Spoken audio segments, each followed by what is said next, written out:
Hey friends, welcome in. Glad you could join me today. Today I'm going to be taking a look at the Magnificent here. A fun little game that I played for the first time this past weekend at my parents' place. Interstellar Gecko, hello. Nice to see you. Oh no, a warning. Martina, as always, nice to see you. And yeah, so today is... Eva, welcome in. Welcome in. Nice to see you. Yeah, so today is I don't know, it's not a special day in any way, but whatever. I'm happy you guys are here on this Sunday. I got a little bit of an interesting start today. We were actually had a board game night last night, and we stayed over and kind of raced home so I could set up for stream. The good news is everything's ready to go. I got the Magnificent here. I have played this game once before, so I have some semblance of an idea of what I'm doing, which is a little bit different than usual. Chichia Kitten, welcome in. Nice to see you. So let's talk a little bit about the Magnificent. The reason I own this game, actually, is because of Time Roller. Time Roller is a fellow board game streamer. I'm sure all of you know him, but if you don't, you should give him a follow. We were playing... I've played this multiple times, but never solo. Okay, I've only played it once, and also never solo. Solo seems like it's going to be hard, honestly. So we're going to see. But, yeah, we were playing Isle of Cats one day on stream, and I mentioned that I think it's my favorite polyomino game. And Time Roller told me that this is his favorite polyomino game. So polyominoes, if you don't know, are these little... shaped pieces here, Tetris pieces, right? That have to go together. In this game, we got a number of different ones. This one makes me think of like a B-2 bomber all the time. But anyways, they can go on our little board down here. We'll talk about that in a sec. But anyways, I basically picked this up because of Time Roller.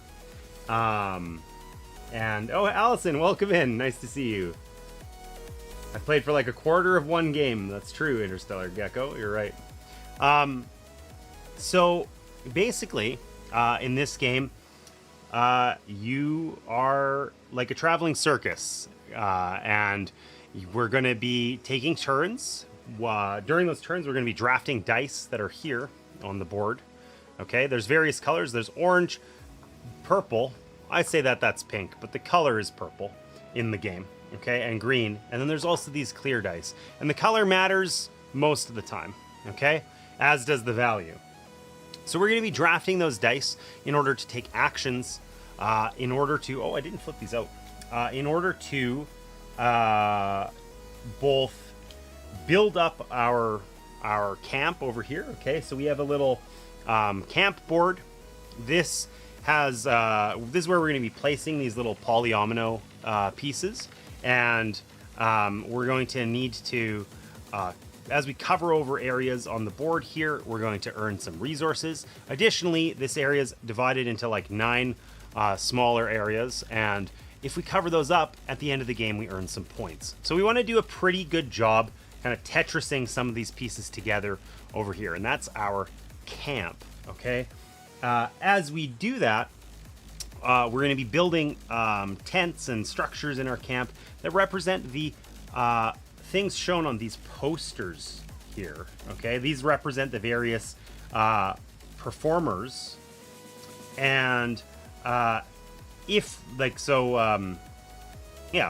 can build things here, and we're trying to build things that are present on these posters. Okay, and then we can travel over here, where we'll acquire some gems, some currency, as well as tents. These tiles are tents, and these tiles are going to slowly get added to our board up here, okay? And then as we acquire tents, buildings, and posters, eventually we're going to be able to perform our act, right? And when we do a performance, we need to have both a tent and a poster in kind of a pair. The poster needs to be above a tent, and we need to meet the requirements shown on the poster within our camp. Okay. So those are like the three actions. Like that's the entirety of the actions we can take. We can either build something to add something to our camp here. We can travel, where we move one of these wagons and gain gems, posters, and tents. And we can perform when we have a tent and a poster that match and we meet the requirements. We can perform that action. So those are the only three actions in the game, which sounds pretty simple, but then there's a lot of little cool nuances that make it a little bit more challenging. So when we take a turn, we start by drafting a die. Okay, so we get to pick one of the available ones at the start of the round. In the solo mode, you take one die of each color and two clear dice. Okay, and we roll them and place them up here in the kind of main tent. And then we're going to draft one of these, and its face value is going to determine like our power level for the turn. So if I take this one, I have a purple power of 1. And if I take this one, I have an orange power of 4. Okay? And when I draft it, I'm going to place it down on my board down here. These are called master cards, and they show a couple things, but for turns, we're only concerned with what they show at the top. They give me like a bonus. If I put this here, it will add 1 to the face value of whatever die I put there. So this would be an orange 5 now instead of a 4. Okay? This one would give me a dollar. You know, there's some various bonus actions happen here. And as the game goes on, we're going to take additional dice. But if I took, let's just imagine in the multiplayer game, there's a lot more dice to choose from, okay? Well, let's just imagine I took another orange die and was putting it here on this turn, and I'd placed this one previously. So I have an orange 4 over here. I put this one here. It's also a 4. It gains 1 because of the bonus, so it's a 5. But because they're the same color, this is actually cumulative, and I have an orange 9, okay?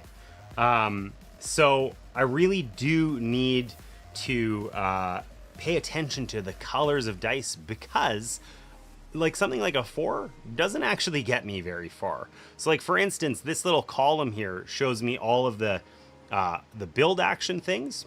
So it tells me that if I have a power level of at least 3, I can build 1 small building, and at least 5, I can build a large building. 7, I could get 2 small buildings. 9, a large and a small, and so on. And it goes all the way down here to 18, where I can get 2 large buildings and 1 small building for a single action. But my dice have to be like the same color and add up to or exceed 18 in order to do that. And then, you know, because I was using orange dice, this would allow me to build the orange buildings. But you can see here, I have a purple building on my poster. So, oh, that's under the thing. But I promise you it's purple. So I have to kind of coordinate which dice I'm picking with what I'm trying to achieve here on my posters. Okay. The color of the dice, as far as traveling goes, there's a purple, green, and orange wagon. These always travel clockwise, and I move the one of the color of die that I've chosen. Okay. And then when I'm doing a performance, I get to place my hat, my other one, whoa, they're kind of slippery, out on this track here, which goes up to 20 at the top. And this determines how many performances I can do in one kind of action. So if I only have a 4, I can do 1 performance. Even if I have multiple tents and multiple posters that I satisfy the requirements for, I can only pick 1 to do. And if I want to do more than that, like if I want to do 5, I got to be up here. Oh, I went too far with the camera there. I got to be up here at like 18 or 20. And these in the solo game, these are like my opponent's little hats, and they're just here to block me on this track.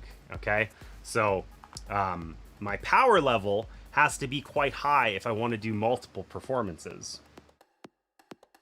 That's a lot of crabs. That's not that many. You haven't been over to Jamie Dagger's stream. I was reminded. I actually got some merch from Jamie. I got Jamie's hoodie, and I was supposed to wear it today, and I forgot. So it's also a little toasty out here, and I might melt if I wear a hoodie. So we'll have to save that for next time. But yeah, we're going to be drafting dice, taking actions, and trying to both establish a camp, gain tents and posters, and then ultimately do performances. Really the only way I'm going to earn any significant number of points running a circus is to do performances. And then another kind of interesting little nuance that I have to keep track of is, let's say I had those orange dice down here. Let's say I had a 4 and, well, just for example, a 3. So at the end, I'm going to take 4 actions over the course of the round. So each one of these cards is going to have a die on it. And at the end, I have to pay for these dice. And the way it works is that for each color, you pay the face value of the highest die. So right now with a 4 and a 3 orange, I would pay 4 because that's the highest value. And any of these bonuses or whatever, you ignore that. It's just however the dice are set. So if I have a pink die as well, well, now I'm going to have to pay for that one. And if I have a green die as well, well, now instead of paying 4, I'm going to have to pay 4, 6, 7. So you kind of want to have samey colored dice because it enables you to take more powerful actions while also paying less at the end. Clear dice, when on the turn you take them, you decide what color they are. If I put this down here, I can say, hey, it's orange, and it's an orange 9. Or I could say it's green, and it's a green 2, right? So I get to choose that, but at the end of the round, I pay the face value of all clear dice. It doesn't matter what I chose at the time. They're clear. I pay, even if if I have a clear 6 and a clear 2, I pay 8. It doesn't do the same. You pay for each one instead of the single highest. So it can be quite challenging to know which colors to take. And then along the way, there's these little trainer guys. There's various spots on the board. These let me bend the rules, okay? So I have one trainer figure available to me. I can place this here, and this one, for instance, would allow me to spend $2 to draw one of these poster cards. And when I do that, this guy's out for the round, but I'll get him back next round.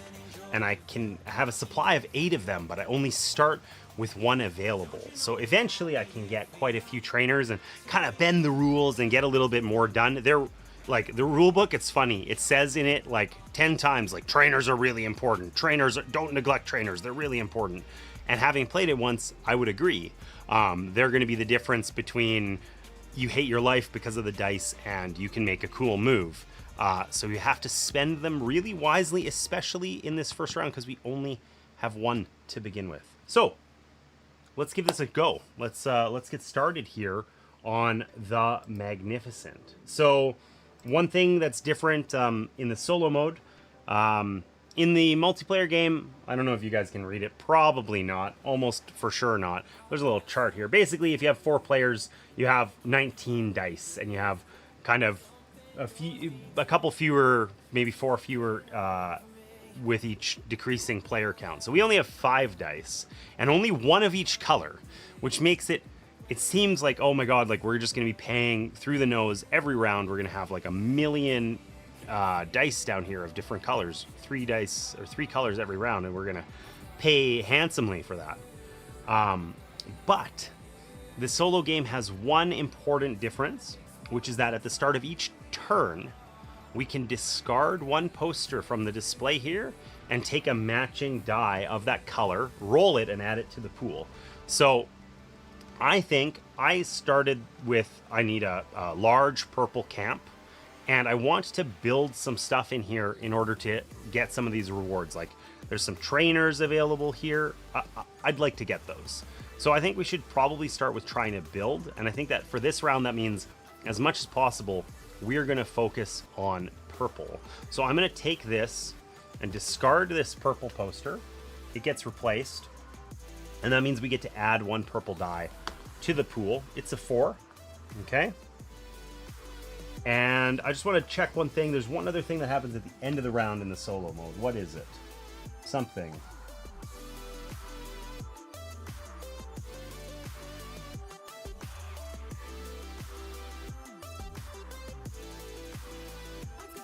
Oh yeah, so normally at the end of the round, the better your performance, you get to take an additional card here, and then you're going to score one of your current ones, and it gets, whichever one you score gets discarded. So you have, these cards are the same or similar to the ones I have down here. So you end up having 5, choosing one to score and throwing that one away. And then you have 4 for the next round. And normally you do that, you draft them in order based on your performance. So these hats track how much your power level was when you did a performance, how good your performance was.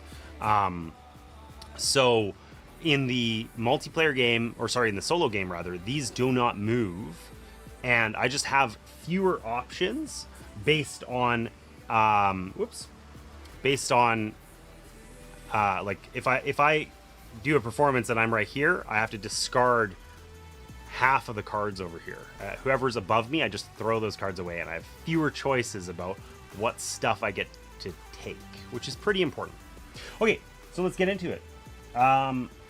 I think we want to try and complete this poster. It's not essential to like necessarily do it immediately, but it'd be cool. It'd be real nice. And we know we want to get some trainers and other things anyhow. So I think we're going to start by taking a build action.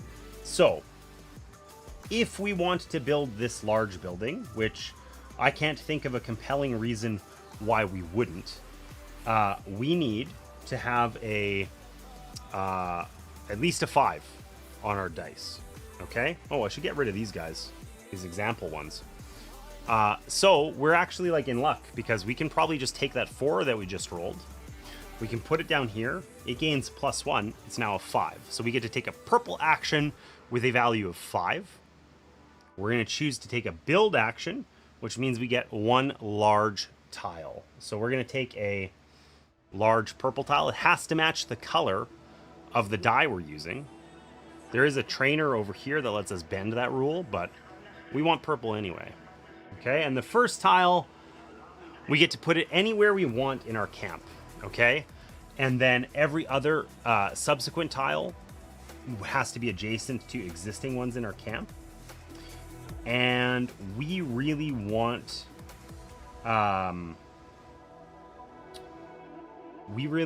fill these areas in if we can, because that's bonus points at the end of the game. Our target for this is 200 plus points. That's how we win in the solo mode. I'm going to tell you a secret. That is not happening on our first play unless something like miraculous changes from when I played this multiplayer. But we're going to give it a go. So once this is on the map, everything else needs to be adjacent to it. And generally the corner spots have something slightly more valuable. I think we want to start down here so that we can get a trainer and a poster maybe, but we could go like this and gain a trainer and a gem. That makes this sort of awkward. We could go like this. I think this is what we're gonna do. We're gonna put this camp tile here, so that gets us a trainer and a poster card. So we take a trainer and add it to our supply. We now have 2 available, and the poster cards, we get to choose one of the face-up ones, or we can just take the top one of the deck. And this was sort of a lesson learned that I feel like one of the reasons why we're not going to get 200 points is I don't actually know what a good poster card is. It feels like you want to get similar ones, because then you're working towards the same things, right? But a challenge is like, if I choose this poster, for instance, I'm going to put it up here, and then I have a large purple building on both of these. But if I want to perform these simultaneously, I need 2 large purple buildings. So them being similar is actually less useful than it might seem. And in addition to that, some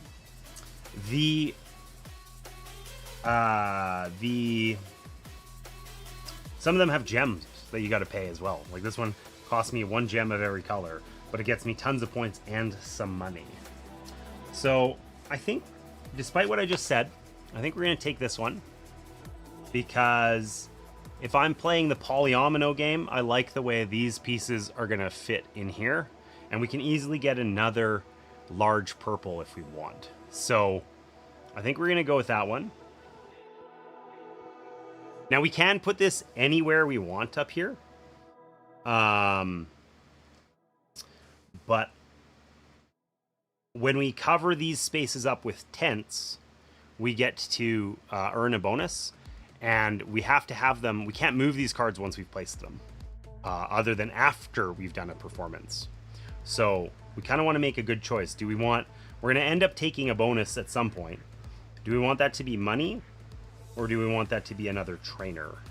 And I'm not sure what... I think we're gonna go with the trainer, because we can always use trainers to earn money. That's...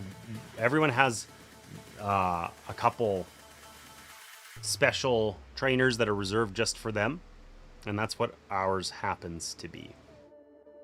All right, so we're gonna replace this, and I don't think we do anything with the bot or anything. We just take our turns. Like, there isn't really a bot, there's just some hats that get in our way.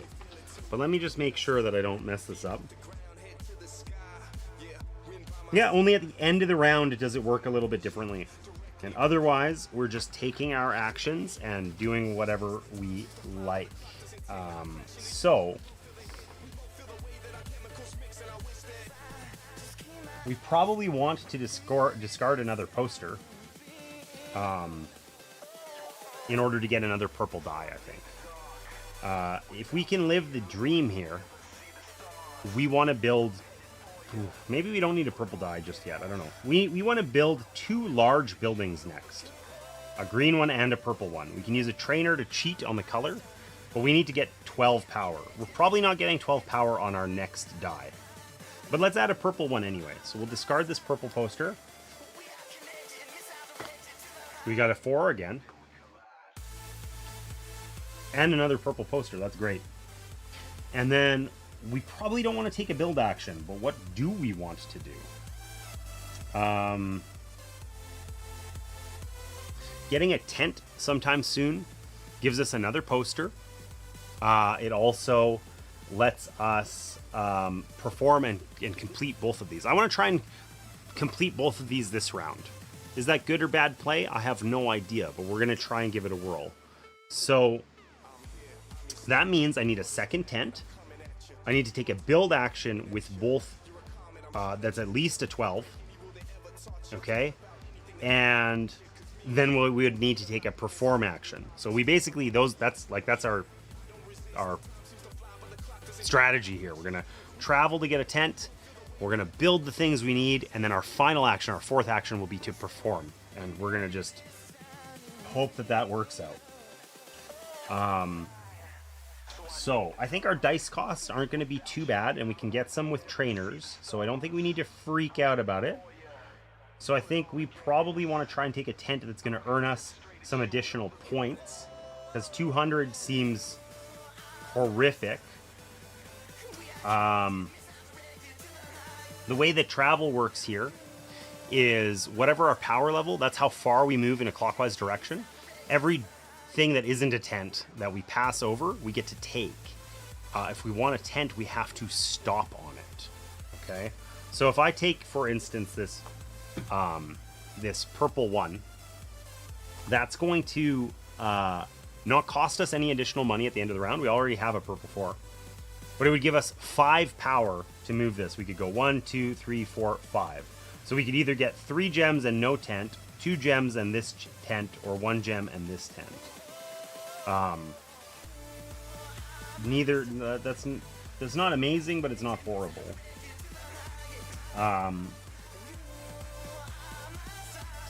Yeah, let's just do it. We're going purple this round. We know it. We're gonna take this one. Why don't we put it on a $1? Getting $1 is never bad. Okay, so we have a total power value of 5, 4 plus 1. And what we're going to do this time, though, is we're going to spend a gem. We can spend gems at any time as +2 to our dice. So if we spend this purple gem, we now have a power value of 7. And we can go 1, 2, 3, 4, 5, 6, 7 spots over here. That means that we get to take this tent, which has points on it. That's what we want. And we get to collect all the gems we passed over. So 2 purple gems, an orange, and a green. Living the dream. That's right. That's right. We're going to find a way to make this work. I don't proclaim to be good at this game. I've played it one time, and I lost. I didn't get last place, but I didn't get first. And, yeah. So we took our gems, 2 purple, 1 green, and 1 orange. We had spent 1 purple to get the extra movement value. And clear, in this game, anytime clear is like a wild card. So clear gems can be any gem. So then we have our tent tile, and we get to put it on any one of these. And we're going to put it on this one. So when we cover this up, we gain that bonus. So we get to take a poster and take a trainer. So we don't earn this, what's on the tent, until such time as we actually like do this performance. So we get the things under it instead. So we'll take that trainer, add it to our pool. We now have 3.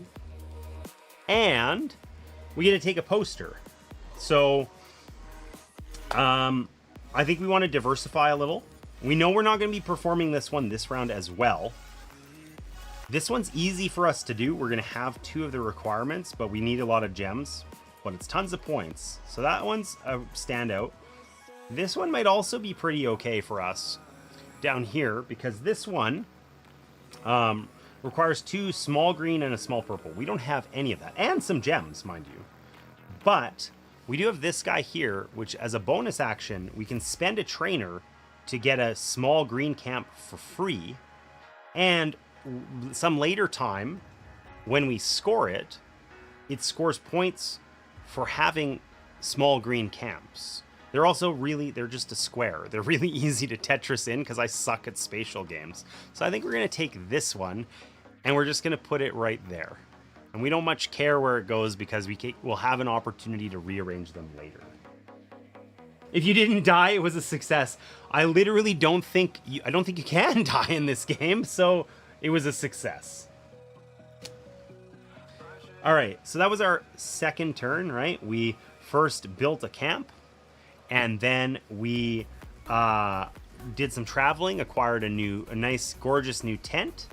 Now we want to try and build another large purple and large green. So what we have available right now is a purple die.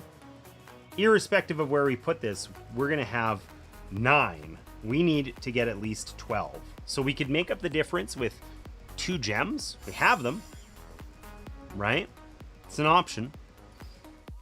I'm going to take a sip here. Check on YouTube because I ignore it. Unsurprisingly, no one's there.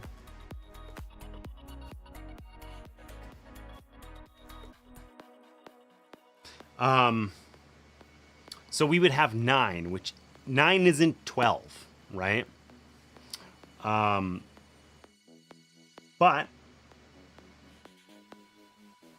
we could get rid of this poster and we would be able to roll an additional purple. It means there's no purple posters available, but I think that that's okay. So we're going to discard that one. We can roll an additional purple die into the supply. Hey, it's a 5. That's going to save us a gem at the cost of $1. Is it worth it? I have no idea. But we're gonna try it out. So we're gonna take this purple 5. I think we're gonna put it down here. So this lets us spend a trainer in order to gain a single small green tile, which I think we're just gonna put up here. It's kind of a janky place for it. But that sounds like a problem for tomorrow. So we're going to earn 3 points when we do that. Because it has to be adjacent somewhere. We could put it like that and get a... No, we're just going to do that. We're gonna find a way to make that work. We earn 3 points. We're on the board officially. That's good. Wait, how did you add a purple dice? In the solo game, once at the start of each turn, you can discard a poster from the display and add a matching color die. Because you start with only 1 die of each color and 2 clear. So, I I feel like we really have to play around that in the solo game, or else we just are going to pay $20 every time and lose. Ah, yeah, solo. That's like the only rule change is you can add extra dice and you have a little bit of agency as to which color they are. The poster has to exist. Like, we couldn't add another purple die next round because there isn't a purple poster here. But we get to cheat a little. Okay, so we picked a 5. We spent a trainer in order to add a green small thing to our camp, building to our camp.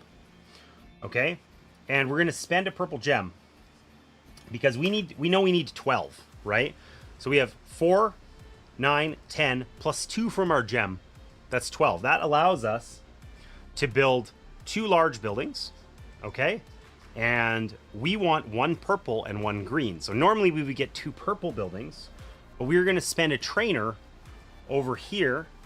We can only do this during the build action, and it lets us change the color of a building. 1 building per trainer. We can do multiples, but we have to spend a trainer for each one we want to do. So we're going to put 1 trainer there, and that's going to allow us to take a large purple building and a large green building, which is going to mean we can perform both of these on our next turn. It's almost like this is working. It feels like it's going too easily. I'm really nervous about it, frankly. Okay, so we're going to Tetris these down here. They have to be adjacent, but if we put 1 here, we cover up a trainer. That means we get to add another trainer into our pool. We now have 4 out of 8 unlocked. That's pretty big. Okay. And then it just so happens that our little bomber, B2 bomber here, just like it fits really nicely right here, right? Like, I think I owe it to myself to just put this here, and then we can put a little small orange building or something in there. Problem for another day, but this goes here and we get a clear gem. Anytime we get gems and we can't store them, you get $1 instead, which is kind of a nice sometimes, but usually a bad deal. We want to, I think, generally have, like, if you're you're sitting at 2 gems of each color, I think we're in a happy place. Okay, so we did our build, right? And we did our extra trainer action. This trainer that we used is going to go up here. He's busy in the camp. We can no longer spend him this round, but we will get him back next round. And that means it's time for our final action. And I feel like I had imagined I was going to draw a poster here somewhere, but I don't think I am. Doesn't matter. So we can't add a purple die to the pool because there's no purple posters for us to abuse. And the pool is going to get refreshed this round anyway. So adding a die is probably useless. We can, however, take this one. It doesn't increase our cost at all. It means we get to take a big boy action, which is going to give us good options. And we're still only going to pay $5. So this is nice. Not competing on dice is cool, but if we get stuck where we don't have the posters we need, it's gonna bite us. So we have a purple 4. We're gonna, oh, this is where I draw a poster. Yeah, okay. So we have to put it. This game looks so cool. Hey, welcome in, KB. How you doing? Been a while. So we're gonna put this die down here. It has to go on our last spot. Our bonus action is to draw a poster. I don't know what of these posters we want. Okay, so we're gonna complete these, the 2 we have right now. We have large purple and large green buildings. This one was good, right? This one we're mostly done, and we need this little orange building to complete our Tetrising over here. So let's take that one. I just messed up my whole camp. Okay, and we'll just put it over there.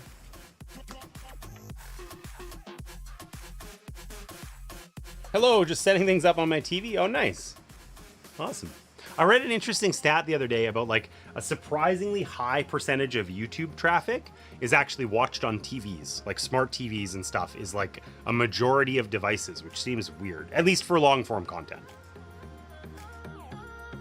I was very surprised. Okay, so we took our poster, and now we have 4, 5, 10, 14 for our performance. Okay, so we're going to take our other hat and put it up there. Okay, I don't know that we really... Both hats is kind of an irrelevant thing in the solo game. We could probably just use one, but whatever. I think we use both. So this spot, when we do a performance action, we have to meet the requirements shown on our posters, and we have to have a tent below the posters that we want to perform, and we have to do a powerful enough performance that we can do the number that we want to do. So with a 14, we can do up to 4 performances. We're only trying to do 2. We only have 2 tenths. So this is good. Okay. And then basically we're going to try and do these ones. We need to meet the requirements for them simultaneously. Like if they both require a purple building, we need 2. So we need 2 large purples and a large green. So we have 2 large purples and a large green. So we meet those requirements. They don't require any gems or anything else special, so we're going to earn what it shows on the bottom. So this one is like our starter poster. It kind of sucks, but we're going to get 3 $5 for it. Nice. That's our whole cost for this round, so that's big. And then our other one over here gets us 9 points and no money, but that brings us to 12 out of 200 after 1 of 3 rounds. So the good news is we scale into this game. It's easier to do stuff later for more points, but like, woof, we're a ways off. Okay. So we take these posters and we save them, because some of the scoring conditions are going to be based on which performers you've done things with or how many you've completed or things like that. This game just gave me a great idea for a board game theme. Takes notes. Yeah, it's a cool theme. Time Roller introduced me to this game. He said this is his favorite polyomino game. I would say the polyomino part is like a kind of minor part of it, but the theme is cool. It's like you're, magicians, circus performers, traveling around, putting on shows. The artwork, I think, it's funny. It's really good. Like I really love the cover art, and the artwork. Whoops. The artwork also on the characters is spectacular, but the rest of it's sort of a little bit drab almost, which is a shame, because I think it's like some of the artwork's spectacular and some of it's like a bit ho-hum. Like the board is kind of like a bit muted and dark, and like I get what they're going for, but it's just sort of like it's not as cool. Like the character artwork is spectacular. It's a nice game as far as I've played, yeah. Yeah, it seems like a little side mini game, the polyomino. Yeah, because the thing with the polyominoes, so like you're doing all this stuff over here, you're traveling around and, putting on performances and whatever. And then the polyominoes really only affect this portion of your board. And it's like only an end game scoring mini game. That's it. So it says down here, probably impossible to read on stream, but it's 4 points for every little area. There's 9. Every little one of those that you get fully filled with no gaps is worth 4 points at the end of the game. But as far as like the posters are concerned, that's sort of the main thing you're doing. You're building stuff, you're traveling, you're acquiring these posters, also that you can put on performances. And as far as the posters are concerned, you just need to have those things present in your camp somewhere. And how they're arranged doesn't matter. So it's literally just a scoring mini game for the end of the game. But nonetheless, it's fun and interesting, and there's options as to how you put it in here, and you can collect different bonuses, and the bonuses really affect how the game goes, like kind of during gameplay, I guess. I also was going to spend my trainers. I have 2 extra trainers that really aren't doing anything. I was going to spend them down here. This is so trainers, some of these, any spot that's got this shape is a trainer, and like this one I can use 1 trainer on. This one, I can use one or more trainers on. It's got a little plus sign before it. And the one that I've taken is the same. So I'm going to use these 2 extra trainers I have, and they earn $2 each. So I get $4 for these guys that I didn't really have a good use for. And I'll get them back next round anyway. So might as well put them to work. So that was one round of play. We took 4 actions. We built in our camp, we traveled, we did a little more building, and then we put on a great performance. And I feel like that's kind of very similar, like the gameplay loop tends to work that way. You're performing at some point in the round, but often it's toward the end. I don't know if others who've played this more have found that to be the case. But that's one round of play, and now we have to pay up for our dice. And there is one difference here with the solo mode, so I want to make sure I get it right. Oh yeah, it's just the discarding of this. And that's it. So, we pay for our dice. Now, now Upcost Games is a TV star. Hey! It's what I always wanted, Allison. It's what I always wanted. Every game I've seen that is like a circus performer kind of theme, you always play the kind of like manager of the circus. I think it'd be interesting to play the performers. Yeah, and it's kind of, yeah, I think the theme is cool. I think the theme's cool. I like it. It doesn't come through a lot. Like, it's not, it doesn't, it could, you know, it's a typical kind of Euro game. It could probably be themed as just about anything, but nonetheless, I like it. It's and certainly it's unique and dramatic. Like I said, this cover art, like upside down, I think it's super cool. It does it for me. It does it for me. Okay, so when we're paying, we have to look at our colors of dice, and we pay for each color the highest face value, and then just the straight face value for any clear dice we took. So in this case, we're only paying $5 because all of our dice are purple. So we have a purple 5, that's the highest one. We're gonna pay $5. We don't have to pay any other money. So we were able to really abuse the solo mode, add extra dice to the pool thing, and I'm totally with it, because despite that abuse, we have 12 points. We want to score better than 200. We've got to loop around this track twice, and we are over here. And we started there, like right down here. We have not gone very far. You're actually taking notes. Okay. I bought Three Ring Circus. I haven't played it yet. That's cool. I do love abuse. It's true. I love abuse.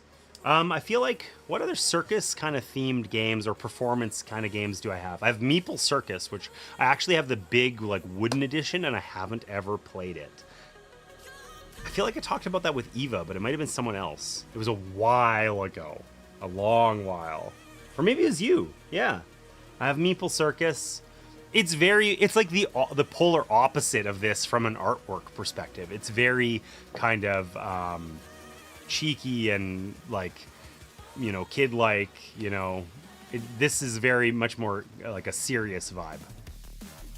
Okay, so we paid up, and now we get a new tile over here. So we do this first, and then we're going to use one in order to score some points. So what we take actually depends on kind of what we have. This is where I lost the game last time, and despite me doing well on what I did during the turn, I'm not sure I did this part well, because frankly I wasn't paying any attention to it. Whoops. So let's take a quick look at this. So we have to keep our dice, but we're gonna end up choosing one of these cards or the new card we get as a scoring condition. Okay, so like this card here says we'll earn 4 points per large tile in our camp. And generally, almost all of these cards have a max of like 18 to 21 points. So this one's a max of 20. Okay, so we could have 20 tiles, we still only earn 20 points, and we get 4 per. So we would currently earn 12. But then if we use that, this card goes away, and then we don't get our, like, this is quite a useful bonus ability, adding 1 to any die.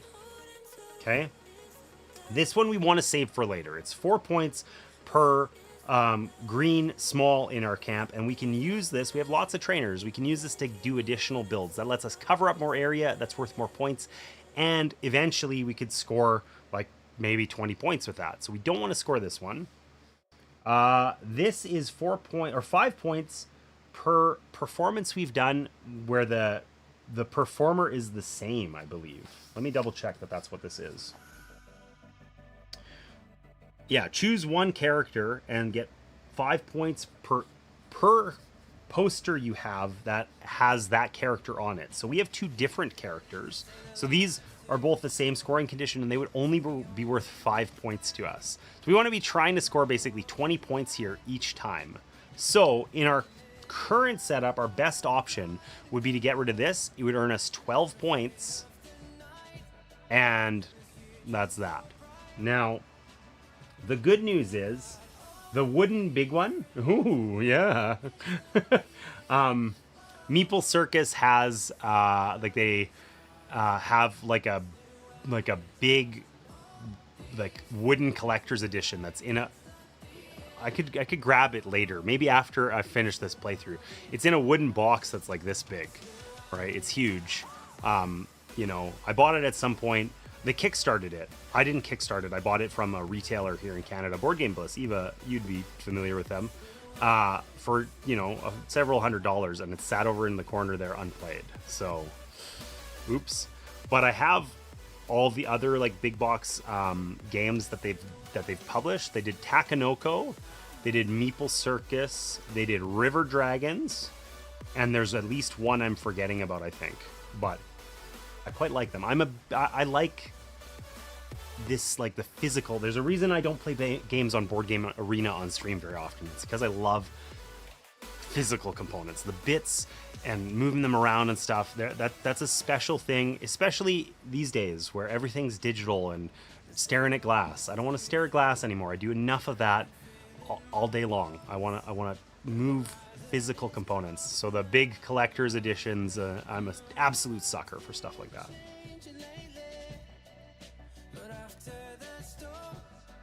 So many jokes, so little time. That's fair. I shop at Board Game Bliss online also. I live in Southern Ontario. Oh, okay. There you go.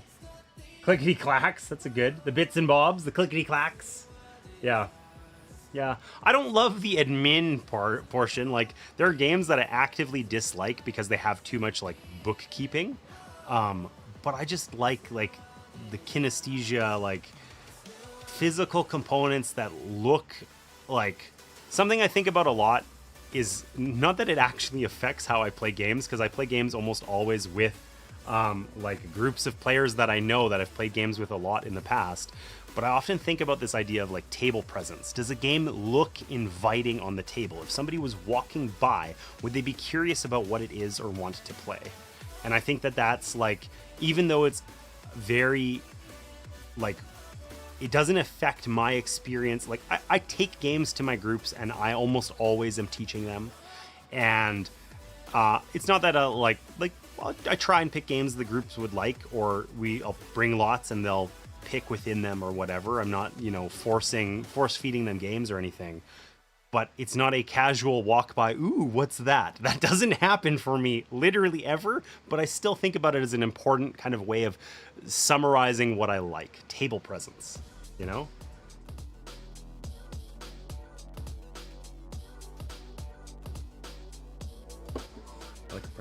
For example, sometimes though, too much is not always better. Gloomhaven's a great example. I don't understand, like, is Gloomhaven a good game?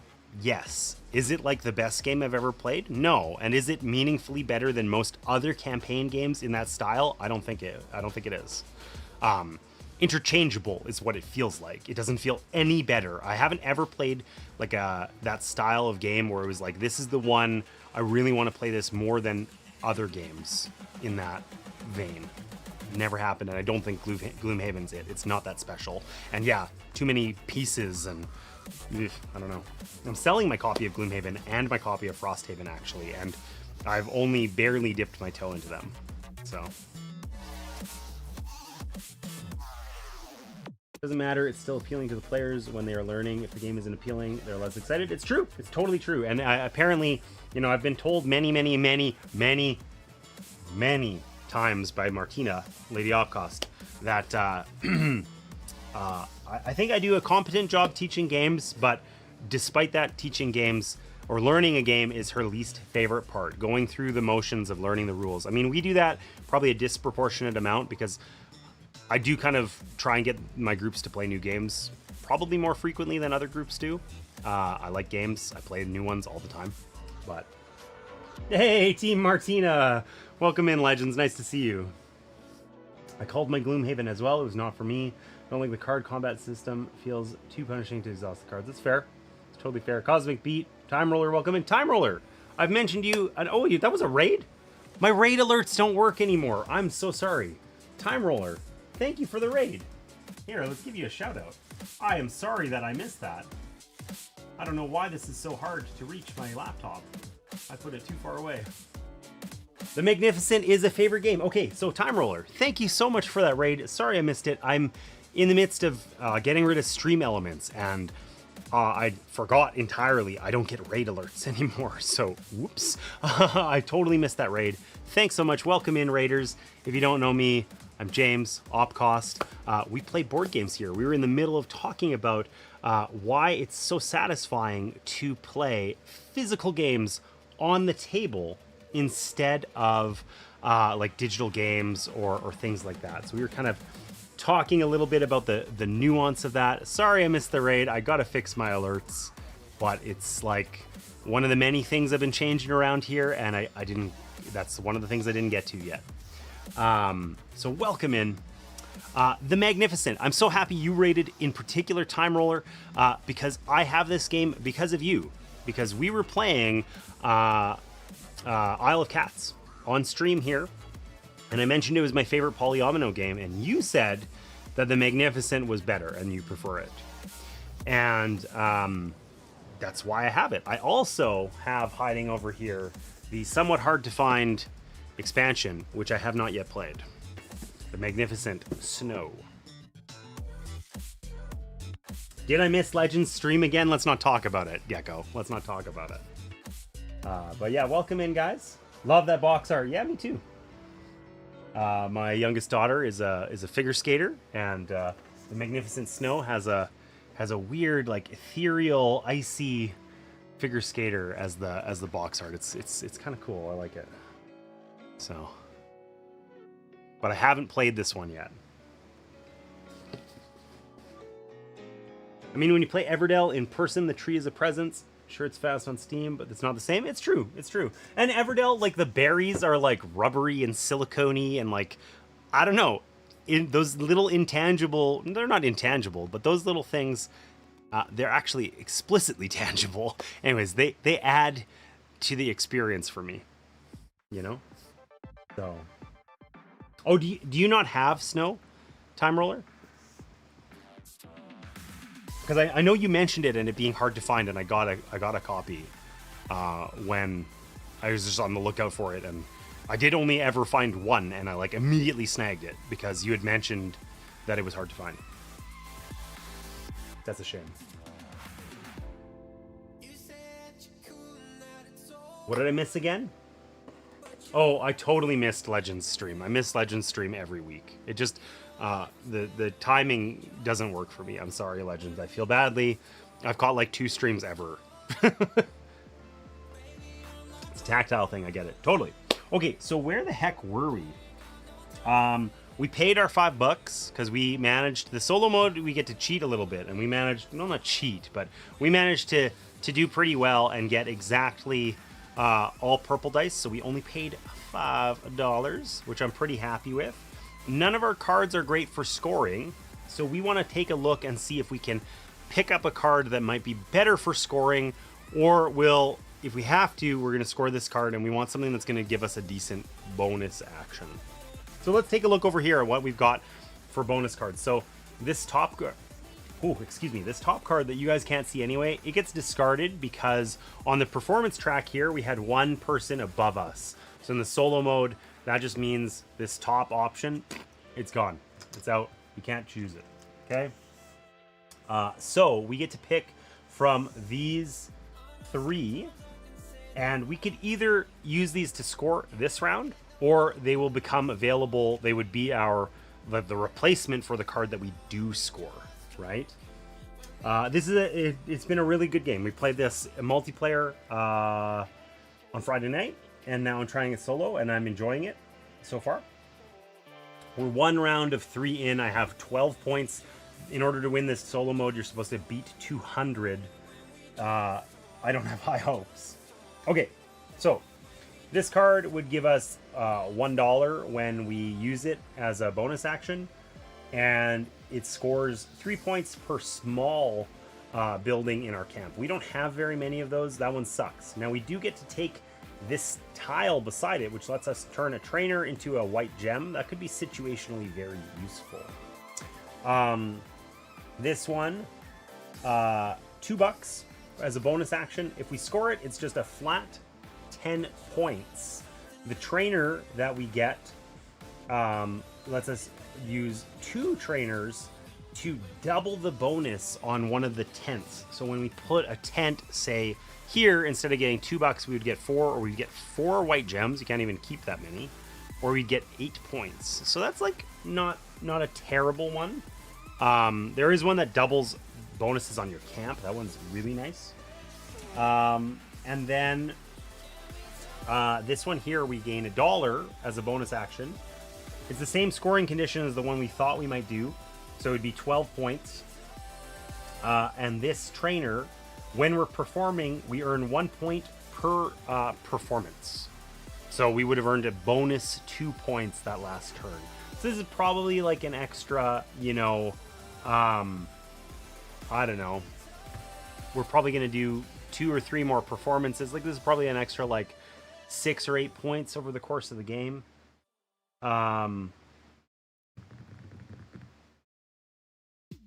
2 points now. I don't know. We don't really need the money. I was thinking here, we could take this one. We don't, scoring 10, it's never going to get better. We could just score it immediately. Because the ones we have, we can kind of scale into a little bit further. And this tent bonus is pretty good, but it would have been a lot better if we hadn't covered up our trainer. So I don't know if that makes it worth it anymore. So maybe let's just take this one. We're going to take this one. And then we can just score this one immediately, I think.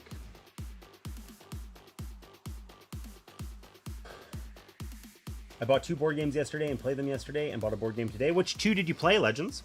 And you can't vouch for the solo play? Yeah, this is the first time I've tried it solo. There's no bot. There's just some stuff in your way here, and like, you know, beat the high score.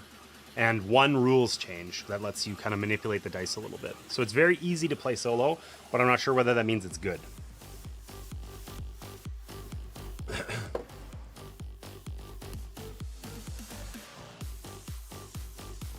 The legendary board game question for this week is, what game do you own that your group wants to play but you are tired of? Listen, this is so easy. You could ask Martina and she would tell you the same thing.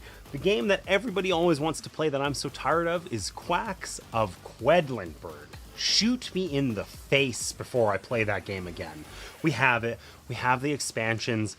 I've never, I don't know if it's bag building games or what, but I beat the odds so hard at that game, and just like, you know, you're drawing tiles out of a bag, and like, I get the ones that my pot's gonna explode. Like, I have like heat-seeking fingers or something. Those are the only ones that ever come out. It's shockingly bad.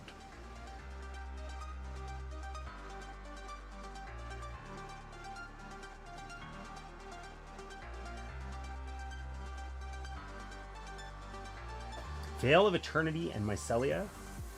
Arborea. Okay, Arborea. I don't know how to say that. Arborea. So I own Arborea. And I have Mycelia on the way from the Kickstarter, but it isn't here yet. Okay, what were we doing? We were taking this. We're taking this card, and we're going to score it. So we get 4 times our large things. Which for us, 4 times large, we got 1, 2, 3. We get 12 points. And then this gets discarded. And we get to take this and add it down here. And we're done. Just be luckier. Jeez. Listen, I've tried that strat. It's never worked. Okay, so...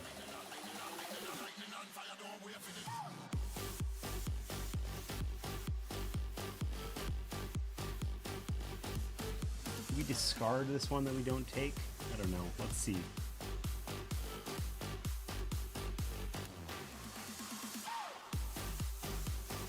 Okay, so yeah, these ones that we didn't pick get discarded. They're out.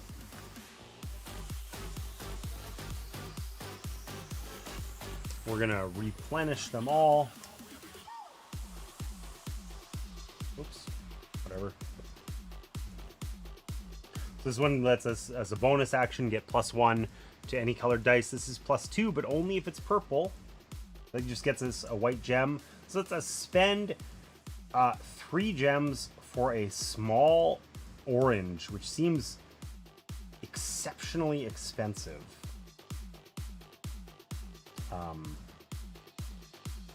I don't know. I don't know about that.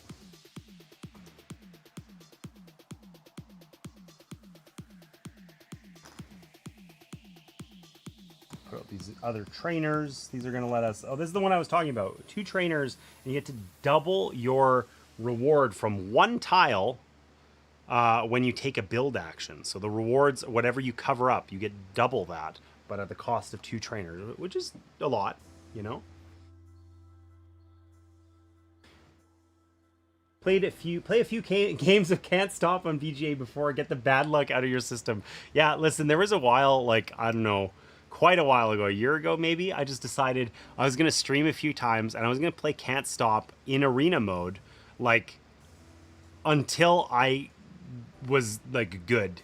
And it was the most tilting experience I've ever had, where I would just, like, you know, oh, I take like a 7 or whatever, and then like my next roll, nothing. I'm out. Like it was so remarkably bad. So maybe you're onto something. I could just burn up all that bad luck, you know?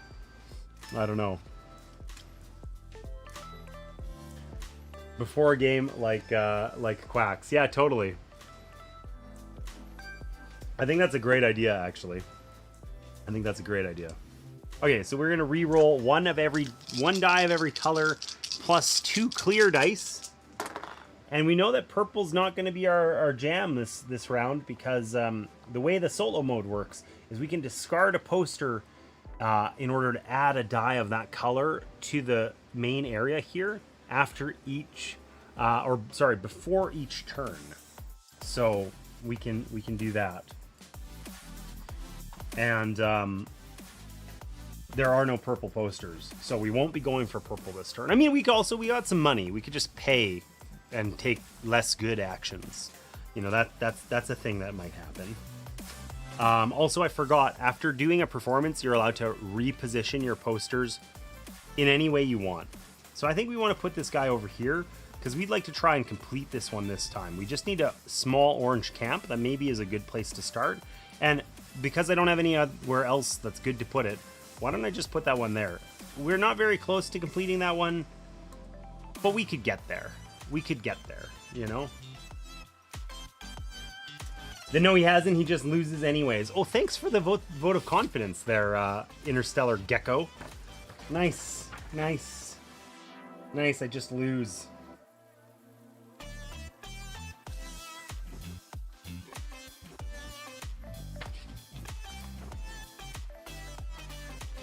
Check something in the rules real quick here.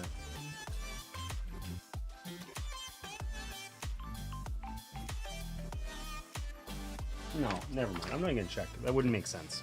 Okay, so what have we got? What have we got here? We have orange dice. We know we need a small orange thing. One, it fits nicely in our camp here. And 2, we need it in order to complete this card, which you now can't see because it's conveniently covered up by my face. Opcos has been in a weird winning streak lately. It's probably some prophetic sign of the impending end of the world. Wow, okay. Disco Biscuit, nice to see you. Yeah. Team Martina, etc., etc. I'd like, it has been on Twitch. We have been winning lots lately, and it has been weird. But I will say, I have extremely low confidence. 200 points in this game. I didn't get anywhere close to 200 points last time. Mostly because I flubbed this scoring thing, which, if you noticed in this past round, I also absolutely neglected. So I haven't learned my lesson whatsoever. So, okay. Let's think here. We know we want to put on some performances. We know we want to perform both of these. In order to do that, we're going to need an orange camp, another green one, which we can get here, and a small purple. So if we can take a build action that lets us get a large and a small, that's either green or purple, we can use the trainer over here to change the color of one of them. And then we can use this trainer down here in order to gain an additional one. And then we can be very, very happy. Yeah, okay. So we're going to need a build action of at least 9. So that's probably not our first action. But it wouldn't be horrible to collect some extra gems. Like, dude, let's go do a little traveling here. Let's get some gems. Let's get another tent so that we could do a third performance. Which one's it going to be? I mean, we could just take the orange one and take the orange 4. Take a look what that would look like.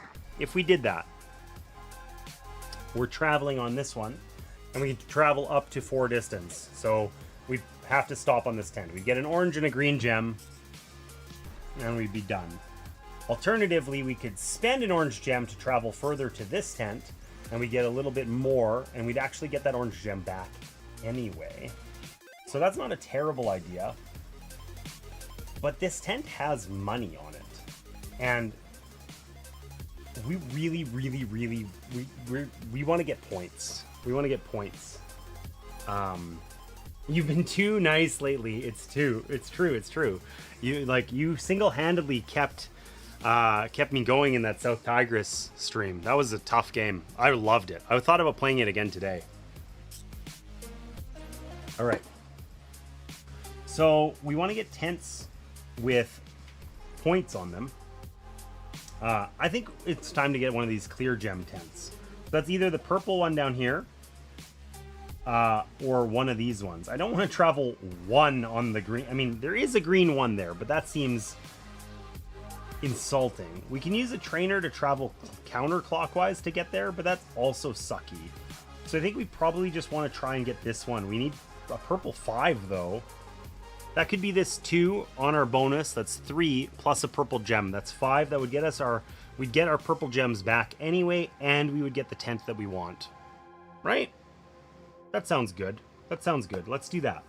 So we're going to take this purple 2. We're going to put it here. That's a purple 3 now because it's on the +1 bonus spot. We're going to spend our only purple gem.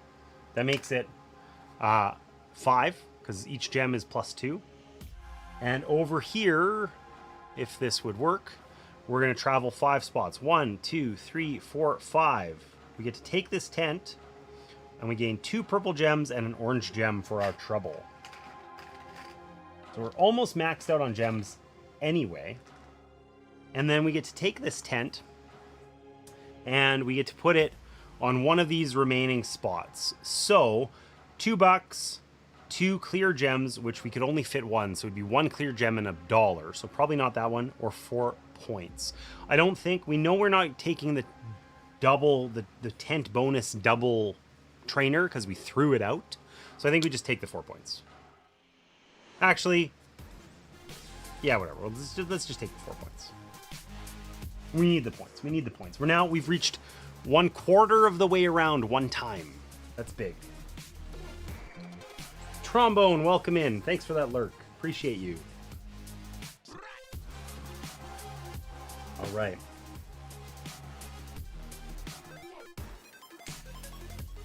So. Oh, you know what we didn't do? Probably we would have thrown one of these away and rolled our orange die. I'm gonna retcon that and pretend I had done that at the start because that's the difference in the solo mode. We would have done that, right? Let's pretend we had done that at the start of last turn. Okay, so we took a pink die. We did some stuff. We traveled. We got a 3rd tent. We don't... Oh, hey, I didn't take the bonuses from this. I took my 4 points. I didn't take a poster, which is one of these guys. I mean, I'm tempted to take an easy poster, but it's 2 points and $2. Like, who cares? We don't want to do that. That's not even worth it.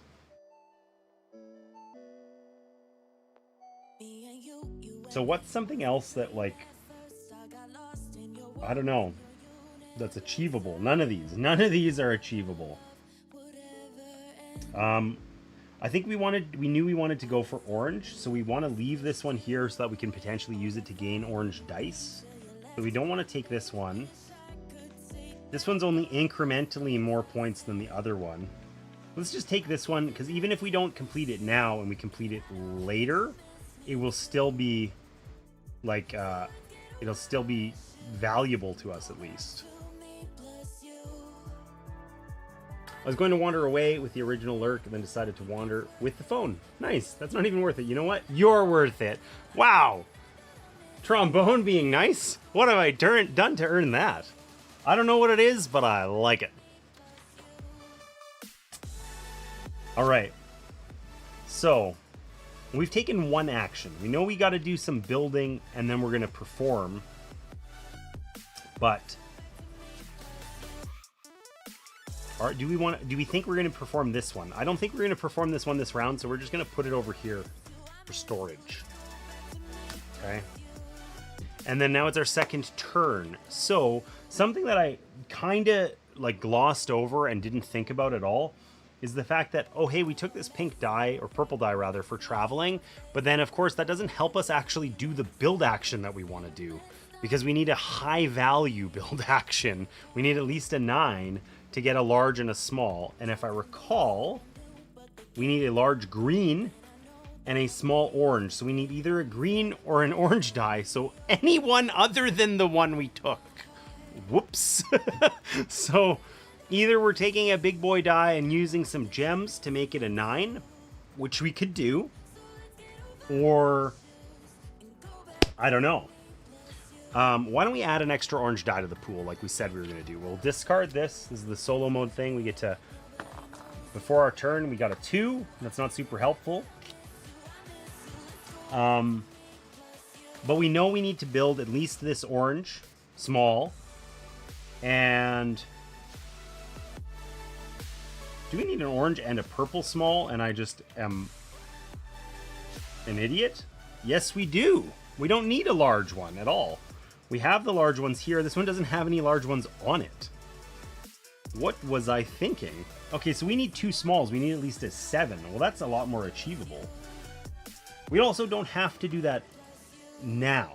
Like, we could try and do that now and then perform immediately afterwards.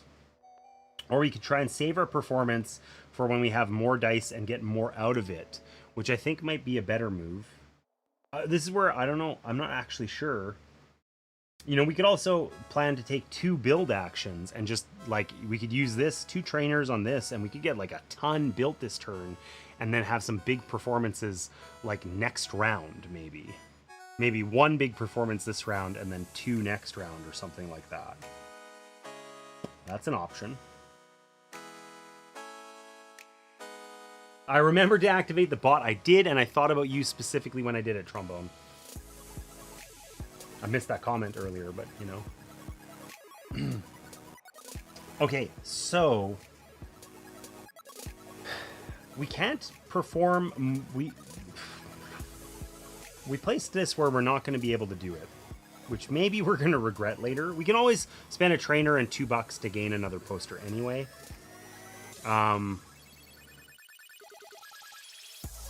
Do we need any large buildings? If we wanted to perform this one, shit, I don't know. Having an extra large green building would be good. It would be good. It would be good. We'd also get a lot of flexibility if we get some of these smaller buildings out. So why don't we just take our orange 5, okay? We're going to spend an orange gem because we're maxed out, which we don't like anyway. So that makes this an orange 7, okay? That means we can do 2 small buildings, and we can also dedicate a trainer to getting an extra green small. So this gets us 2 orange small buildings and a green small building. Now, we could just do that, or we could spend a trainer to make one of these purple, which I think we want to do because we want to be able to achieve this round. So let's use a trainer on our build action over here. This lets us change one of our tiles to a color other than the die we used. So get a purple die, or purple tile rather. And we know we're Tetrising this guy in right here. That gets us a clear gem. We're happy about that. We like clear gems. It's good. And then these other 2, I think this guy's going up here because it fits so nice. And we can work on sealing that off. We get $3 for our trouble, and we don't have to worry too much about money. And then, what do we want to do with this guy? Another trainer? Do we earn this other trainer? I think we do. We put this here, because then we can, in the future, put an orange large here, because we don't have any of those. Oh, I don't have this zoomed in. I really should. But we hook this guy like that. Then we can fit an orange large here, and then another green small there, which we want to get lots of for scoring anyway. And we will be happy. So that gets us a trainer. Aw, you think about me. Well, sometimes, you know. I think about how I fail to, like, you really like the quote system, and I fail to start the bot all the time. Whoops. Okay, so we got our orange die. We did our building action. We used some trainers in order to make it a little bit better, and we are done. So, the question is now, do we want to perform? And I think the answer is no. I probably should have just put this over here, this guy, just on principle. But I didn't do that. I put it over here thinking I was being clever. So we know we want an orange large building. So we probably want another orange dice. We can't add another orange die, but we might as well add something else. We're probably not going to complete this 2-value poster, so why don't we just add a purple die just to see what we get. It's a 1, but at least we have an option for purple now. We didn't have one before. Oh, hey, another purple one. That's at least worth a couple of points. Okay, so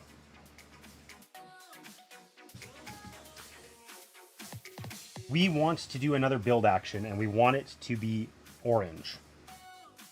Because we're going to put an orange large here. We're also going to spend... Oh, we can't spend a trainer to get another one, because that's only when we're doing this action, which we've already done. Turning over the posters would be a good thing for us, though. And we can take this 4 because it's not going to cost us any money. We already have a 5, so we'll pay 5 for orange anyway. So why don't we put it on the poster spot? So this is an orange 9. So we can do a large building and a small building, both orange. Okay. And we get to take a poster. So which poster do we want? I don't think any of these... like, this one's almost achievable, right? We would build a second small orange thing, but we don't have another large green one. And we want a large... I mean, we don't need the orange one. We could take this one, change the color of our build to green, and complete it over here with our magnificent performance. If we spend a gem on it, that's an extra 10 points that we're otherwise not going to get. But it means we don't get to do the cool fit a thing in here.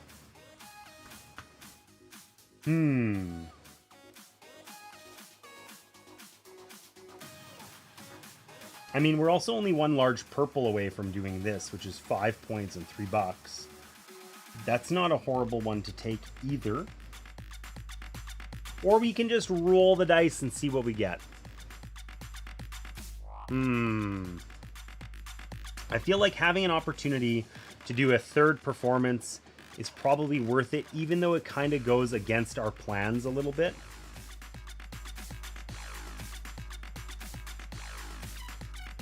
I don't know where I will put that green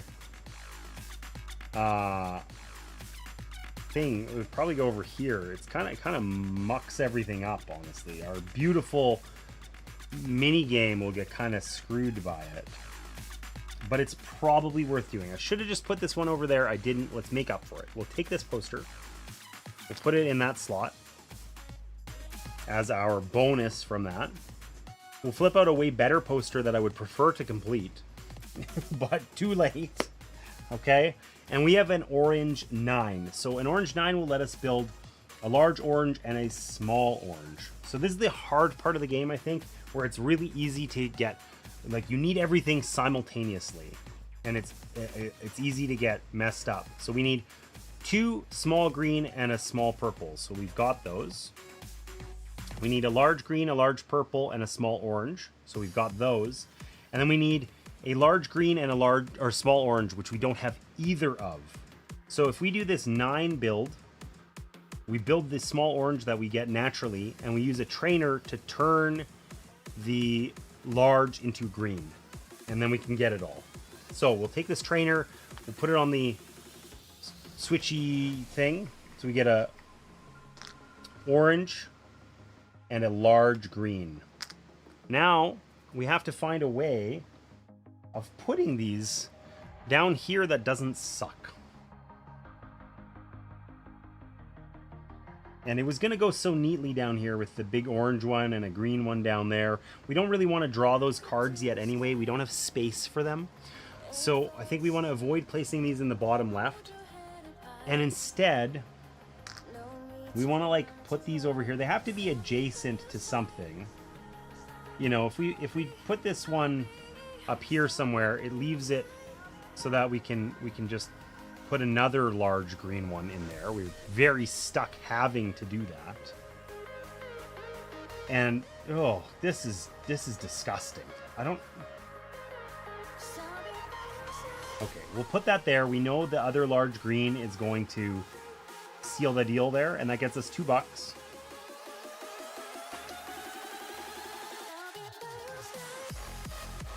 And then, what the hell are we doing with this? Not down here, we don't want to draw cards.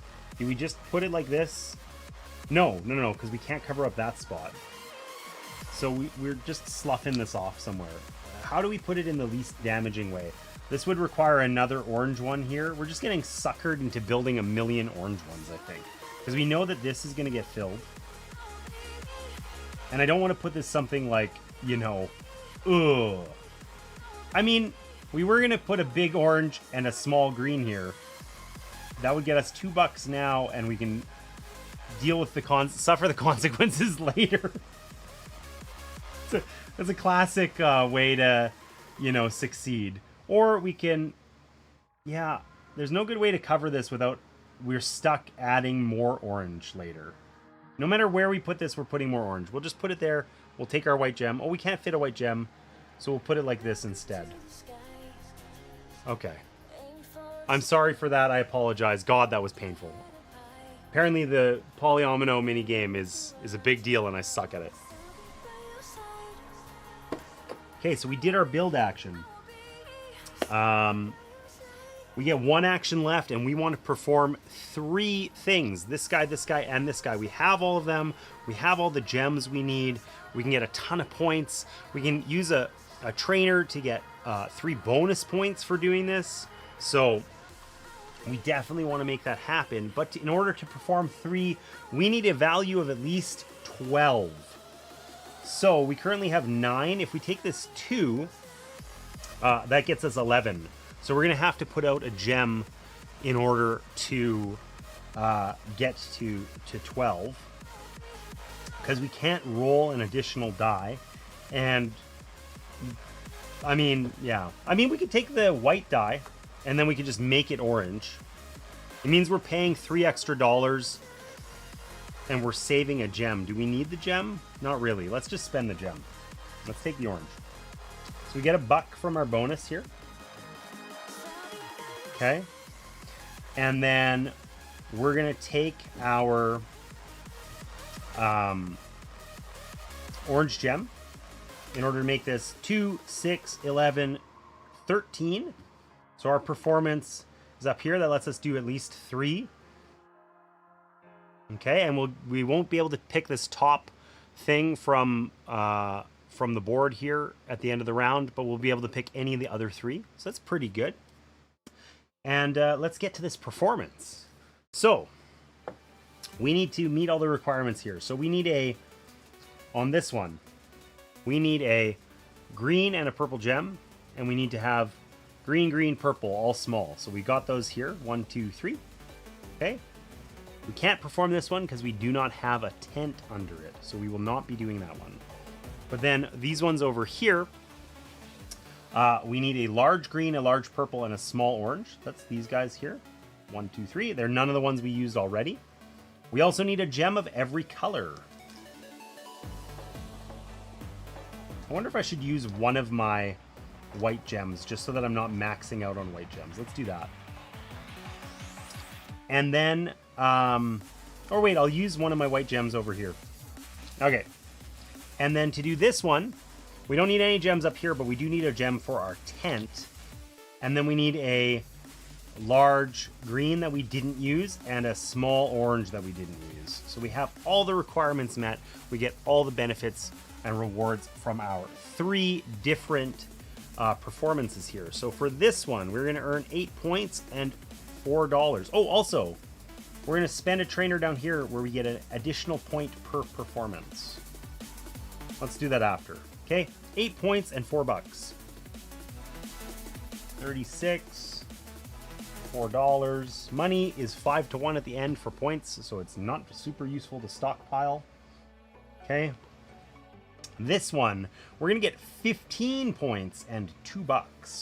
So that's a lot better, right? And then this one, we're going to get 10 points and $2. So, you know, we're probably looking to score maybe 15, 20 points on our scoring card at the end of this round, which will put us somewhere around 80, which means in order to like win, we're going to need to score 120 points in the next round, the third and final round. Feels unlikely. Feels unlikely. Good show. Hey, if I'm getting compliments from Time Roller on my magnificent performance, that means I'm doing okay. And it's thematic, you know, good show. I put on a good show, you know, in the game.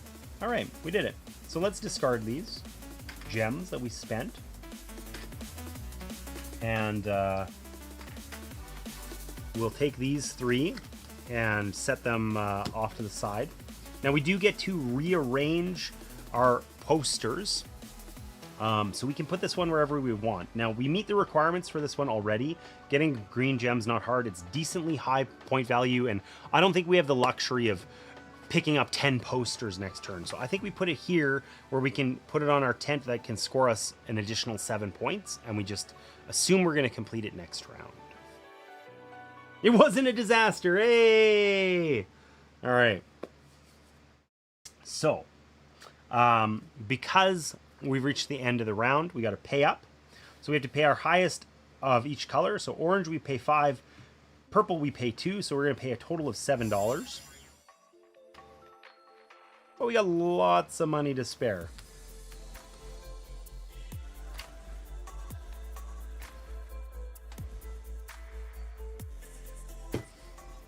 Oh, we would have done that for 3 points and this for $2. Kind of forgot. That's okay. All right. So we don't have access to this one because this hat is above us on the track. We have to discard this topmost MasterCard and trainer. So I think I know what we want to take here. So we're choosing between these 3 cards. This one lets us get a clear gem, which we know we need to activate our tent. Maybe we can take another one of those 7-point tents even.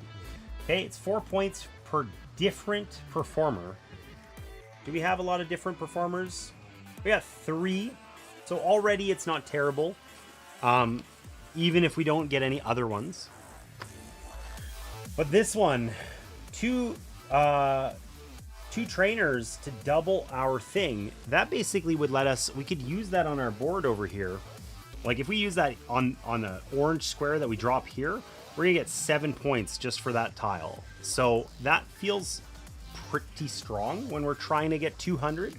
Alternatively, during the build action, we get +2 to our die. Who cares? Okay, or when traveling, we get +3. This could be very useful if we need gems. We're kind of shy on gems. I don't know. This has the same scoring condition. This one is your biggest single purple block. We do not want this one. We are not. This one sucks. This sucks. I think the most straightforward thing is just to take this one. So let's do it. Okay. We want the white gem anyway. So then what do we want to score this round? So that we look at our 5 cards down here and we get to pick one. So we kind of want to keep this one. These ones are for 5 points per equal. Okay. We do have 3 Larissas. So we could score 15 points for one of these from a maximum of 20. This is where I suck at this game. I never max these out because I'm too absorbed in these other mini games to think of the final scoring conditions.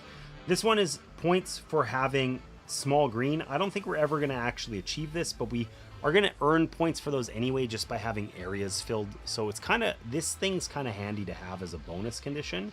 And this is 4 points per large tile. We have 4, so we could get 16 points with this and keep a useful bonus. Or lose a useful bonus, or we could get 15 points with this and get rid of a bonus that sucks. So I think we're going to take the 15. Okay. And this guy's out. We earn 15 points, which is pretty all right. And we don't get action that gives us $1. Who cares? We got 18 bucks. We can take a 6 of every color next round and still have enough money to pay. Money's only 1 point for every 5 at the end, so it's really not worth a lot. All right, so we roll 1 of each color. I guess our dice are gone. Back to the reserve. We get our things. Okay, and we roll 1 die of each color here. Kind of wanted some high dice. This might be a round where we're taking some clear dice too, so this might be an expensive round, but we have $21. So the most you can spend in a round is 24. So we'll earn some, like there's 3 right there. So provided we don't totally screw everything up, we'll for sure have enough money to pay. We don't really have to worry about it. The point ramifications are not a big deal. Who cares? Okay, so these get discarded. And we don't put out trainer tiles because we won't actually get to take one. We'll get to take one of these for final scoring, or kind of before final scoring. So basically we'll get to take a tile or a card, a master card, choose one of the 5 we have in order to score, like we did last time, right? We got 15 points for it. And then the 4 that we didn't choose, we score, but we only get half their value, which is kind of an interesting thing.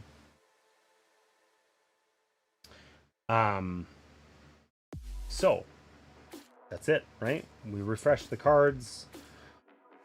We got our stuff.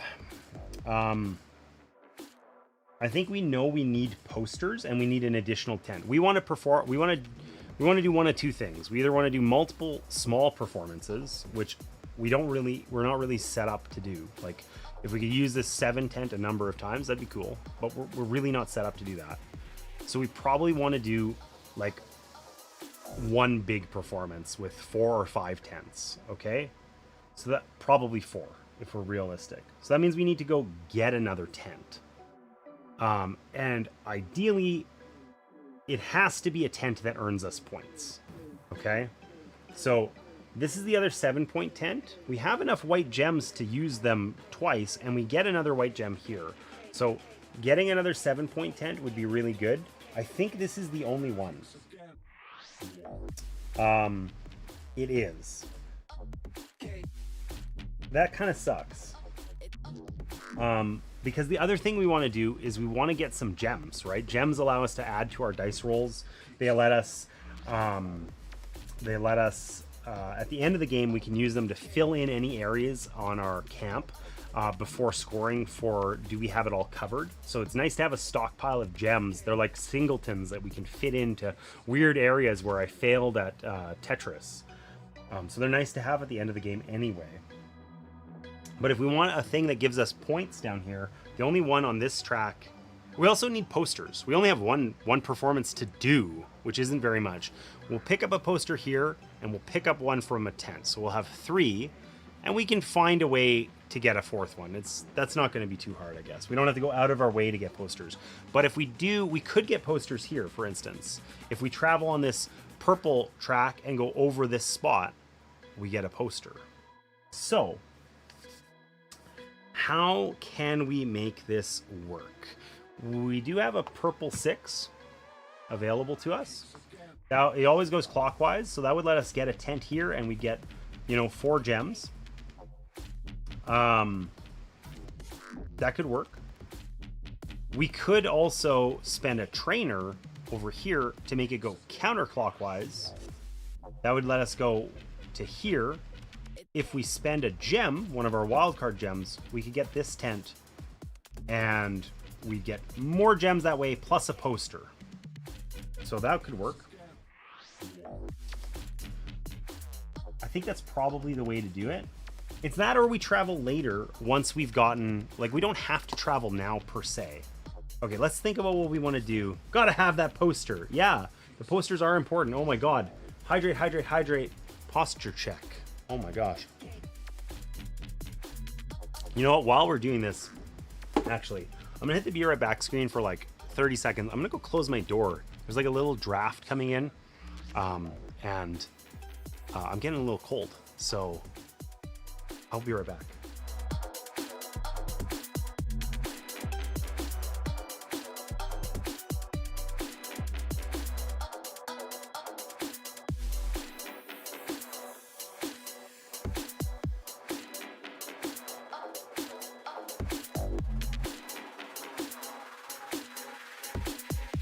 All right, friends. Didn't take me long. Just had to walk over there, close the door. Let's get back to it. So, we don't have to travel now. We could do something else and then travel. So traveling will get us the posters and the tent we need. What else do we need? We're probably also going to need more buildings. So, like, maybe we take a build action. We know we also want to take it. We have to take a build action at some point to get a large orange here. We know we need that large orange building in order to use our double. This is only double from 1 tile. If we use it here, it's 7 points. It's like as good as a not great performance all by itself. So we got to do that. We know it. So, well, in order to get a large, we need at least a 5, and we rolled an orange 1.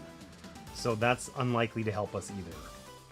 Okay, why don't we just, let's start with, we don't have a lot of small tiles, and this is gem heavy, so we're probably, it's 10 points though. Ugh. Okay, we're gonna discard this one. We're gonna add a purple die. Hey, it's a 6 again, so purple's looking good. Oh, and we got another purple, though it's also kind of, these are middling on points. We want high point value ones. Let's just go travel. It's the only viable choice for us. And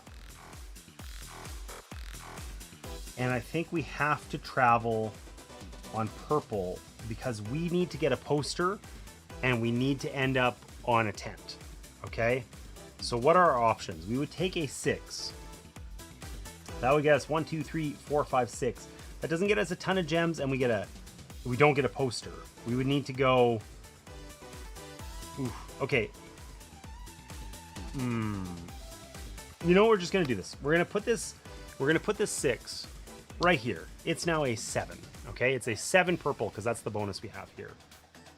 Then we're going to use these 2 as purple gems. That's at 9, 11. We can travel 11 spots. And if I'm not an idiot, that means we end up on this spot over here. Let's see if I did it right. 1, 2, 3, 4, 5, 6, 7, 8, 9, 10, 11. Perfect. So we're going to all the way over to here. We get to take this tent, which is one that earns us points, which is, we really want points. Okay? And we get to collect all the things that aren't tents from everywhere that we covered. Okay, so we're gonna get 2 green gems. I think there's some green gems in the, no, it's just reflecting. Never mind. We're gonna get 2 green gems. Oh, I pulled out a purple one. They are in the wrong ones. Damn it. Okay, 2 green. We're going to get 4 purple, but we can only have 3. So we're going to get 3 purple and $1.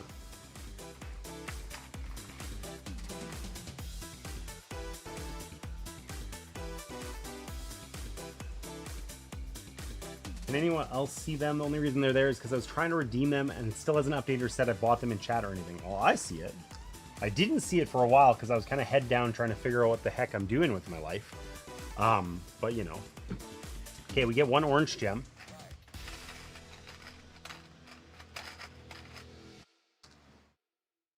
And we get 1 poster. So we're going to have to consider which poster we want very carefully. And while we're doing that, why don't we we're going to put our tent on the 2 white gems and a poster. For sure, because we don't need money. We're good on money. So, 2 clear gems and a poster. So we get to take 2 posters. And our gems are like way better. We've really refreshed them. So, our current poster requires a small green, a large green, and an orange. We know we want to build this big orange guy, and we have an extra green. So this would probably, we have the gems as well. This would probably be a decent one to take. It's also the highest point value, because our current posters kind of suck. So let's take this as one of them. And then we get to flip out the next one before we pick our final poster. Oh god, it's hideous. Where are the good posters, man? Well, we're not getting 4 large green buildings for sure, so this one's just absolutely worthless. And we do have purples, and we don't have any obligations on purple over here already, so we're going to take this one. Okay, and then we flip out a new one, and we've done our traveling. We've gotten our posters. We have 3 that we could perform. I think we can actually complete them all right now, actually. But we're probably going to try and pick up a 4th one and then just do 1 big performance. Probably? Let's think about that. We traveled. Our traveling got us a bunch of posters. And a tent. That was super cool. We like tents. Oh, we can't do this one because we need that large orange, and we know we want to put the large orange here. So,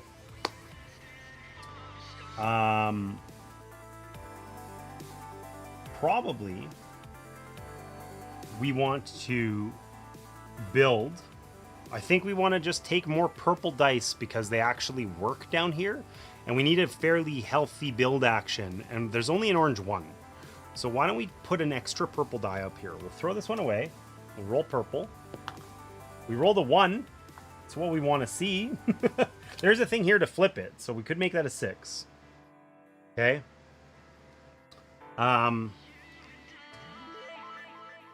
I see them, Interstellar. Yeah, I think I didn't see them. Sorry, Gecko. All right. So we've taken 1 action. I think that was a really good one. We got lots done. We're happy. We're happy. I'm happy. I know I want to build and do my cool, get 7 bonus points. So, can we do that next? Probably. Right? We know we need an orange. Is that the only thing we need? We got this one. We got this one. And we got this one if we have an orange. And then we basically don't have anything left, right? We have like an extra small green, which is fairly worthless for us. So, other than a large orange, what do we need to build? I mean, we could build a second large orange, and then we could finish this one. Or no, sorry, this one. Because, yeah, that's probably the most viable thing. Because we don't have the luxury of time to, like, you know, we gotta scramble together, we gotta build, then we gotta perform, and, like, we don't have all day to find new posters and stuff to perform. I think we probably are gonna want this one. Which means we need to build a second large orange. So we need 2 large orange. So let's take this purple 6. Let's put it down here. Okay, so this is a purple 12. That lets us build 2 large buildings. We're going to spend 2 trainers so that we can make them both orange.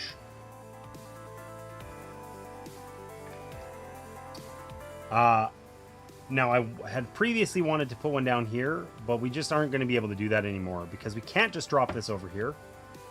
It needs to be adjacent to something we currently have. So we're going to put this one here. We get $2. Yay, $2 that we don't need. Who cares? Okay. And then we're going to use our other trainers to put this guy here, and we're going to get 7 points, but we double that. We're going to get 14 points. That's big.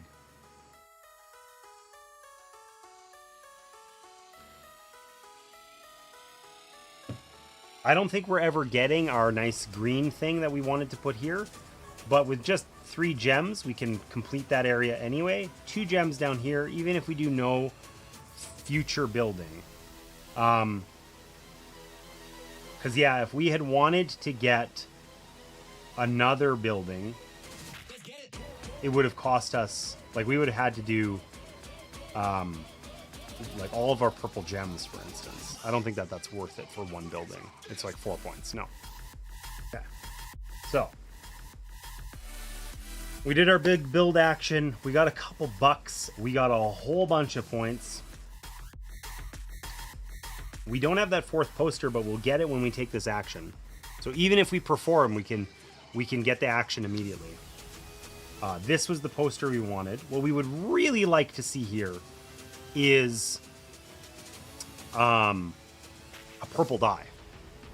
But we can't actually add a purple die. But we might as well add something. So let's get rid of this one. We're never going to be able to complete that one. We'll add an orange die. It's an orange 4. It gives us options. Okay. And it also turns over the posters because maybe we can get something better. This is more points, but I don't think we can complete it. We already have... Yeah, this is the only one we can complete, really. We can complete it instead, but that doesn't help us.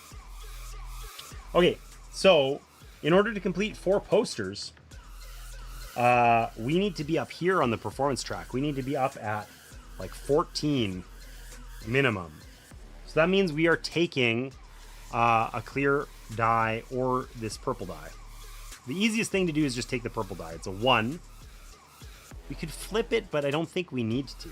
So we're just going to take it as a 1 and put it here. This lets us draw a poster. We're going to take that poster that we want and place it there. Okay. And then that only gives us 13. We need 14, so we're going to spend a purple gem. So that gives us 15. And that lets us do 4 performances this time. Okay. So let's do it. I hope I didn't screw this up and we actually meet all the requirements. So we need a large and small green for this guy, which we have. Perfect time for it to switch to the slider cam. Okay, so for this guy we need large and small green. We got them here. For this guy we need big green and orange. I said that the first one incorrectly, but whatever. And we need these 2 gems. Okay, for this one we need our 2 purples and a purple gem. Okay, and then for this last one, we need our other small green, our other large green, and our one of our oranges, and a green gem, and a white gem. So we really like min-maxed pretty hard here. We used every tile that we have, basically, plus essentially all of our gems. And we're going to be rewarded handsomely. We're also going to use our trainer on this thing here because we get 1 point per card we complete this turn, which is 4. So we're going to get 4 bonus points. Let's just take that now because I'll forget. And then let's see what we get. We get 3 points. That gets us to 100 plus $4. Over here, we get 6 plus 3. We get 9 points plus $4. That seems to be a common thread here. Okay, over here we get 8 points and $3.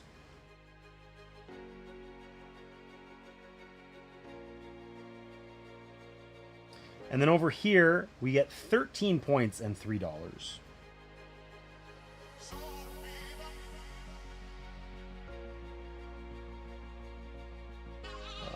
surely. We are loaded. We have tons of money. I mean, we're going to have to spend some, but not that much. Okay, and we took our 4 bonus points. And all of our... We literally used all of our trainers. Like, we're tapped out on them. We spent most of our gems. And we completed 4 posters this round. For a bunch of points. We are now at 130 points.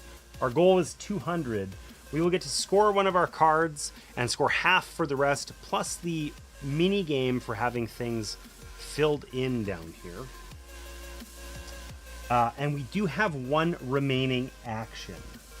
So I think we have 2 viable choices, right? Choice 1, like, we can't perform. We don't have any posters, right? We also don't have any trainers. We could go get a poster here, but we don't have any trainers to do that with. So we only have 1 action. By the time we acquire a poster, that's it, right? So either we can go build, and we can try and fill in some of the travesties we have over here, okay?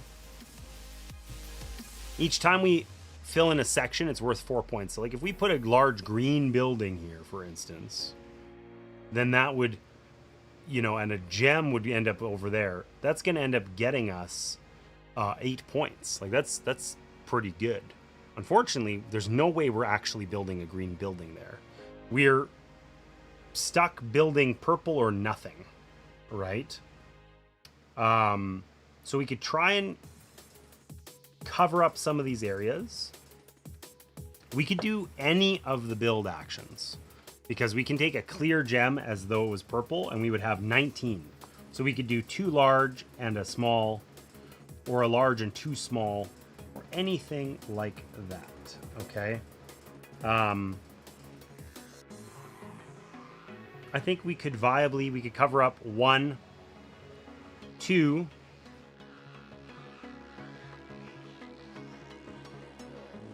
maybe 3 areas. 3. We could cover up 3 areas and, you know, pick up a couple gems that might let us cover up another one. So that would be option 1. Or option 2 is we just travel super hard, right? We could travel, like, we can loop around this thing and get a ton of gems. We'll have all of our gems filled up pretty much. Probably all of them, okay?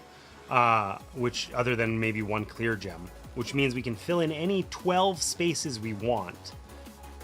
Plus, we'll get a couple cards, which are totally valueless to us. But we also get another tent, which is also pretty valueless to us. It gets us $2. I don't know that it makes a big difference here, which one we do. Either way, we're trying to fill up our board on our last turn, and at the end, we score master cards. We get 1 point for every 5 coins, and then we can fill gems to cover up areas on the board, and then we score 4 points per area that's covered. So we don't score anything for posters that we haven't completed, you know, anything like that. So I don't think it makes a big difference which of these we do. I think either way, like with 12 gems, we could cover up 1, 6, 9. We could basically... We couldn't quite cover up 4 areas, I think. Let's do the build. On principle, the build feels like it's a better thing to do than to just, you know... Then we don't have to deal with the posters and stuff, too. So let's just take this 6. We're going to say that it's purple. We get a clear gem.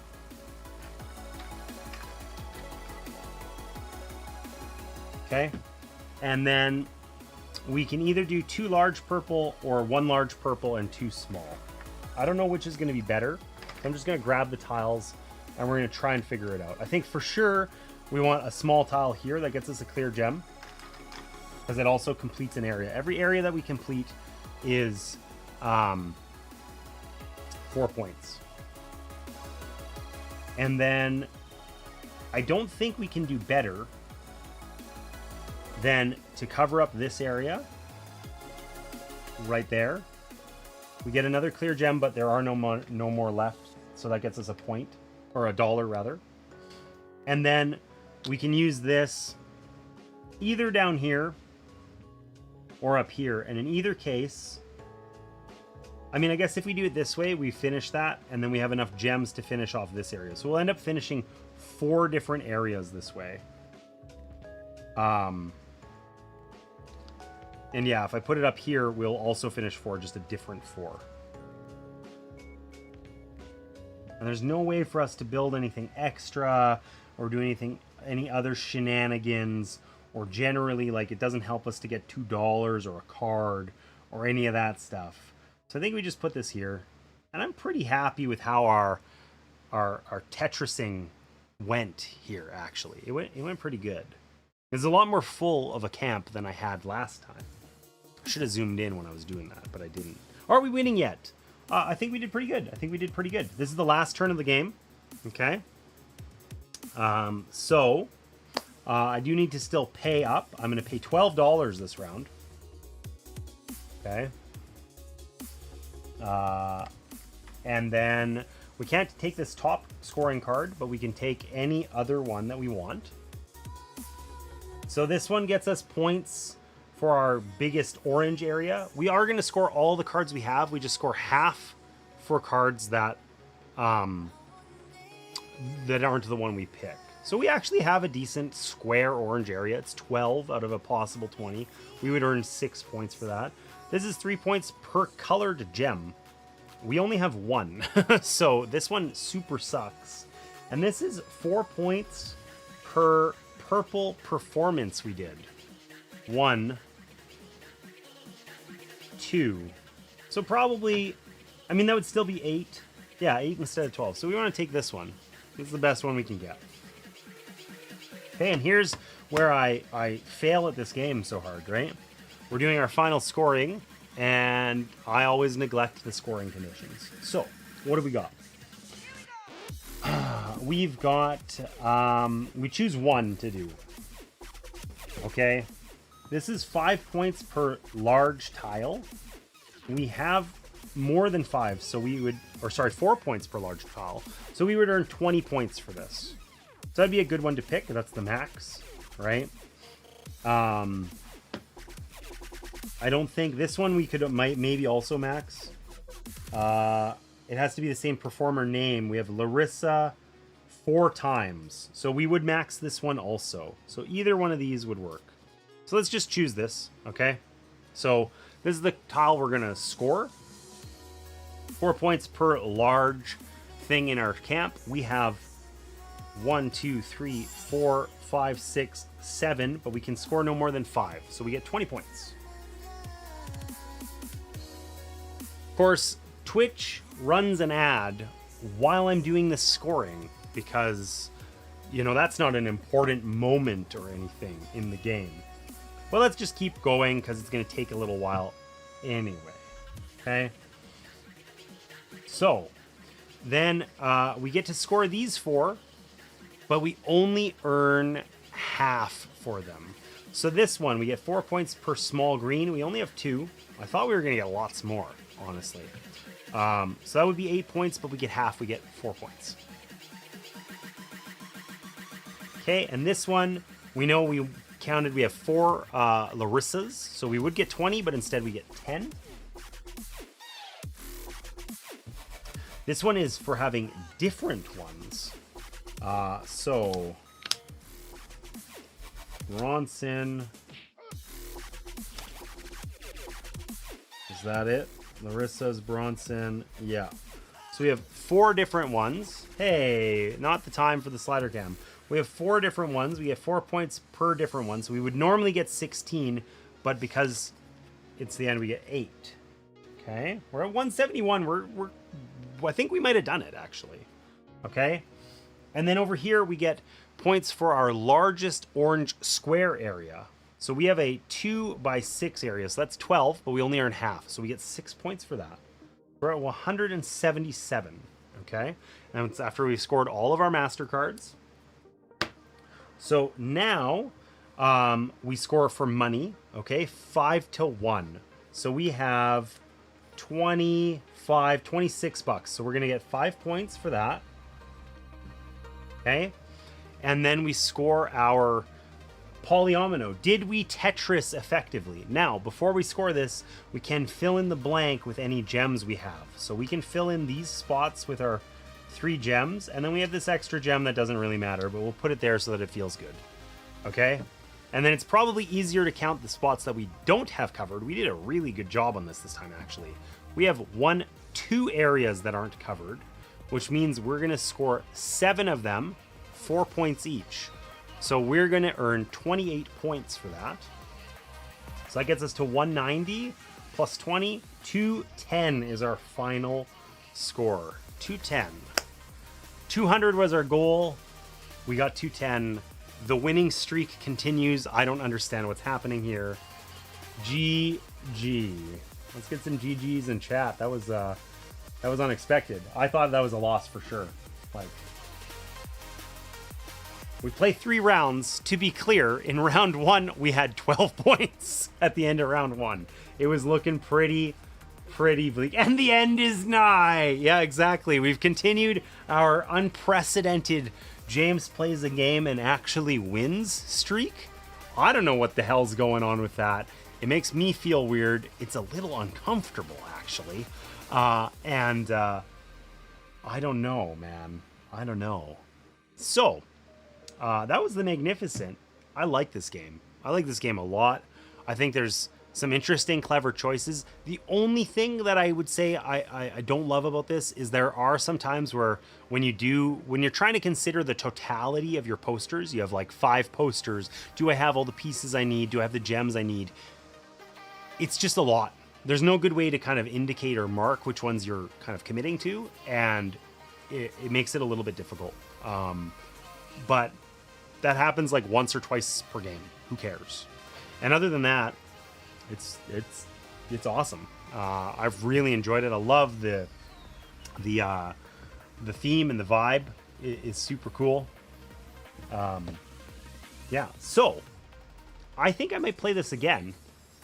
And I think what I'm going to do is I might, since we got that tiny raid and we know that he likes this game so much, why don't we try it again? And why don't we try and incorporate the snow expansion? Okay. So, the expansion is a pretty like rules light expansion. It really doesn't add a lot. This is the entirety of the rule book, plus solo mode, plus optional modules and stuff. So why don't we add in snow, and we're going to give this one another try.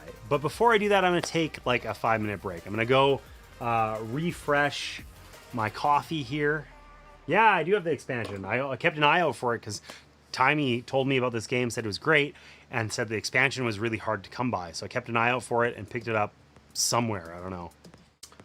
But yeah. That was so fun. I liked it too. Yeah, totally. I like this game. I like the theme of this game like a lot, and I think it does. It's interesting because like I think a lot of dice drafting games feel one of two ways. Either they feel like you can get totally screwed by the dice in a way that's frustrating. I think that's really common in dice drafting games. Or it can be that you have like a ton of ways to manipulate the dice, and then the draft like doesn't feel like important, right? Like it has very much weight to it. And I feel like this game, of all the sort of dice drafting games I've played, whether solo or multiplayer, kind of fits into that weird sort of middle spot where like I care about the dice, but it's never frustrating. It's never like, oh man, we rolled all ones and now it's hopeless. But like if I'm using my trainers to manipulate the dice or the gems, that's, you know, like taking away from other things I'd like to do. So, you know, it kind of like strikes like a nice little balance. I really like it. I like it a lot. So, that said, it is coffee time. I'm going to go refresh my coffee. I'm going to take a 5-minute break. I will have to skim the rules a little bit of Snow to get it set up, but it shouldn't take too long. It's pretty much the same game with a few extra pieces bolted on. So, I will be back in 5 or 7 minutes, and we'll get into the Magnificent again with the snow expansion. So I will see you guys real soon.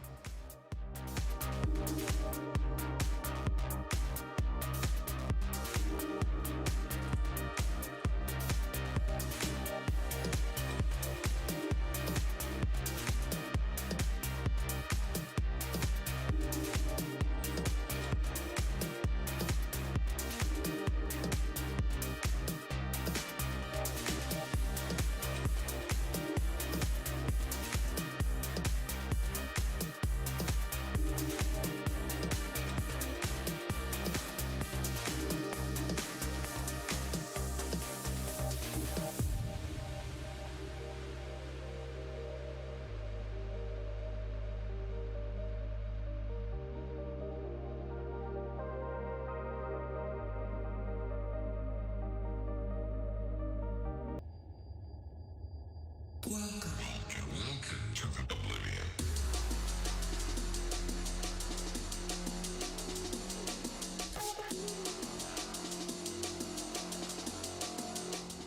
All right, welcome back, friends.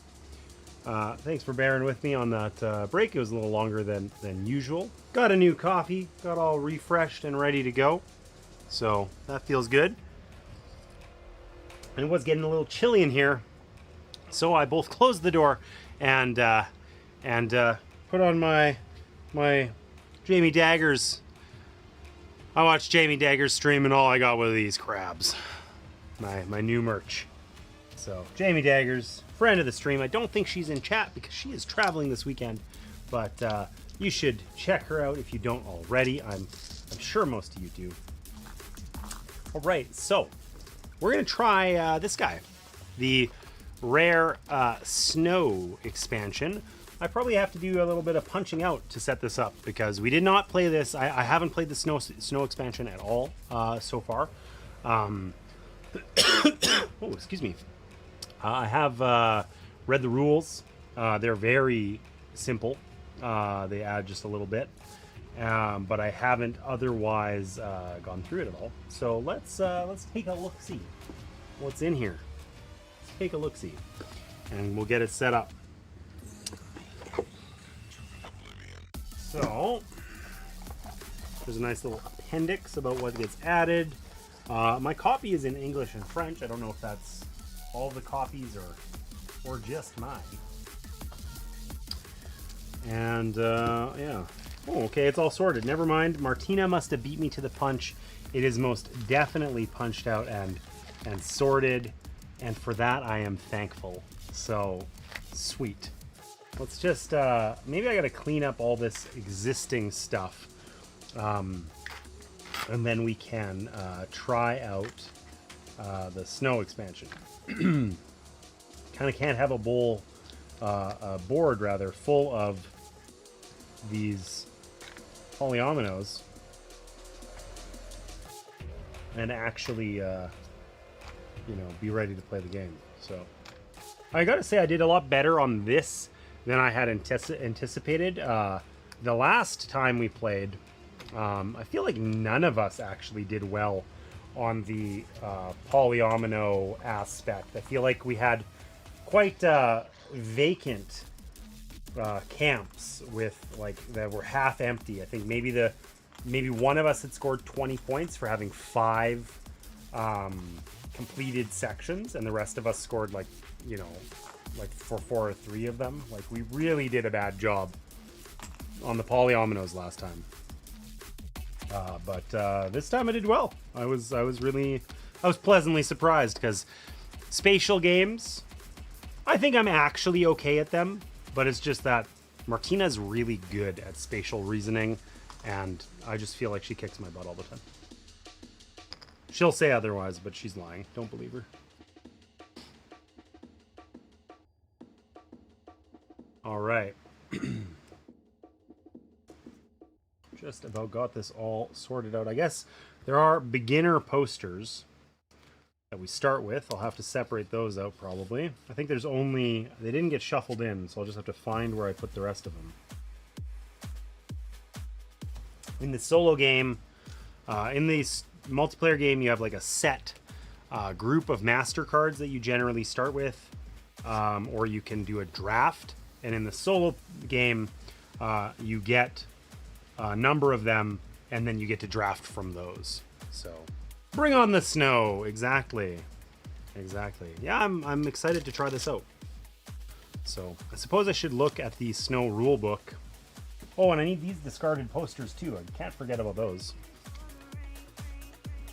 So I know snow adds like white tiles and white, like basically instead of there being clear dice and then just being dice, there's additionally tiles and posters that are clear. So there's more performers, and like to build a large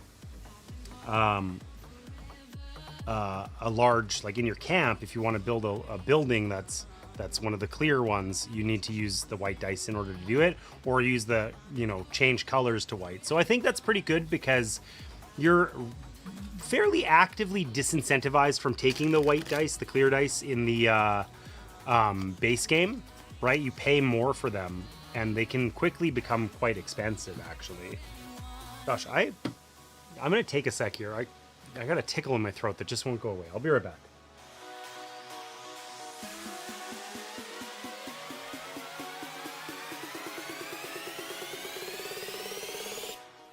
All right, sorry about that. Let's continue here and let's look. I know the snow rulebook here, quite surprisingly compared to most rulebooks, has like a comprehensive list of the setup plus the changes like highlighted, which I can't complain about that.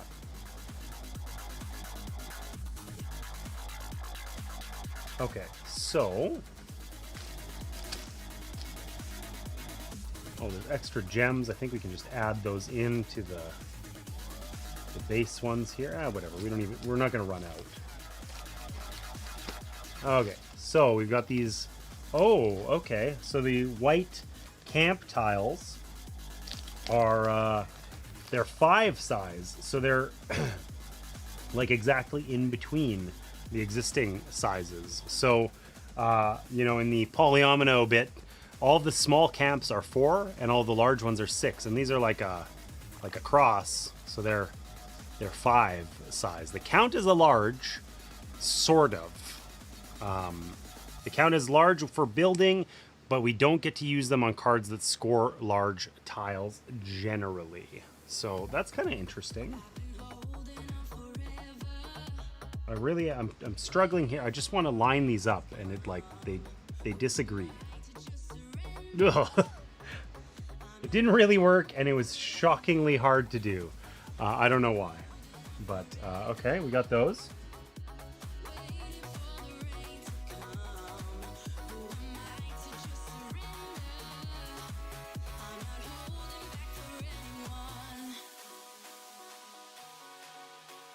Okay, so there should be new master cards, which sounds more,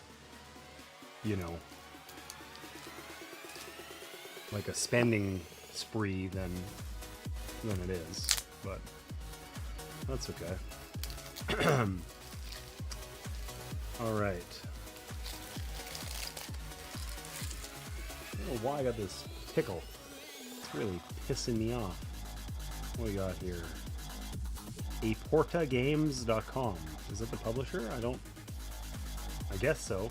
Matago and Aporta Games. I've never heard of them. Capital Lux. I've seen this.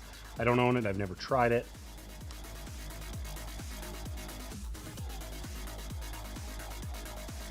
Reference cards in French? Oh, no. In French and English. All right.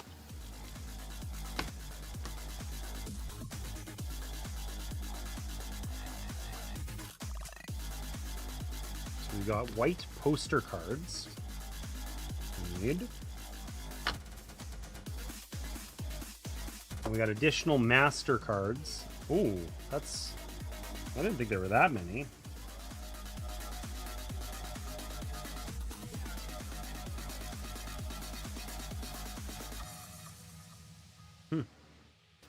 Okay, let's look here. 2 new player boards, 4 dice, whatever. It's so they can have extra players. 53 new master cards. Okay, so there's tons of new master cards. All right. And we're just gonna mix these in with our existing ones. So we'll have. That's cool. It looks like lots of new ways to get colored gems. Oh, some of these have the white tiles directly on them. Cool. Okay. Okay.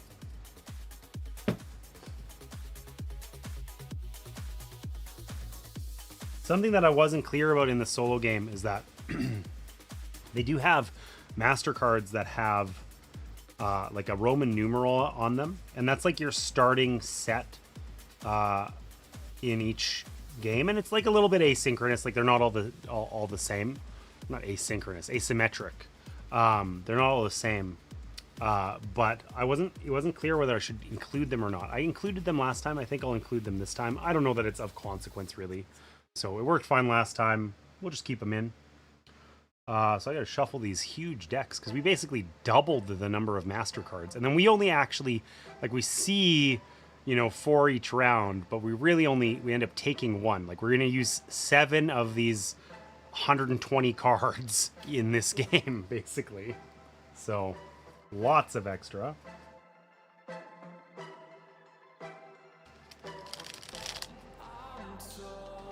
Enough extra that it's a pain in the butt to shuffle. So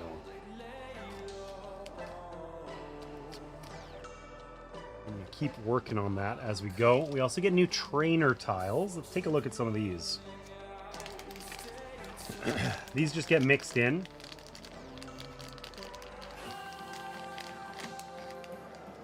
What do we got though? This one has a lock on it. I don't know what that means. Oh, all of them do. No, not all of them.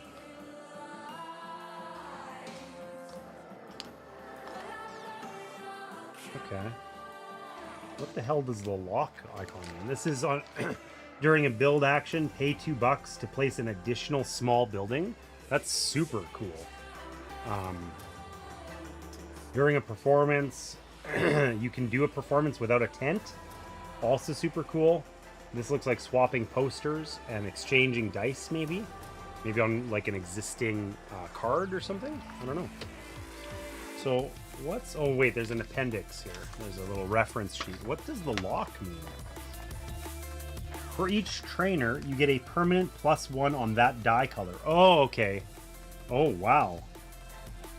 But your trainer remains there for the rest of the game.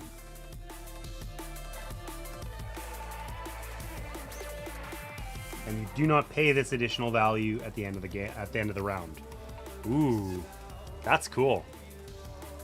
There are so many cards. Like, look at this deck. I don't want to shuffle this. They added 53, so like basically like a normal deck of playing cards was added, and I think there was 80 or something to begin with. So like it's tons, It's gonna take a minute to get these shuffled appropriately.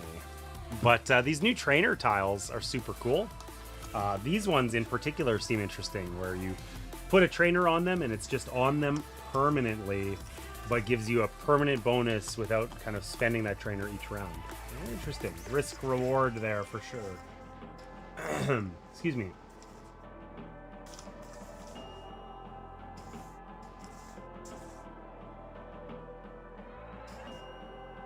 I'm trying not to look at the trainer tiles. I'm shuffling these guys up by just like, smooshing them around.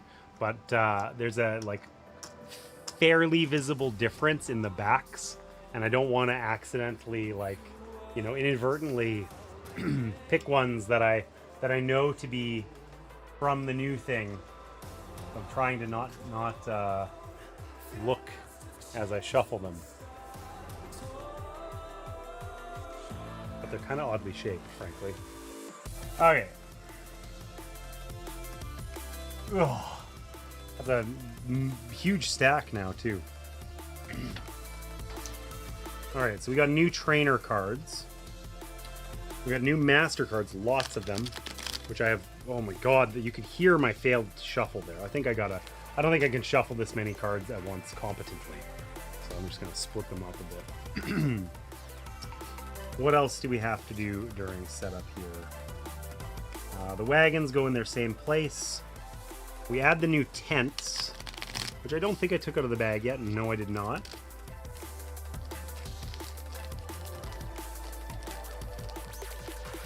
So the new tents, I think, are like a little bit more... oh, wow. 10 points, but they require 2 gems. So they're generally more valuable, right? 10 points, but they require 2 gems, or they give you both points and money, a split. All the other tents in the base game are either money or points. And we do something a little different with the tents in this game as well, where we place them. So we're going to shuffle these in. I flipped over the existing tents here, and we're going to shuffle these guys in. And then, once again, we can tell the difference. These ones are printed a little lighter, but that's okay. We're just not going to look. But we're going to put these all out on the face, like on the rings, like we did. We use 15 of them. But then on each circle, we're going to place 2 tents into the center. And then if you stop on a spot that previously had a tent that has a poster, you know, there's always a poster underneath the tent. So there would be a tent here. And if I took that at some point during the game, and then there's a poster, and I stop on this spot, well then the 2 tents that were placed in the center in the middle, I can pick one of those. So instead of it being just posters, there's, you know, more tent options generally available to us. Which is cool, because that was one thing, especially where, you know, there weren't other players moving the... like, we traveled a significant amount less than in a multiplayer game.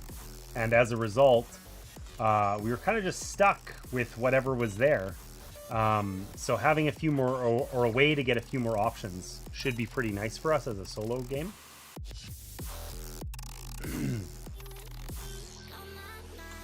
Oops.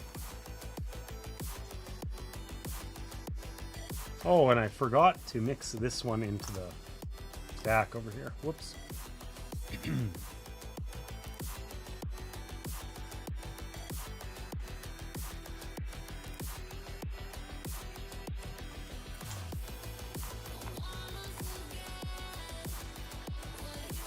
All right, so we got our tents set up. Still have to shuffle these cards some more. Let's take these and we'll put 2 in the middle on each of these. 2. That leaves us with just 1 extra again, like always, or like before. Oh, good time to cut to the slider cam. It's like it knew. So yeah, these extra tents in the center that we can access now. That's cool. I like it. Oh, I guess we have 2 left over instead of 1. That's cool.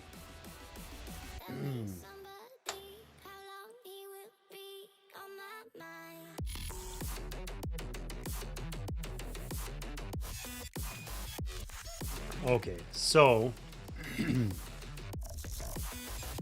we got to shuffle these master cards. We just got to finish that up. Period.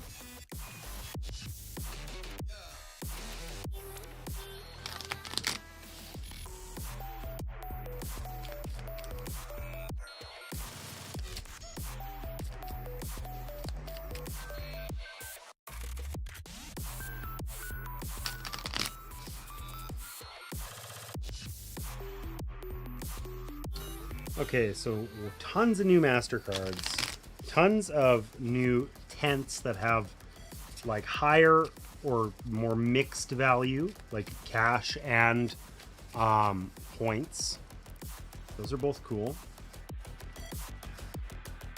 We can build the large buildings that are white buildings that are across, so I'm not sure how easy those will be to integrate. I don't know whether that's like valuable or not valuable as far as adding to, you know, if I had been doing my polyomino game like I did last time, I don't know that I was like, oh man, if only I had a 5 cross piece, this would work perfectly, you know? So we'll have to see how that works out. Put those up there.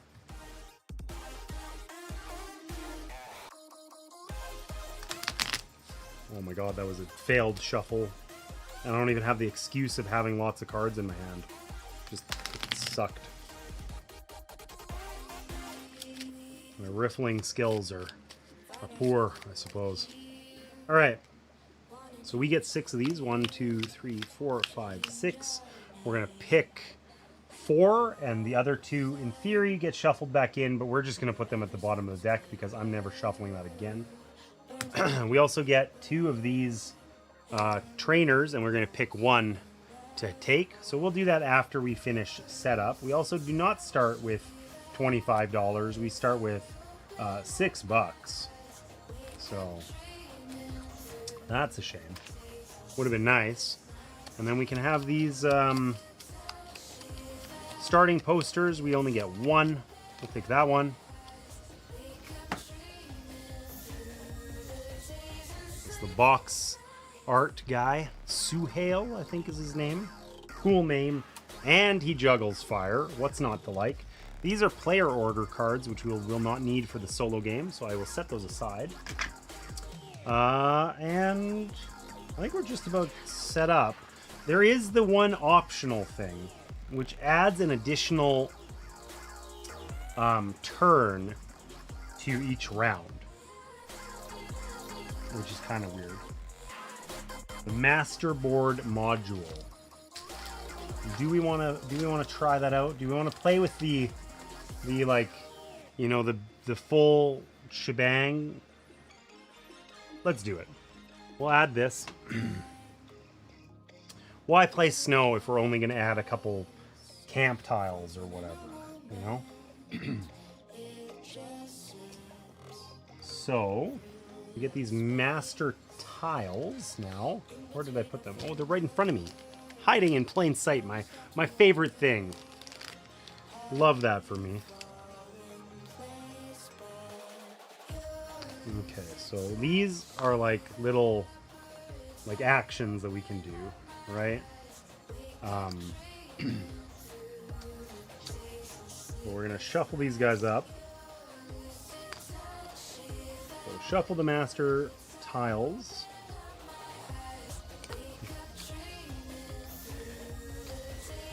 And make a stack above the board.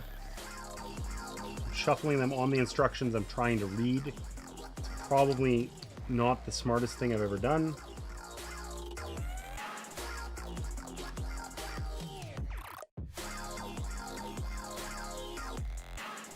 Okay, so in solo game we get 4 tiles. That is actually really far away. Ugh. I'm like, I can reach that. No, not really. It's not a great place to put it. Whatever, we'll just leave it there. I can rearrange this later. Once I get some of these extra little bits and bobs out of the way. Alright. We got those.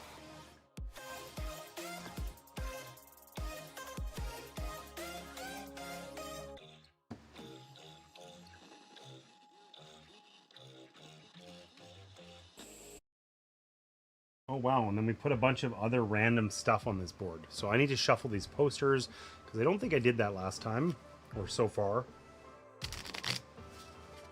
I don't know why these posters are 40,000 times easier to shuffle than the master cards, but they are. Okay, so we put...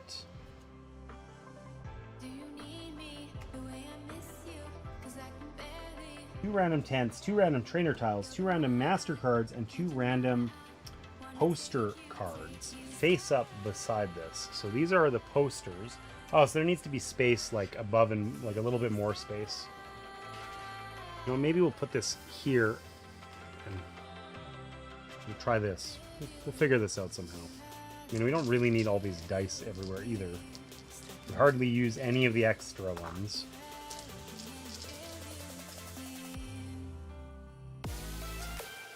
But, okay. Maybe, sorta, somewhat, like that. Okay, so 2 poster cards go beside this. And 2 master cards.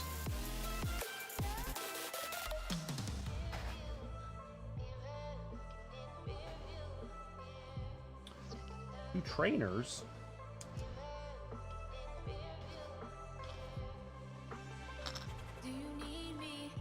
2/10.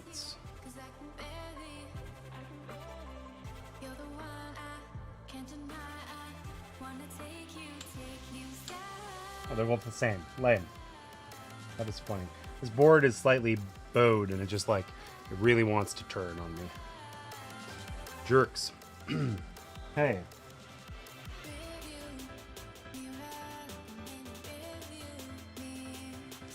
Okay, so these tiles are ones that are future tiles that are available the next round. These ones are available this round. Okay?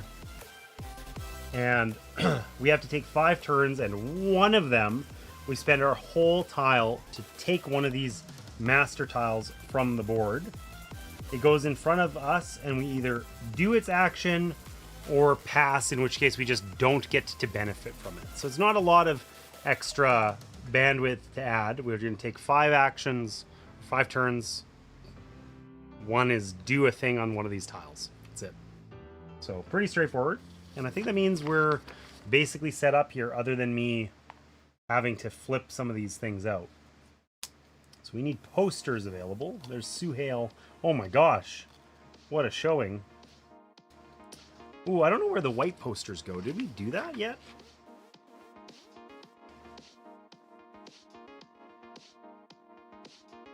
Oh, we only draw 3 posters from the poster deck. Whoops. And then the white posters, which I put down here, which I already shuffled.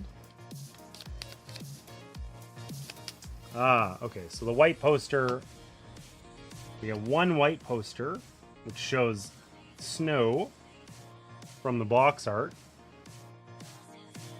And then 3 normal posters. And this works just like in the solo game. This white poster we get works just like the other one. We can discard this one, but we would add a clear die to the pool, which probably isn't super helpful. But maybe they're worth a little bit more. We're kind of incented to take them a little bit this time compared to usual. So I think this means we've got all of this set up other than flipping out these trainer tiles. Thank God. It took a little longer than I thought. There's just there was a lot to shuffle, frankly.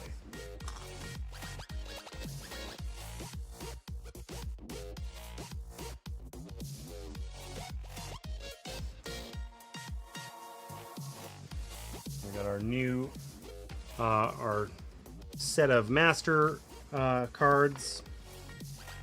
We still have to draft, or not draft, but choose our cards that we're actually going to use. And is there anything else we have to do for setup that's different? Player order cards we don't care about because we're not doing that. We got our starting poster.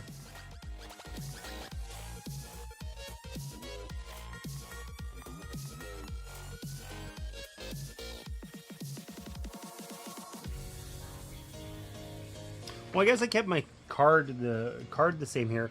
You know what? Because we haven't tried this yet, all of these player boards are all different, and why don't we just try the back side of this one? They all have an A side and a B side. We've not tried the B side before, so why don't we give that a go? The rewards are in a different position and that sort of thing, and otherwise it's the same. The tents are the same. It's really, this has changed, and then in a multiplayer game it affects your like what your starting resources are and that sort of thing. It has less effect here, but why don't we try the backside anyway?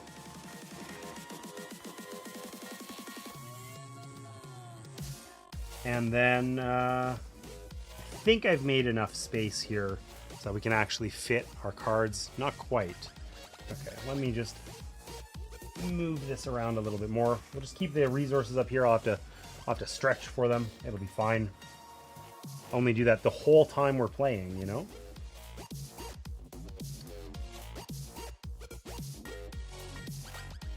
And then I guess we get one of these trainers. Am I missing one? 1, 2, 3, 4, 5, 6. Did I already take one? I am missing one. Where's my other trainer? Oh, it's way over here. I knocked it with a bag somehow. Okay. Cool. So that should work. We have enough space. We got our starting resources. And that's it. That's it. Okay, cool. So, let's talk about the differences with snow. I don't know why I was zoomed in on that. But let's talk about the differences with our new setup here. And then we can pick our starting master cards and our starting trainer. And then we get to go. I'm not sure that I rolled these either, so I'm just going to roll them first. Oh, wow, they're all high. Okay. All right, so let's talk about differences. So, on the posters, we have white posters now. This bottom slot will always have a white poster in it. Okay. And just like before, if we discard this at the start of our turn, then we add a clear die to the pool. Okay. And these will require the new building type, which is this guy. It's a 5 shape. It counts as a large. So we need to have, we would need to have at least a 5 die to play one of these out. Okay. And it would need to be a clear die, or we would need to use the trainer on the color change ability to get this, right? And we have a little reminder here. I don't know that we need this little, whatever. We'll keep it anyway. Okay. So these are hard to get, but then this is worth 12 points for 1 large and 2 small and a clear gem. That seems like a lot. So this might be a good way to rack up some points, but they're harder to get. And then we're probably paying more money at the end of the round. Okay. So there's that, the posters and the new buildings. On the tents, we have a bunch of new tents. Where's a good example? This one here. So this one has money and points on it. Or this one has just points, but it costs 2 gems. It's 10 points, so a ton of points, but it's very expensive to use. And there's additionally tents in the middle here, which weren't before, because there's a rules change where if we've taken one of these off and then we stop on that spot, the poster spot, we can take one of the tents out of the middle. So we have a few more options in terms of how to retrieve tents. And then, of course, there's additional new trainers and master cards, which are just mixed in. We're going to deal with those as they come up. And that's it. Sorry. The other final thing, we talked about this earlier, but there's this board. So we're going to take 5 actions per round instead of 4. Kinda. Not really. I think that's more meaningful in a multiplayer game.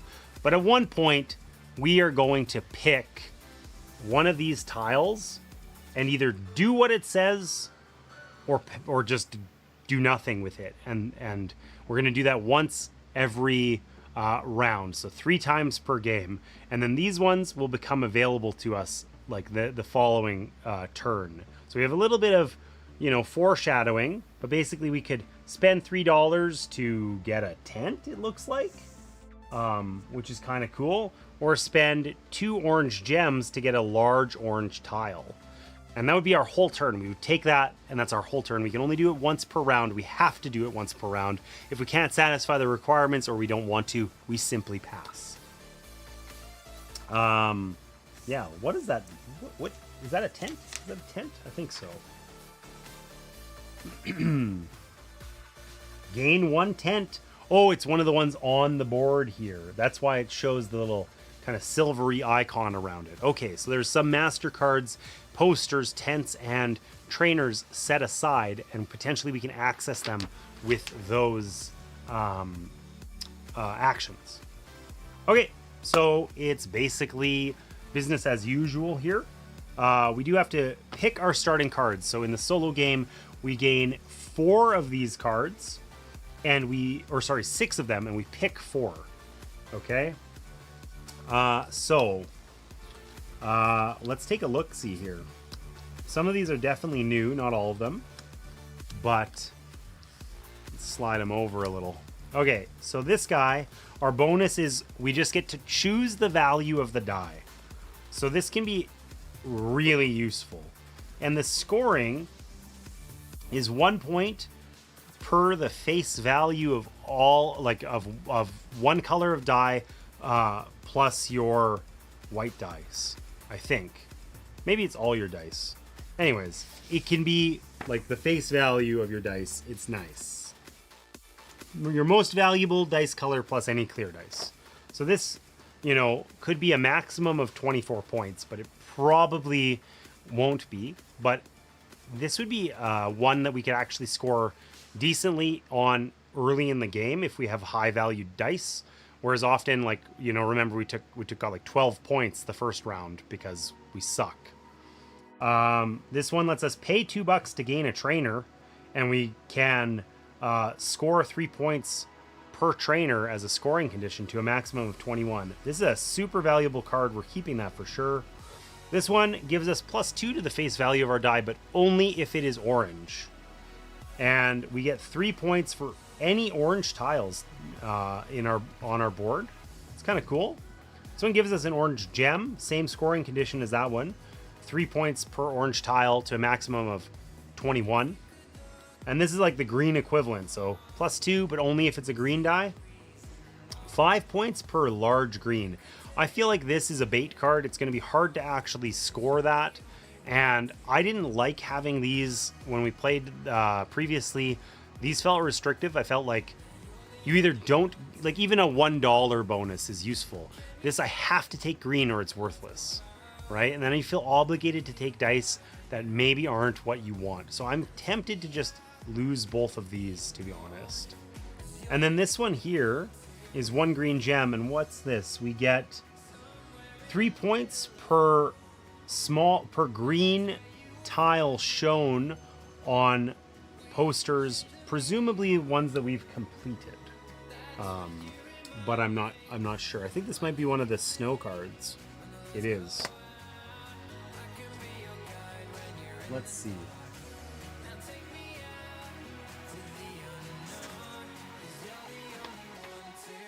Yeah, on your completed posters.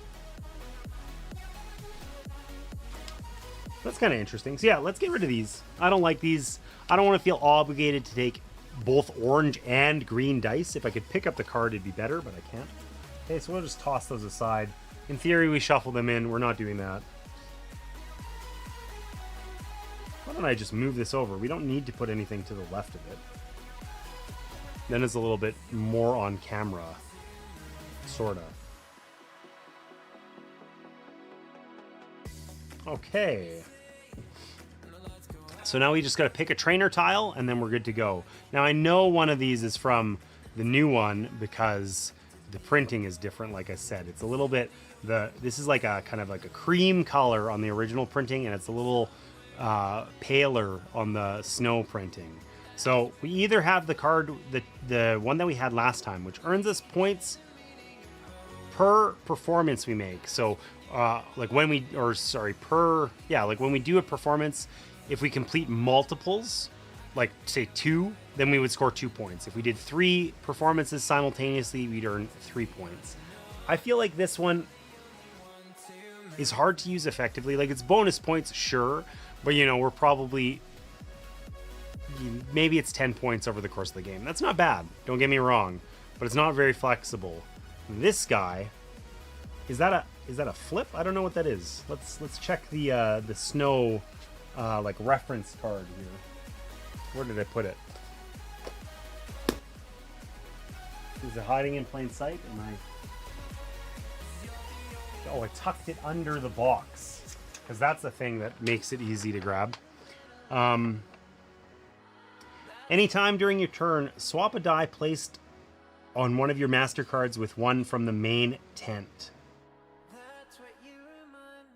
Note that the die on the main tent, or from the main tent, must be placed on the same master card, but without triggering any actions or bonuses. So basically that lets us use a high valued die and then swap it out for something lower, or like we could use a green and then swap it out for a purple before our next action or something like that. So we're probably saving some money that way, and maybe being able to, like, it gives us a bit of flexibility around how we choose our dice. So let's give that one a try. That sounds cool. I like that. All right, we're all set up. Posture check. Risto, welcome in. Thank you. Hydrate as well. Got a fresh coffee here. How you been, buddy? All right. So,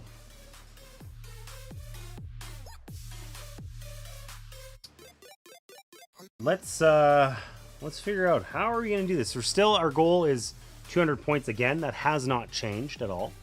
But we probably want to do things a little bit differently. Our board is different.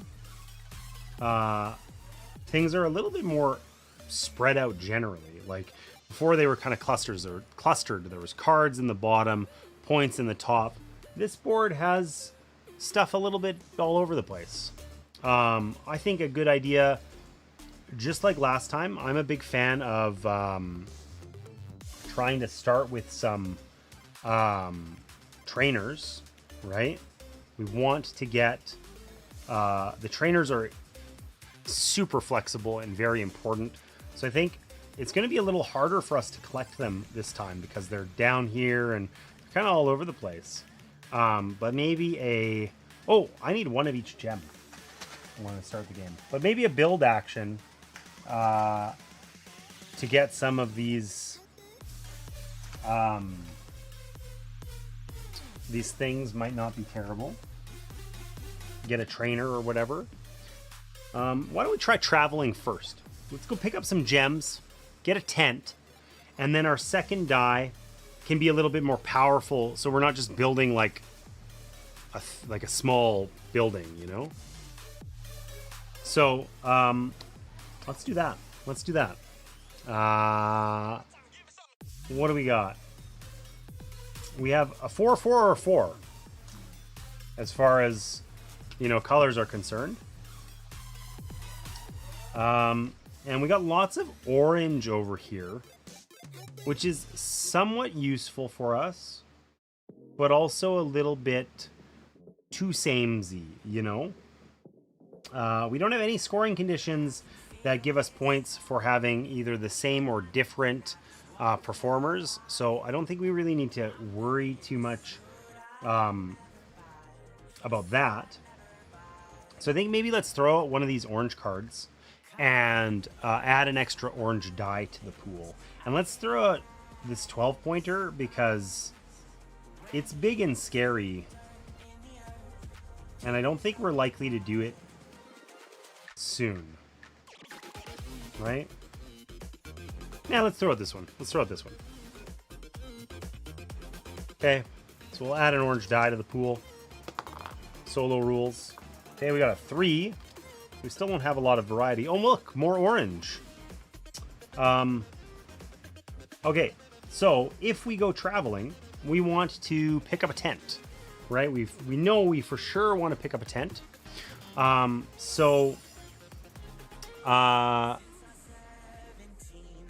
Purple lets us get this 3-point tent, just like that, without any goofing around. Let's do that. We're going to take this purple die. We're going to put it over here. We'll get a green gem. And then we get to move the purple wagon 4 spots. 1, 2, 3, 4. Lets us pick up this tent. We get a orange and purple gem.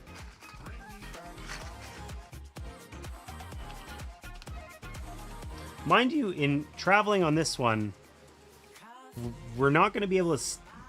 Wait, is this a mistake? Should I be using my orange dice instead? Because that's the one I've added to the pool. I can't add purple. I can only add orange. You know what? Hold on. Did I just... Before we get stuck doing this and we hate everything, let's do this. Let's use this orange die instead. Because we can go just 1, 2, 3 up here. We still get 2 gems. Okay, just instead of purple and orange, we get green and orange.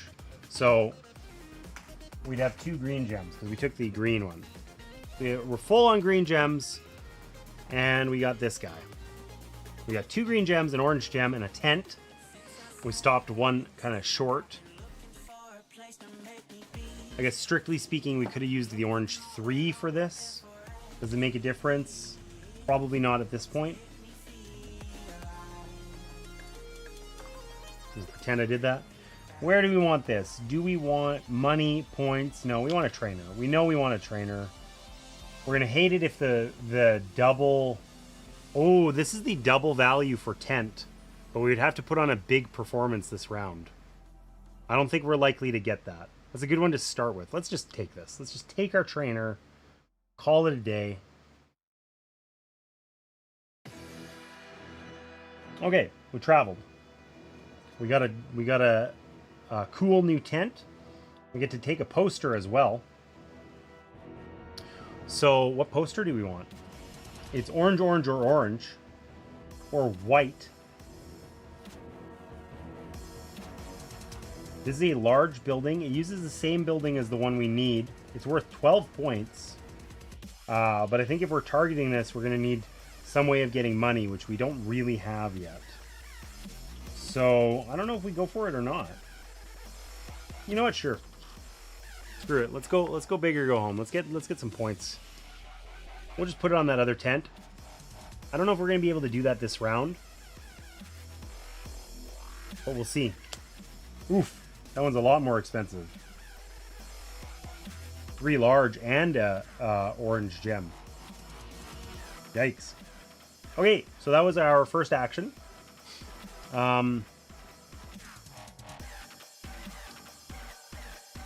Let's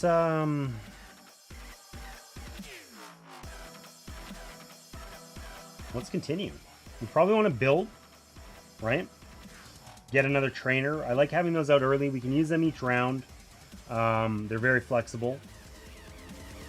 We can also do these at any time. So we can potentially, we can pay 2 orange gems to get a large orange building, or pay $3 to get a tent. And the tent is a 3-point tent. It's the same one we took. It's not fabulous, but situationally that might be like we might be able to, like, that could work out really nicely. So I think we want to build, because we got to work on this. We need 2 orange buildings, or at least 1, and a green building, and eventually we want to get the large white building. So let's take that other orange die, but before we do that, let's throw one of these out. Which one do we want to get rid of? We need some money. This one, I think we want to get rid of this guy. Okay, we get to add an extra orange die into the pool. We roll the 3. Purple. Okay, so let's take a orange die and do some building, right? Because do we need to do more traveling? I don't think so. We got lots of gems. I don't think traveling's worth it yet. We're gonna need some money at some point here. Like, I'm concerned we're gonna come up shy on that. But let's take a look at what we want to build.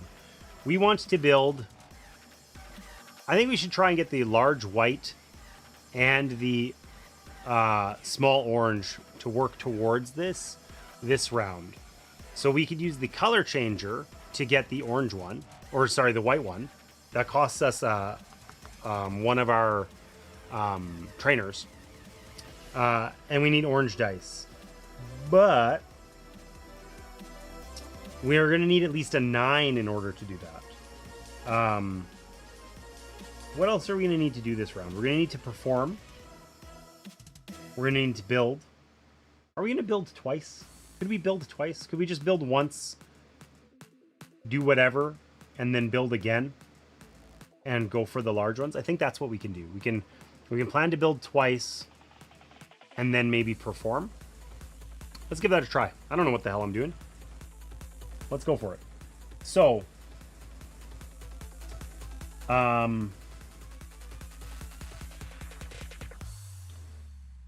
we are going to... We're going to do like a pretty amateurish build anyway. But if we take this 4, we can put it here. We're going to spend $2 to get a trainer.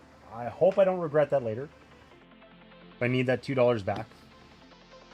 Okay. And then we've got 7, so we can do 2 small. So we can just get the 2 small that we need in order to be able to do these cards or these parts. And then we could, on our next one, use 2 color changes in order to get both the large and the green one. Easy. Easy game. So now the question becomes, where do we put these things? Once we put 1 down, all our remaining ones have to be adjacent to it. Now, we're not going to be able... Picking up a poster isn't super useful. We're not going to be able to perform. We don't have a tent. We're not getting a tent and a poster and the buildings we need this round. So I feel compelled to maybe just start in the corner and begin working outward from there. And I think we're going to go like this for inexplicable reasons. So we're going to get a trainer and a clear gem for our trouble by placing these like this.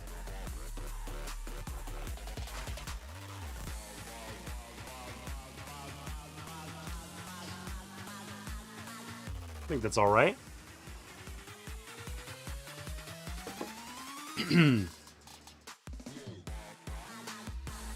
Cool. Cool. I like it. I like it.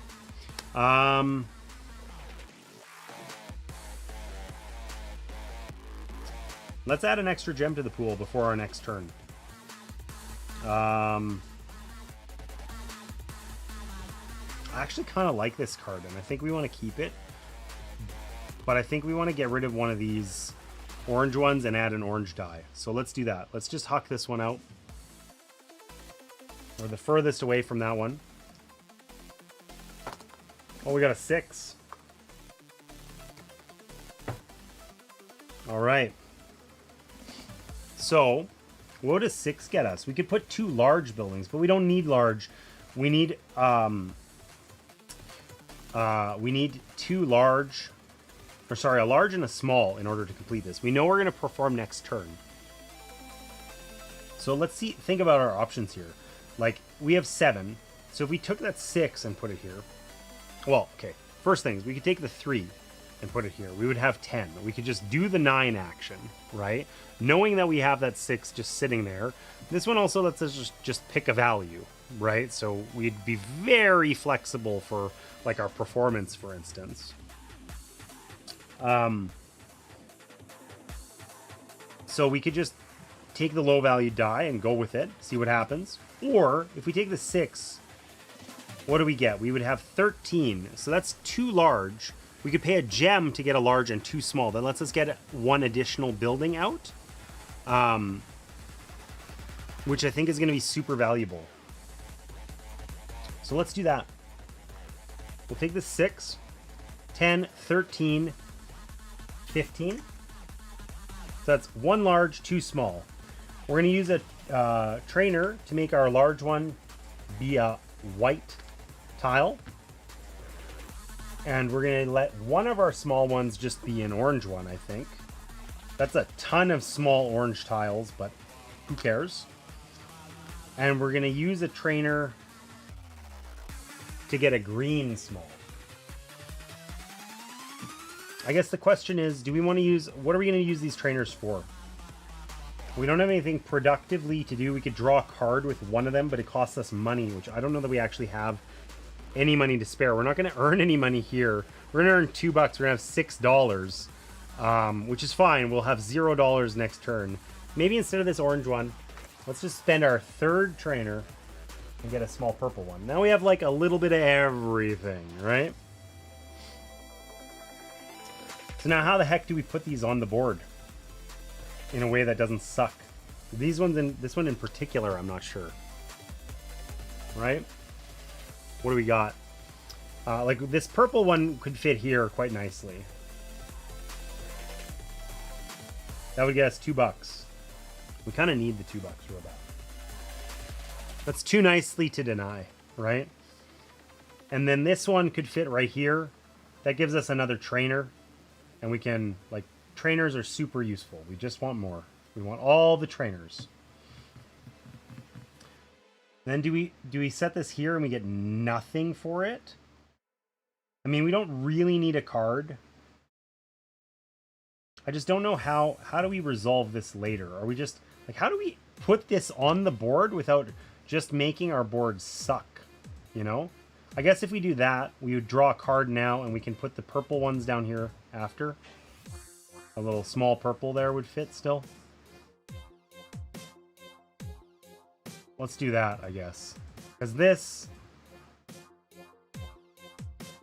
starts to feel yucky really fast. Yeah. Okay, so we're drawing a card. Which of these do we want? This one is actually like huge value. We need 2 large white buildings, which we don't have, and an orange building, which we also don't have. But 11 points and $4 is like so good, right? Compared to these little lobies. But at the same time, we just have this one complete. Probably not this performance round, but we would have it available to us next round. And it also gives us points and money. So let's take that. And we'll just set it. We're going to rearrange them anyway, so we don't really care where it's at.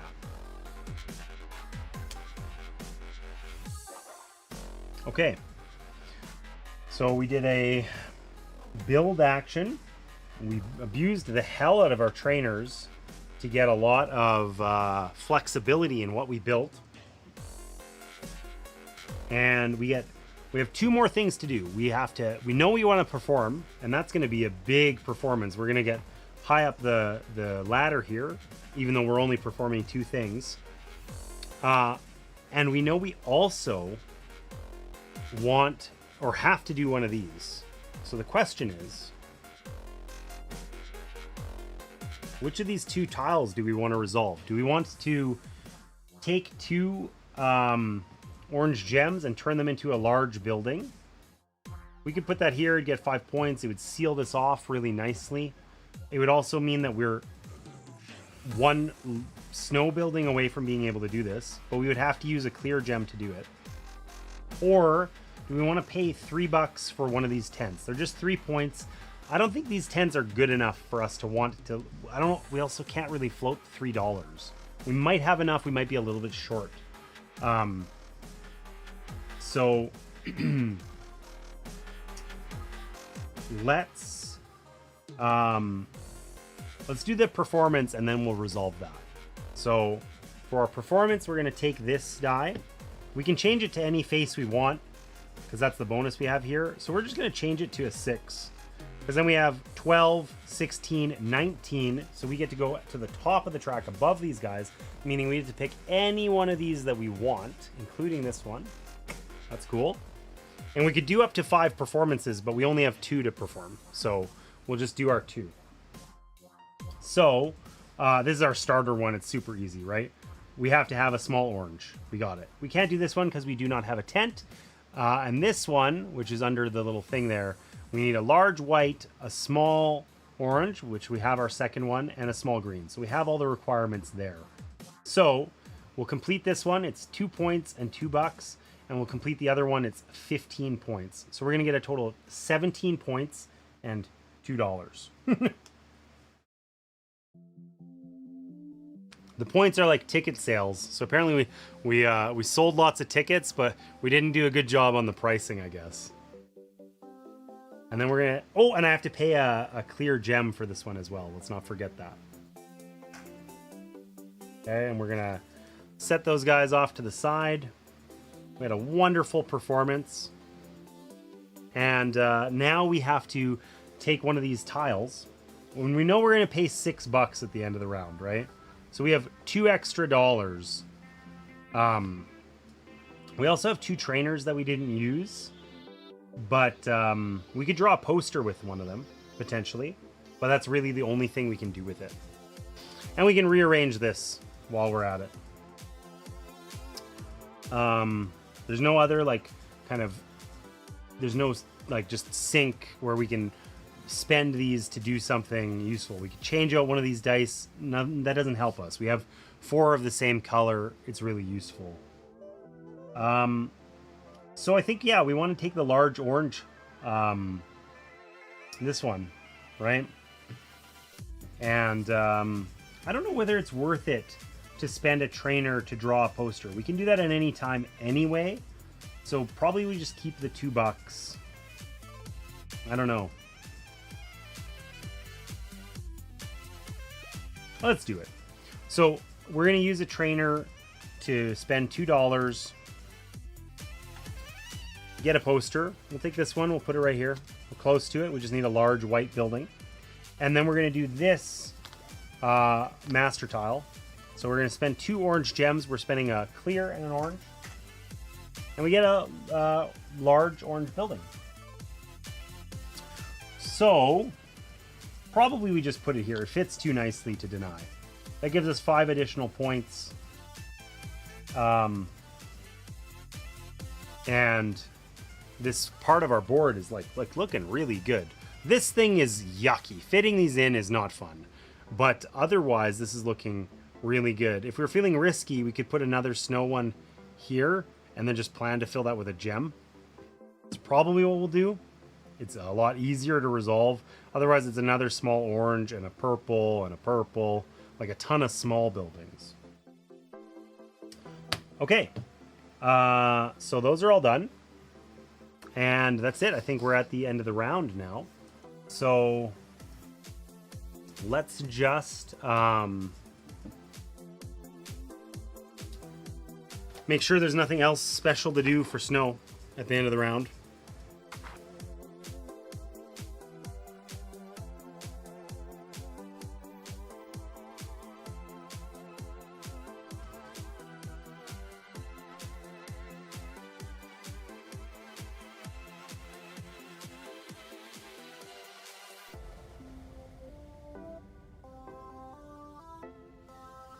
Okay, so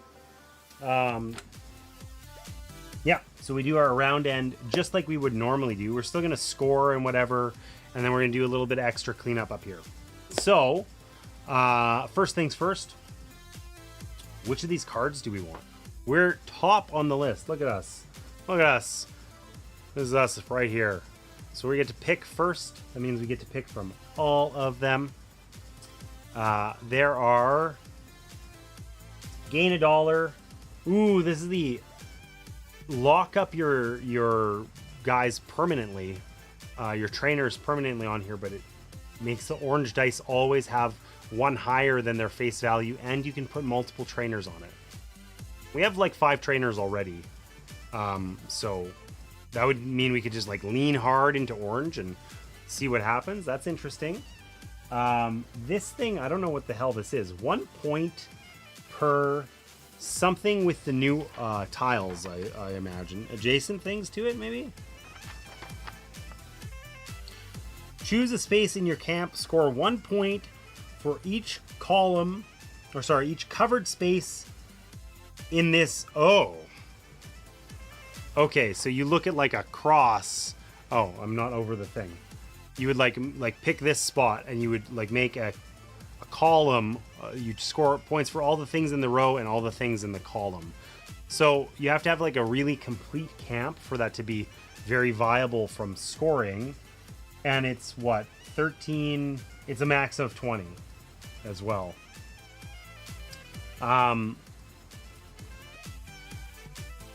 This one here it gives us another set the die to any value. This one's exceptionally useful.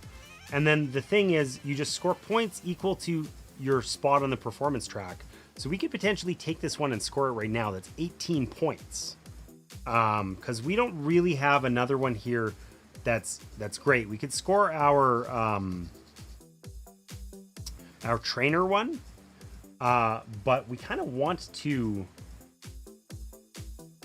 keep that one and get a couple more trainers out, right? And the other ones aren't particularly valuable for us to score right now. I mean, this one is. What would we get? 12, 16, 19 points for scoring this one. I mean, we could just replace it with this one. I don't know. And this one means you get a The trainer it gives you is on your build action, it's +2.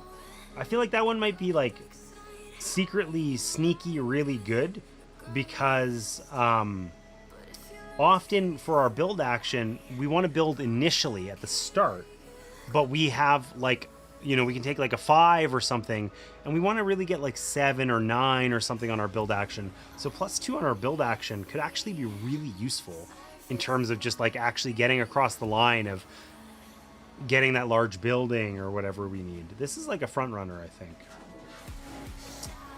This one here, we can turn $2 into a purple or a green gem or vice versa, which is interesting. And then the thing at the bottom, this is definitely a snow card as well. 2 points for each pair of orthogonally adjacent purple and green spaces, which we presently have none of. But for the trainer, it's, you know, pay a trainer and set the die to any value. So the trainer is pretty cool. And then this one is an orange gem, 5 points per large orange, which we'd have to really lean into large orange to do well on. And then this thing is 2 trainers to double the value of one of the camps that you get, which is cool, but that's really good for getting additional trainers out. It's not as exciting now. So I think we're going to take this one. We're going to take this this one. And we would get more points for this one, but like we're not often going to be at 18 on there. I mean, mind you, if we're not on 18, yeah, whatever. I think we're just going to score the performance one now. So we're going to score 18 points for it. Put this there, and this gets discarded. As do all of these. These all go away.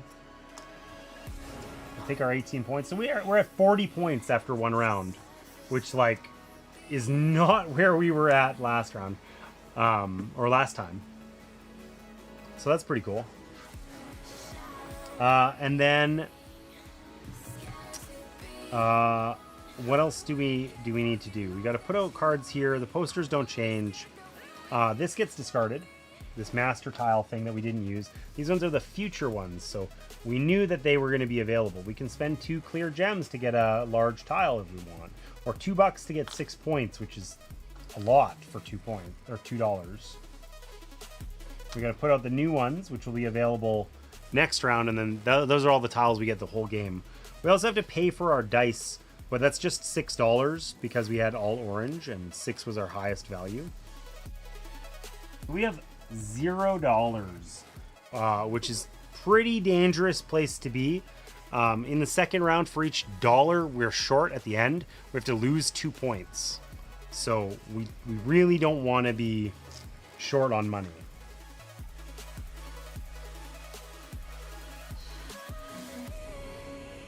Okay.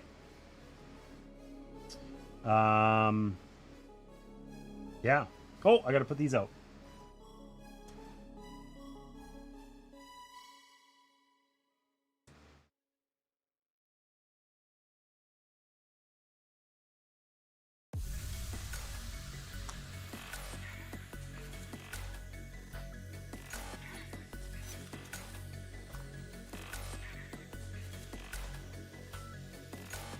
Okay, so let's think about what we need to do here. So we have no money. We got to come up with some money. The only real way to get money is by doing performances, and we're set up here so that this performance, this first snow performance, gets us $6. 2 from the tent, 4 from here. So we need an orange gem, like what we don't have currently is an orange gem and 1 more large white tent, right, in our camp. And we also meet the requirements for this one other than the gems. We have 3 green, so we got the green one. We're short on an orange gem, so we need 2 orange gems and a white tent in order to be able to do these performances, which will get us $8. Getting those performances out of the way, like pretty soon, maybe we can perform twice this round, right? Like we basically have these. Now, The challenge is going to be, how do we actually, like, we can't get the gems without traveling, right? But potentially, let's think about options here. If we travel, we can collect a bunch of gems and a tent. And then we could put that tent here, which would get us 2 white gems. Then we could use that to build the large building. And we wouldn't have to do any color changey things. It also means that, like, this is a lot of points for $2 is our other option. $2 for 6 points is, like, that's a screaming deal. Normally at the end of the game you get $1 point per $5. So this is, like, dramatically better. But I wonder if, yeah, I don't know. The gems might be better. I don't know. But in either case, we're going to need to travel. And we need to pick up orange gems. Now, we can get the most orange gems on the orange track, unsurprisingly. It's also the one we've already traveled on. We'd basically have to go the whole way around any of the other tracks in order to get 2 orange gems, which we need. So, probably let's use the orange track. That's also a 6. So that's not bad. Where would a 6 get us? 1, 2, 3, 4, 5, 6. It gets this green gem. So we don't have any orange gems or any clear gems. We can't go further than that. We can't use the gems we collect this turn in order to modify our dice. And our bonus thing here is only for building. So, oh, we could pick up an orange gem and then spend it and go 8, and we could go get this one. That means that we then need an additional orange gem, but we would get it immediately. Let's try that. Let's try that. So we're going to... Oh, before we do it, we know we need orange. Let's throw out this orange poster and roll an additional orange die. It's a 3. Okay, we're going to take this 6 and we're going to put it here. That gives us an orange gem. We're then just going to spend that immediately. So we have 8. And we go 1, 2, 3, 4, 5, 6, 7, 8. We're going to pick up that tent. Okay, and we get 3 orange and one of either, one of each purple and green. Now we're full on green, so we get $1 instead. But you know what? That's okay right now. We have no money. We now have $1 to our name. Infinitely better than we were doing a second ago. Okay, and our gems are mostly maxed out. Now, I think we take this tent and we immediately put it right here. That means we get a card and 2 clear gems. Lovely. So which poster do we want here? I mean, we have basically exactly... Once we get this large building, we're going to have exactly what we need to do this. And we have nothing extra except for a small purple building. So if we wanted to get a poster that we might be able to complete, we could get this one. But that's going to be tough.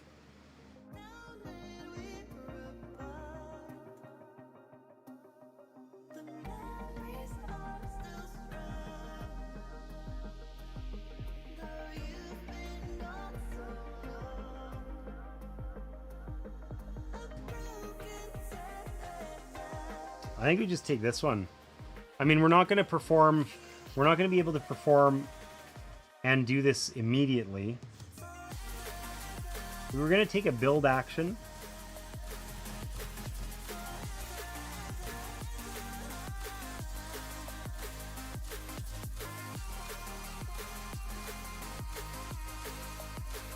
Let's take this one.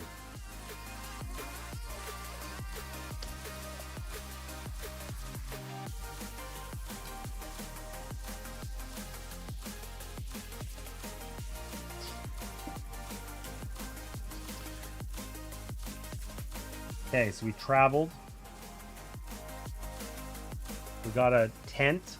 We got a ton of gems and a new poster. And we want to perform... I don't think we're going to actually meaningfully perform twice here. Because I guess if we build, we could perform all three, potentially. But it might be better to perform, do the two, build, get enough that we could do the third, and maybe an additional one, and then perform again. Because then perhaps we're doing like 4 acts, you know, 4 total performances or whatever. Maybe. Strong maybe, you know.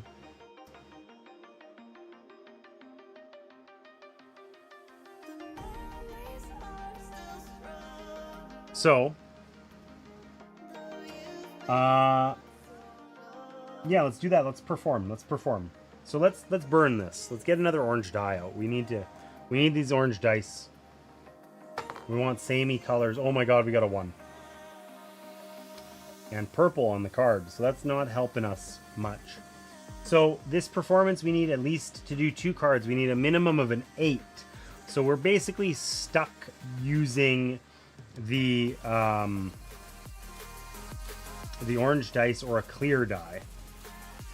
Now we can, you know, use a clear die and later just like swap it out for something. But if we take the orange die, it would continue to add to our goodness, you know.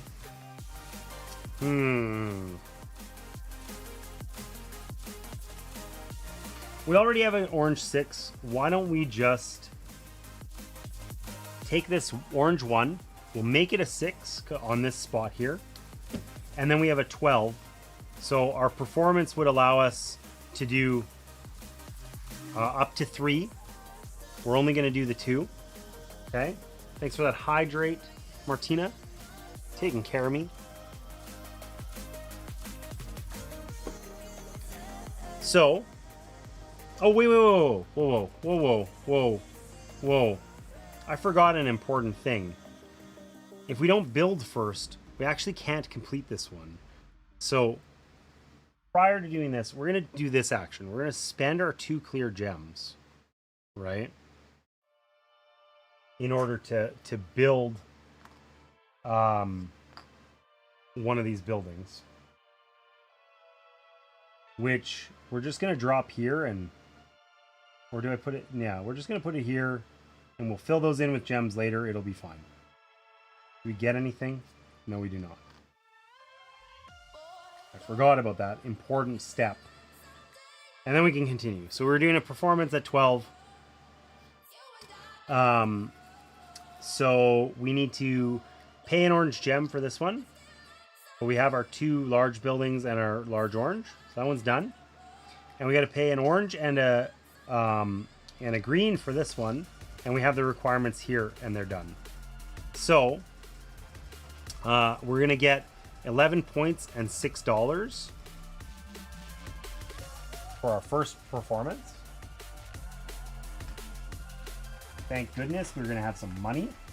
Whew. And then over here, we're going to get 11 points and $2.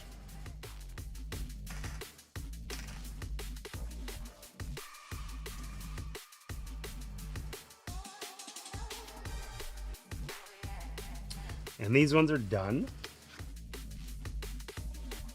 And we are happy because we're no longer dirt poor. Okay. So now we have 2 more actions. So what I thought we might do is build and then do another performance. Because if we build, we can cover up a card draw potentially and then do a performance with 2 additional things and get some more points on the board here.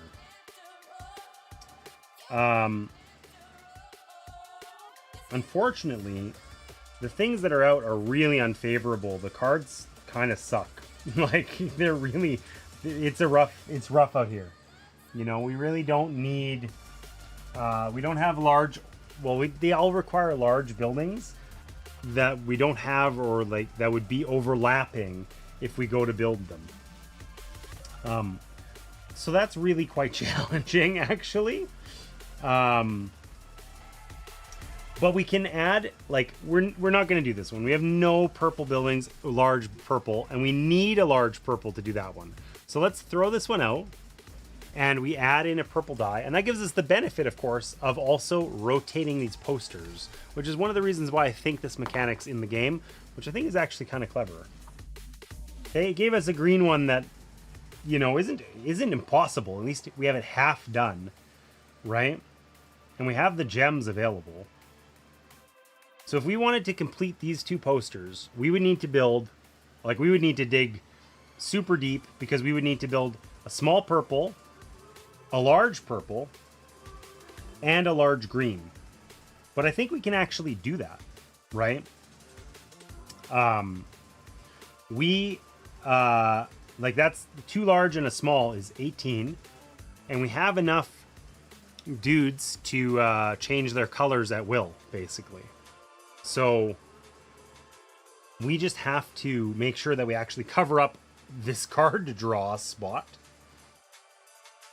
And we need to get to 18. We currently have 12. So the easy way to get to 18 would be just to take this 6, right?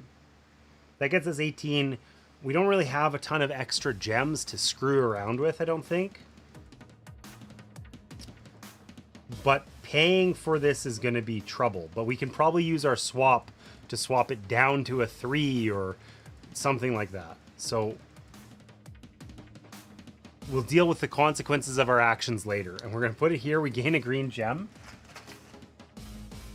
Okay. And we're taking a build action of 18. So we know we need a large purple. So that's going to mean, because we're taking an orange build.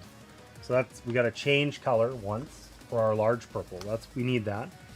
We're going to change color again. That's for our small purple. So that'll give us this card. And then the other card we wanted to do is this one. We have one more large building. We need to change, because we're not building any orange. We're building green. We need to use 3 workers to color shift all of these. And then we have to figure out how we want to use these things. So we got to get down to this card.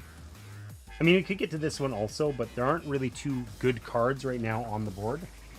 So I feel like if we do this, we get $2 and 3 points. And then it's easy to get there. But alternatively, this fits nicely. And then Martina doesn't get angry at me. Yeah, let's do that. So this way we get $2. And then this way we get our card. So we'll take this one. And I think we're really hard up on money. I want to take the 3 points. We're going to earn $8 for this. Maybe we can. Maybe we can greed for the points. We'll get 4 here and 8 here.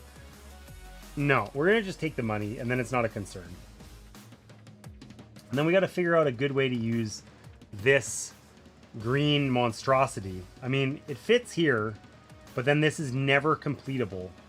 Like, we could complete that part, but not that. I mean, we already need gems for this anyway, so maybe that's not a big deal. Has to touch the existing stuff. We could just put it down in the corner. It's like a perfect fit, actually, and gets us $3. It alleviates our money concerns. You know what? Why don't we put this on the points, and then we'll alleviate our money concerns that way.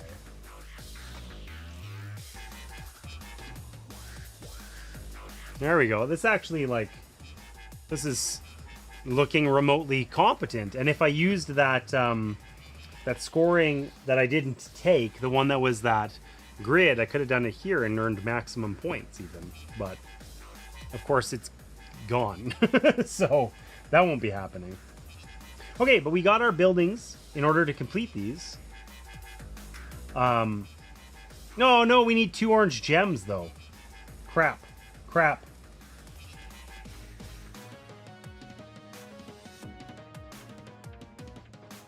We'll have to put this here and use a white gem, because we need 1 here and 1 here, and we don't have any white gems. And we need to perform next turn, so we'll have to do that differently. Pretend I never changed my mind. I knew there was a reason. I forgot what it was. It's a white gem, clear gem, 2 points, and we are gonna sissy out and put this back over here.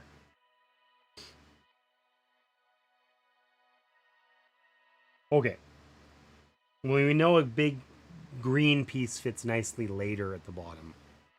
Despite everything, we know we can fit one down here. Okay, so we did our performance, or sorry, our build. And the only thing left to do is our performance.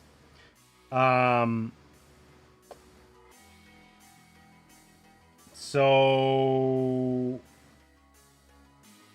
we might as well take the orange die. There's no compelling reason to take anything else. Oh, we need to flip out a card here. Oh, hey, this is an orange one. Listen, let's burn this orange one to put out another orange die. Because then that means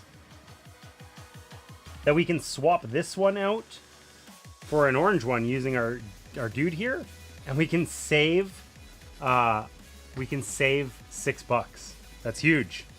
Our money woes are over. We just didn't know it.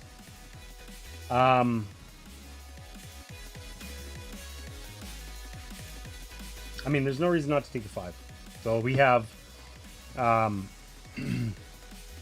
23. We're at the very top of the performance track. I mean, we can move whichever one we want. It doesn't make a difference in the solo game. Anyways, we're at the very top of the performance track. That's nice. We can do up to 5 performances, but we're going to do 2. So, we have a large green, large orange, and these gems. We have 2 small purple and a large purple, and these gems.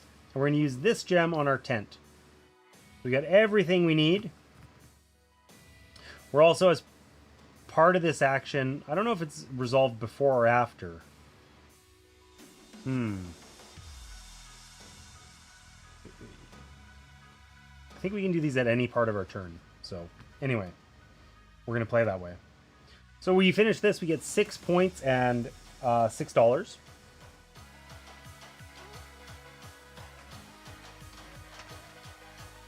From our first performance. The Magnificent Larissa.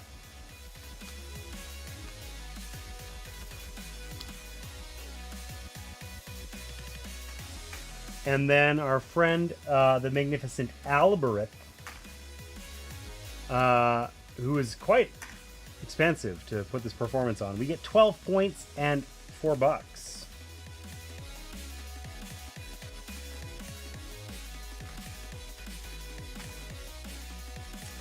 And our thing here, we're going to use to swap these dice. I mean, we still would have had, even if I had done that at the start, what would we have had? Oh yeah, I wouldn't have been able to include that clear die unless, except on the turn I took it. So I would have swapped these, and we would have had 12, 15, 20. So we would have been in the same position anyway. Okay, and this guy's done. And at some point in there, I failed to spend my $2 to get our other guy, who's currently not going to do anything for us, but I'm sure it will be useful later. And we did do our action up there, so we are done this round. I think we had a really good round 2 there, where we took the performance action twice and did a total of 4 performances, got a bunch of bonuses. This is also not looking bad. Like, overall, I think this is working out pretty effectively. So, because we're at the top of the performance track, we get to pick any one of these. Let's take a look. This lets us turn $2 into a white gem as an action. That's pretty cool. And we can pay any number of gems for 4 points, up to 5 times. So 20 points max. The thing is, you know, we put our assign our workers to it, and it gives us +1 to purple dice permanently. But there's only one more round, so it would be just for this final round of play. This one is my hated card. We're just not going to take it. +2 on orange, and this gives us +2 on green. This is like anti-synergy. This one is, once again, $2 for a white gem. Oh, this was like my favorite card. This, I think, is the one that lets us ignore a requirement on a performance. The iconography is a little bit suspect. Disregard one camp tile requirement on one poster. So in one like for one of the posters, you can just like, oh, I don't have the white camp that I need or whatever. So that one's extremely strong. I think this is probably what we'll take. Also, being able to buy the white gems could be really nice. And then down here, also $1 for 3 points up to a maximum of 7 times. We're probably not going to do that, but we have other cards we can score. And then this one lets us, this was the nice thing that lets us spend a worker to pay $2 to gain a additional small thing while taking the build action. I feel like that would have been really useful a long time ago. And this gives us 4 points per purple performance, which we have 1 of. Alberic from the last one. So for sure we're taking this card. Hands down. And then we got to choose what to score here. So we could get 18 points from this. It means we can't purchase any additional trainers. It's not bad. This one, I mean, getting rid of these ones would be okay, but this one is, we would only earn 9 points for, so we probably don't want to score 9. This one might be okay. 1, 2, 3. No, this one would also be 9 points. And we want to hang on to this and actually use it. So we're either scoring 18 points for this and we can no longer get more, or we're scoring 20 for this, but then we don't have the, probably is the single most valuable thing. Choose the value of the die. Let's do the 18. Let's do the 18. So we're going to score this one. It's out. We score 18 points. We're at 100 after 2 rounds. That's better than we were doing last round, or last time, for sure. Thank you for that posture check, trombone. We got to pay our $6 for our income here. We had all orange dice. And we're on to the next round here. These all get discarded. We don't get any additional trainer tiles from now on.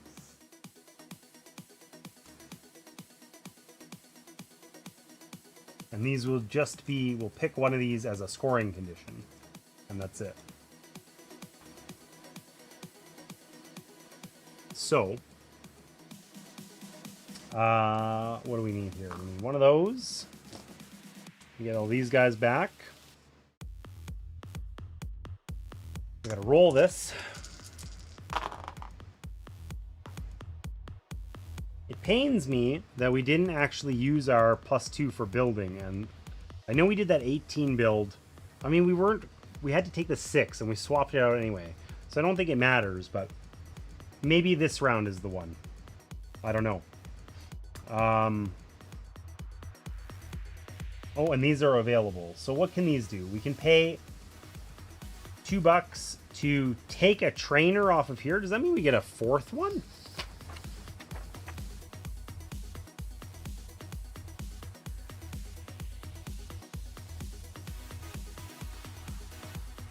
Yeah, that gives us a 4th trainer. So what can these trainers do? This one, they're both for performances. This one, we can do a performance without a tent. That's kind of huge because we only have 3 tents. It means we could ignore tents and just focus on picking up posters, maybe. Mind you, this kind of go hand in hand. And the other one, is when doing a performance, it's like our die is +2, which sort of lackluster. Both of these things only let us get an additional trainer. That's all they can do. Let's just do that now. Let's just spend our $2 and get this one. And now we have a fourth one, and we can perhaps sneak in an extra performance. Or if we, put our cards in the wrong order or something, we can use that. All right, so let's think about what we need to do here in order to win the game. I think we have no posters. We have no posters. We're at 100 points. So we need to score 100 points between our performances this round and our final scoring, including this. We'd like to pick up some gems. 2 gems is worth 4 points for us. I mean, we have them here, but we'll probably use them. But generally, completing a couple more segments here would be cool. Our board looks pretty good, with the exception of that up there. These snow tiles are hard to fit in. This would be a great performance for us to do. We already have it. 13 points and $2. We just need a purple gem to do it. So gaining the gems we need either means we're going to be paying for white ones here, which I'm assuming we can only... I don't know if we can do that multiple times.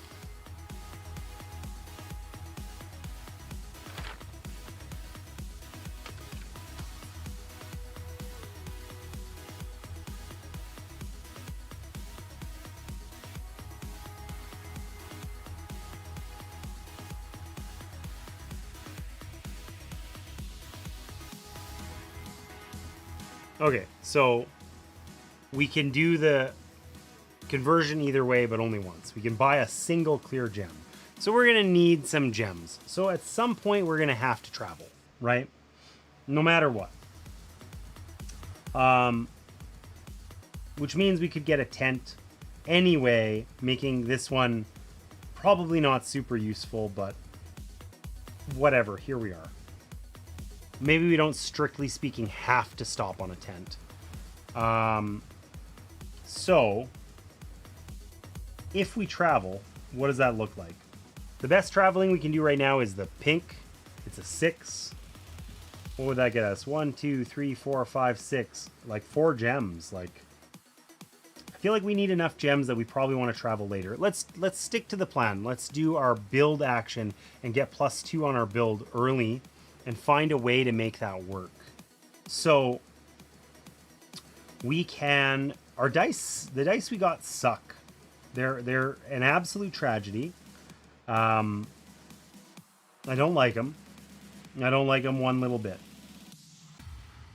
But I think we want to try and build into this corner and get these 2 cards, right? And a clear gem on the way. We want to find a way to bridge the gap over to there. And what we pick up on the way, I don't know that we really care about too intensely, because most of this is good. We want to double up on purple, probably. There's purple on all of these, and we don't have a second large purple. It's also nice and wide. So we want to get a 9. A purple 9 is what we want here. This gets us a purple 8, right? Because we use the worker, get +2. But then we don't get a 9 out of it. And we don't have the gem to use. We could put it here, pay $2 for a white gem, and spend it immediately. I think that's within the rules. I think so. But yeah, I don't think there's any other way we're doing it. Let's throw out this card. I mean, that gets us an extra orange. Do we need an extra orange in here? Whatever, we're doing it. I'm not going to overthink it too bad. We're never doing that card. Let's get it out of the way. Let's take this. We'll put it here. We'll pay our $2 for a white gem that we'll just immediately spend to make that a 10, which means we have 9, which means we can do a purple, small purple, and large purple. And I think we put them like this. We don't love ourselves for doing this because this gets screwed, but we do get over to the 2 card piece that we want so bad. We could do it this way. No, that's still screwed. There's no way to do this without screwing that. I guess like that. And then we can still fit a purple piece in here later if we want. Oh, oh. Don't tell Martina. Look at this. Look at this travesty I just placed. Okay, but we get a white gem, $2, and 2 cards. Yeah.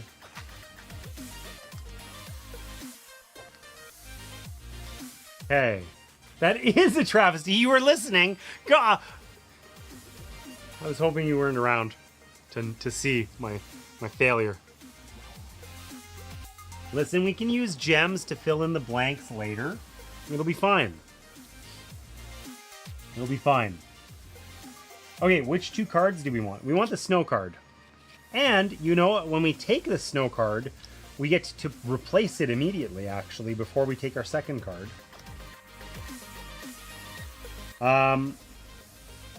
Yeah, we want the second snow card. 9 points, $4.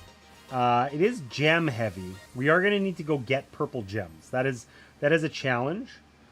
But it's like, it's better than the point value of all the other ones.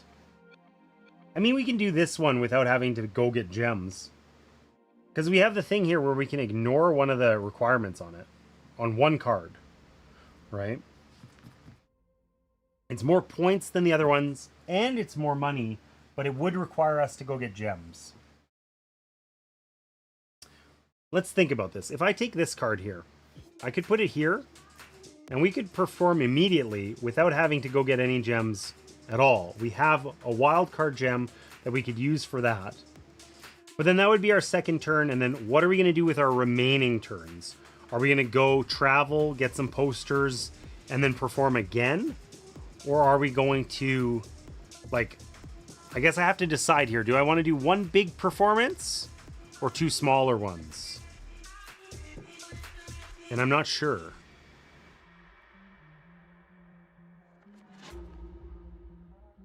Let's just take that one.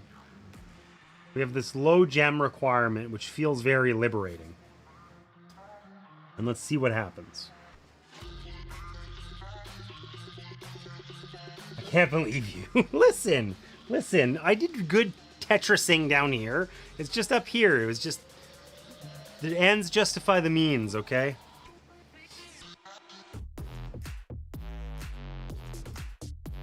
Okay. So that was one action. We've taken our master action thing. This is dead to us. We don't get to do anything else with that board now. And we've taken our one action here to do some building, which got us quite a couple of posters quite easily. Okay, now we have enough on our board that we could potentially perform and do more, but we'd have to pick them up. So let's think about what that looks like. Where can we get posters? Only here, and they're far apart. Right? We can't get any posters here or any posters here. So if we want more posters before performing, we have to go do it up here. I think we just do our performance and then figure it out after that. Probably. I mean, I suppose, hold on. On our last turn, we could have spent $2 to get a poster. That's what we could have done. Right? Because which one of these can we do? Oh wait, maybe we can't do any of them. Yes, we can, because we can ignore the large purple. So this one we can definitely do. This one we can definitely do. This one we can definitely do. We can't do that one. Okay, so this one's the most points. Let's take this one though. Ooh, we don't have a gem for that. But we can do it without a tent because we're cool. Because we got the tent abusing thing. All right. Cool. So this all worked out. So we just have to do a performance that lets us do 3 performances, which means we need at least a 12. That's problematic. Let's take this and discard it at the start of our turn. We can roll a purple. I got a 5. 5 sadly is not a 6. Because we don't have any extra gems. But I could just turn it into a 6 over here. Because we need 12. We need exactly 12. Not 11. Not 14. 12. But then we're stuck with all these stupid purple dice that we don't like. Whatever, we're doing it. Okay, ends justify the means. We're making this a 6. It's fine. It's fine. That's a 12 performance. That means we can do 3. Okay. We're going to use this thing to do a performance without a tent. We're going to use this thing to ignore one of the requirements. And let's see how this goes. Of course, the thing that sucks about the no tent is we don't get the points for it. But if we had put it here, we wouldn't have been able to do it. We don't have the gems. Okay, so we got a big purple, a small orange, a small green. We got all those requirements. Easy. We got a big purple, small purple, and a small orange. We got those. Easy. That's our one with no tent. And then over here we have our 2 white snow camps, but we don't have a third purple, but we're going to use this ignore one of the requirements to ignore that one. But we are going to have to pay this gem for it.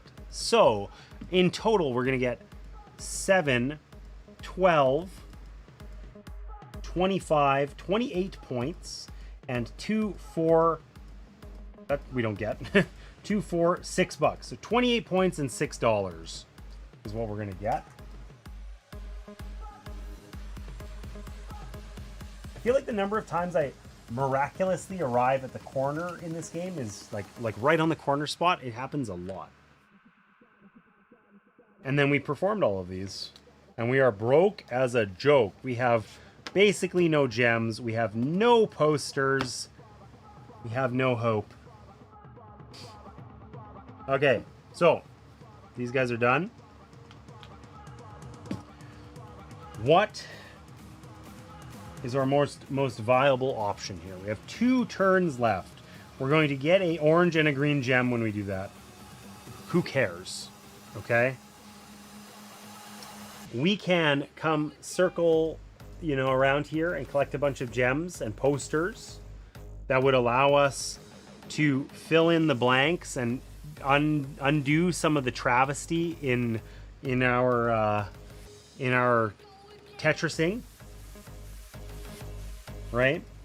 If we wanted that to not suck, we're going to need 1, 2, 3, 4, 5, 6, 7, 8, 9, 10, 11, 12. If we have all of our gems, no, 13. Shit. So even if we go travel and get all of our gems and then perform, we're not going to have enough gems, even if we spend 0 of them, to make this not at least a little bit bad. A shame, but so be it. Because we're either traveling and then performing, or we can build and then travel, right? If we like right now, what do we have? We have 3 of these filled? No, we have 2 filled. So we're going to get 8 points for this. If we build and then travel, we're going to fill this whole thing up, and we're going to potentially be able to get, I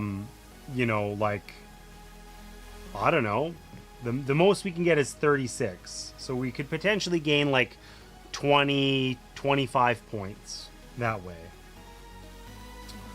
Alternatively,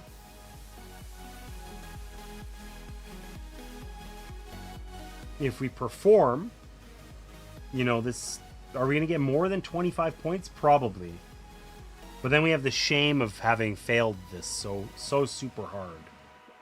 We don't want that. That'd be bad. Martina will never forgive me. There's also some chance that we could build pay a little bit of money in order to pick up some posters and then just perform and suffer the consequences of only having a few gems. That's maybe an option. So let's... Oh, we can't get a purple here. That sucks. Okay, so what do we need? We need $6 right now. Here we go again. Oh, we got a decent amount of money left over. We have $9.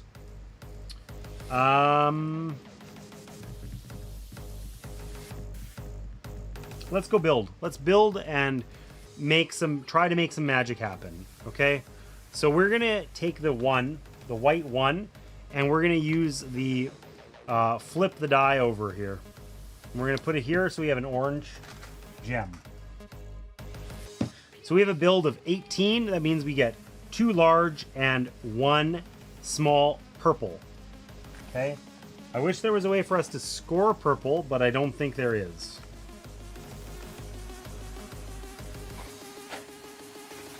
Okay, we know that this one's going up here.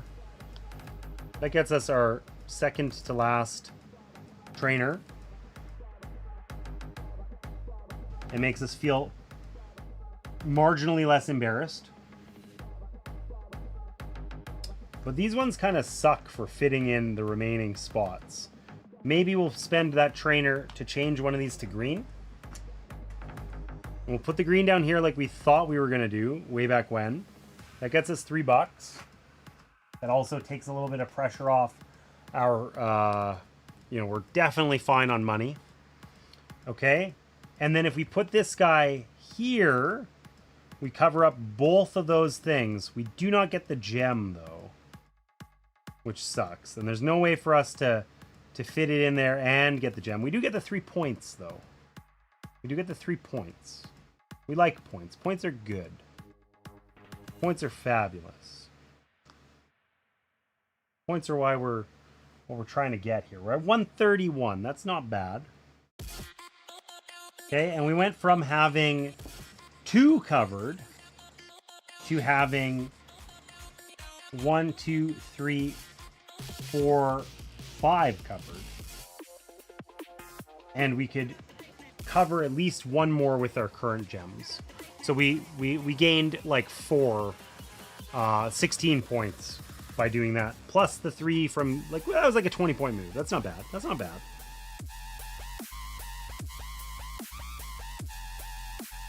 You know what, though? Never mind. Doesn't matter.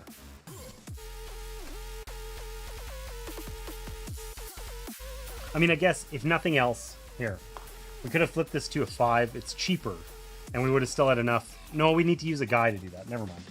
Forget it. Forget I'm trying to min-max. I'm an idiot. I'm not doing it. Okay.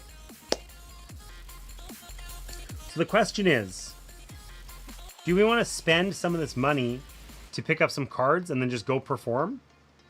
Or do we want to forego a last performance and do like a huge travel action and get a shit ton of gems and a tent, which is worth 4 points?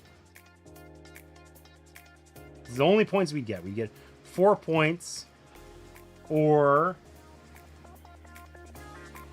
I mean, we have the gems that we could do. If there's no gem requirement on the card, we can do this tent. So... We can't do the snow one, because gems.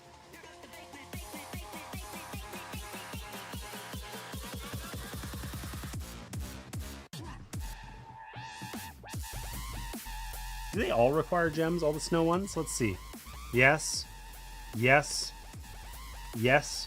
So of our 4-card sample size, the answer is yes. Just because, like, if we went and traveled or if we went and performed, we're probably getting something like, 15 points from the cards and another 8. We're probably getting 20 points. I mean, 20 points is better than we're going to get from all of the gems. Even if we fill all of this and cover that up, we're going to get at most 20. So we're going to leave this disaster. I'm sorry, Martina. Look, this Tetris thing, this was the best I can do. Do better than me next time we play. Okay? And we're gonna spend some... Oh, we only have 2 Shit! I thought we could get 3 cards, but we have to spend $4 to get 2 cards. Yeah. We're still gonna do it. We're still gonna do it. We're gonna spend our $4. And we get 2 cards. Before we do that, before we take our turn, we could have discarded this snow card. And then we could have rolled an extra clear die. Because we haven't even picked a die yet, which is my mistake. But maybe we'll get a card that doesn't suck. Oh, I guess this is at the tail end of our other action is when we're spending these. Ugh, they all require gems and we don't have any. Okay, so...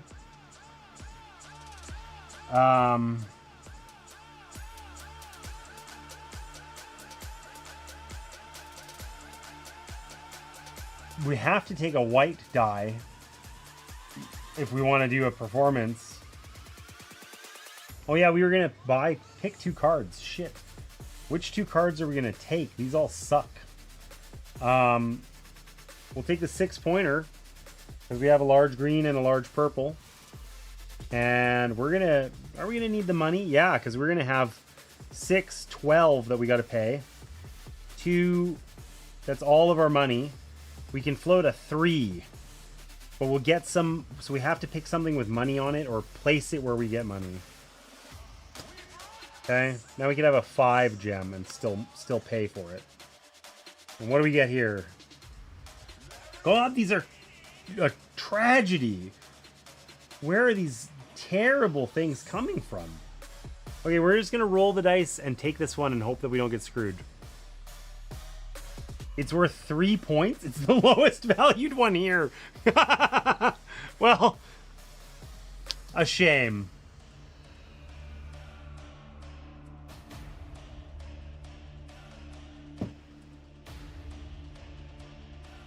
An absolute shame. At least it doesn't require a gem, because that would have sucked.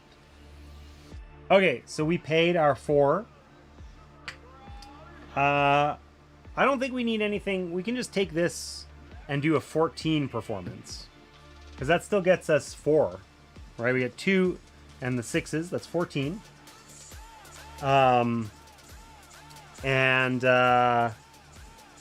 We have enough money here to already pay for that, so that's fine.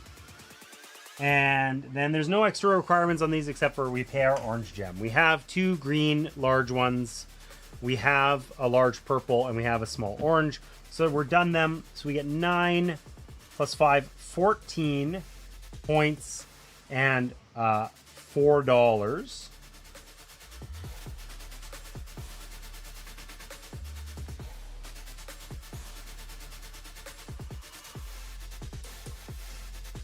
I risked it, and it didn't quite work out. But that's it. We're done. So... we can't take this one for scoring, but we can take any of the remaining ones. This is our largest orange area. That's embarrassingly poor. This is the number of large green ones we have. That's 10. That's not bad. And this is 2 points per orange and purple that are orthogonally adjacent, which I think is only 8. So this is our best one. Okay. So let's pay for our dice. We're going to pay $14 this time. 7, 8, 9, 10, 14. We're left with $4, one shy of a point. We suck. We suck. My min-maxing has failed me. This feels more like a usual stream. Okay. And then we're going to choose one of these to score, and then all the other ones we're going to score at half value. 1, 2, 3, 4, 5, 6. So this would score us 18, but this will score us 20. So we're going to take the first one as our scoring card. So it's the pick a color of die plus our white dice. So we're going to pick pink, and we score 20. 165. Okay. And then we make our, we get 3 points for every, well, we score the remaining ones, we score only half value for them, okay? So 3 points for every orange tile, large or small. So we would get 9, but we're going to round that down, or divide it in half, round down, we're going to get 4. This one is per green tile pictured on our completed posters. So we have 6 of those. So it would normally be 18, but it is going to be worth 9. Half value because the end of the game. We can pay 1 point for every $3. Well, we got $4, which would normally be worth 0 points, but instead we could make it worth 6. It would be worth 12, but we get half of it. So I'll take 6 points instead of 0. That sounds okay. And then over here, 5 points per large green. We have 2, that's 10, but we only get half, so 5. So we're at 189 after scoring this. We would normally convert our money, but we spent it with this one, so we have no money. And then it's just this here. So we can use our gems to cover up as much as possible. We're going to cover up those spots, which means that we have 1, 2, 3 areas that aren't covered, which means we have 6 that are covered for 24 points. So we get 213, and that's it. We don't get any more points from anything, but we did score slightly higher than last game. Slightly. And we made Martina angry with this, like just whatever we want to call that. I don't know what it is, but she's not happy. Oh, it's a disaster. Anyways, we still beat it. I thought we were gonna kind of flub that last turn, honestly. That last round. So it's interesting. This happened to me when we played this as a multiplayer game as well. I was doing really well at round 2, and then I had a terrible final round. And I wouldn't say this one was terrible, but it wasn't as good as round 2, right? It wasn't as good as round 2. So I think it's easy to kind of overshoot a bit. Spend all your stuff, and then, you know, it takes you more than the 4 turns you have to kind of get the momentum back, right? But overall, that was like a super fun game. I like the Magnificent a lot. I will say that I think the snow expansion is cool. Just the added variety from the cards. It's like it basically kind of fills in all of the cards that you sort of imagine or wish you would have had that aren't present in the base game. So just that is cool. These snow, these ones seem really good. I mean, I suppose a challenge is that you have the difficulty of having to like get the large white camps in your buildings in your camp, which is not easy to do, but it's not that hard, and those seem like a little disproportionately good maybe. But despite that, I say that, and then we didn't score any better than last time, really. This board here, this is cool. This is essentially just like an extra bonus action in the solo game, which, you know, isn't that meaningful, but gives us like a little bit of, because it's sort of deterministic, it's predetermined, we can do one of these 2 things at some point during our turn. That gives us a little bit of extra to play around. I think this would be a great addition to the multiplayer game, because of course, in the multiplayer game, these tiles are out here, and retrieving one and using it consumes your turn. So then you're not, you know, traveling when it's useful or taking a poster that's valuable or whatever. It just adds more opportunity cost to the mix, which of course I quite appreciate. So I think that this was a super good addition, kind of like a bit of an interesting but not amazing addition in the single player game, but I could see how it would be like just fabulous in the multiplayer game. And the tents and the extra trainers and all that, it's like more of the same from the base game, but like just extra variety. It's awesome. It was excellent. So overall, I think that my opinion of the Magnificent is unchanged. The snow expansion, totally worth it. Does it fundamentally change the game? No, just makes it that little bit better, a little bit more interesting. And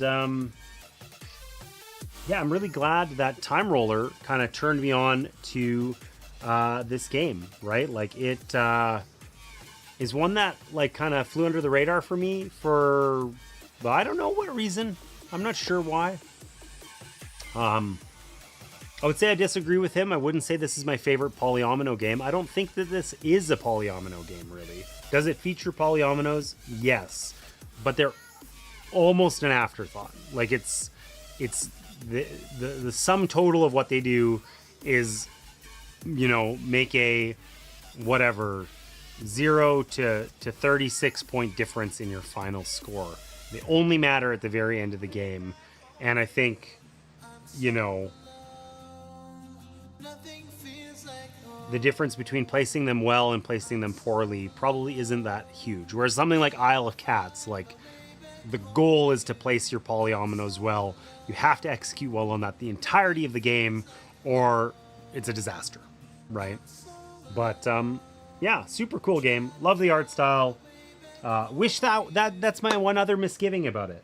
That's my other problem. Like, super cool art, right? I really like this.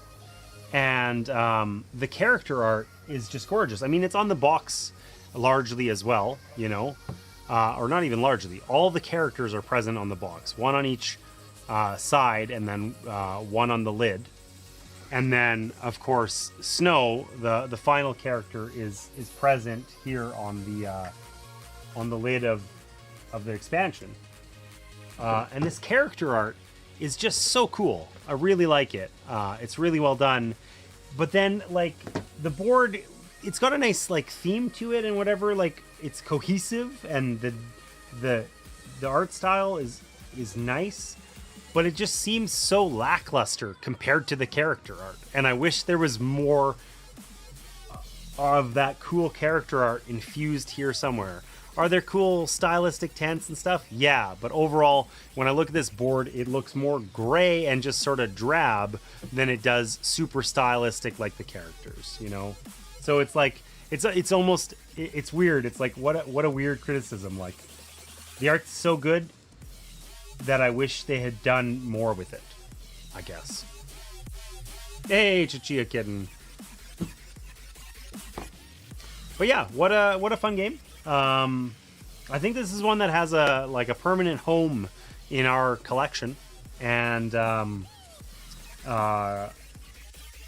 awesome. So I don't think I'm going to play it a third time. The solo mode also, that was the other thing. One other thing I want to say about it before we leave here. Something that was interesting about this is that this is perhaps the only time I've played a game with a solo mode.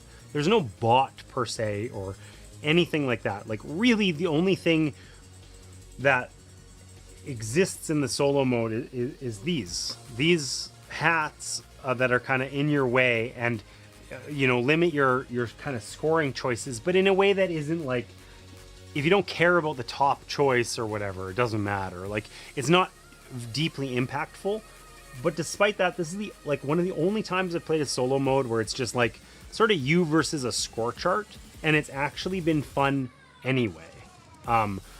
Usually that's that's sort of the easiest way to do solo mode. Like, before solo mode modes became a thing from manufacturers, people would dream up ideas on Board Game Geek where they'd, you know, publish little add-ons with some minor rules changes and try and beat 80 points or whatever the score was, right? And that's all this is here. It's not clever or anything, but there's enough choice even as a solo player with nobody else is stealing my dice. I'm not racing for it, for a color or whatever. And there's still enough like agency and choice there that it was fun to play anyway, right? And that 80 looks easy to beat here. Yeah, agreed. I just threw that number out as an example from some figurative other game. But yeah, anyways, the idea that we could play or that I could play a solo game like Scholars of the South Tigris, I played last week, okay? And it has a bot, and the bot doesn't use the same rules as a normal player, but they're close enough that it's easy to be confused. And like the overhead of just playing the bot turn was like really significant. And it didn't feel like I was playing against another player anyway. It still just was an artificial opponent who earned points some other way, and it was a little bit random and whatever. And it's like, I have none of that overhead, and this is still just as fun of an experience. I like that. That's cool. I'm surprised, actually, because most of the time, yeah, it's like most games, if you took a game that's good with 3 people and just said, oh, play it by yourself and try and get 100 points, usually that sucks, right? But here it works. It totally works. So, anyways, magnificent. Great game. Super happy that Time Roller gave me the recommend on this one. Absolutely worth it. Really liking it. And, yeah. So, let's find a place to raid. Drink before end of stream. Okay. Look, my now cold coffee. There's still a little bit left. But, what else do we need to talk about before we end stream here? We're going to raid somewhere. I don't know where. We're going to take a look. Find somewhere. Somebody. Suggestions, if you have any, drop them in chat. And I will be streaming this coming Wednesday on YouTube. So that's something that I probably should try and call more attention to. So in March, I'm going to try and do better on promotional stuff generally. So I stream on YouTube and Twitch. On Sundays, I stream to both simultaneously. And on Wednesdays, I stream on Twitch with my daughter. Or sorry, on YouTube with my daughter, because she can't stream on Twitch. I'm going to get a little bit better about promoting the YouTube streams. I think as a platform for live streaming, it's less good. But it does give us some unique opportunities that we can't pursue on Twitch. So I'm going to try and be a little bit more promotional about that, and also start publishing a bit more of a consistent schedule on my Instagram. I'm going to try and put out every Monday with... normally what happens is at the end of the stream... Trombone's raiding in. Hey, Trombone. Welcome in. Hey, welcome, Raiders. Thanks so much for that raid, Trombone. What were you guys up to? I didn't even realize you had started streaming. You were in here earlier. So thanks so much for that. I will say that, unfortunately, I am wrapping up. So you raided in just in time for us to raid out, basically. Nonetheless, thanks for joining us. Those of you who don't know, I'm James. I'm Opcost. We play board games here. This game today, we were playing this game here, The Magnificent, which is sort of a dice drafting polyomino game. I'll give you a little look at it. This was a recommendation from Time Roller, fellow board game streamer. If you don't follow him, you should. And we had an absolute blast. Played this twice. Played it once with the expansion, which is excellent. It's called Snow. And yeah, this is what we usually get up to here, playing analog games. And there's an ad. Perfect timing. Okay, well, kind of flubbed that. So we got the raid. We got the ad in the middle of the monologue about the raid. That's how it goes. So let's take a look at where we're gonna raid out to. Anyway, we were literally in the middle of that when Trombone joined us. Quadruple though. Raid pauses ads for raiders for 5 minutes. I didn't know that. That's great news, because then you guys missed that one. I find the way that the way that raids work on, or not raids, the way that ads work on Twitch now is just disruptive.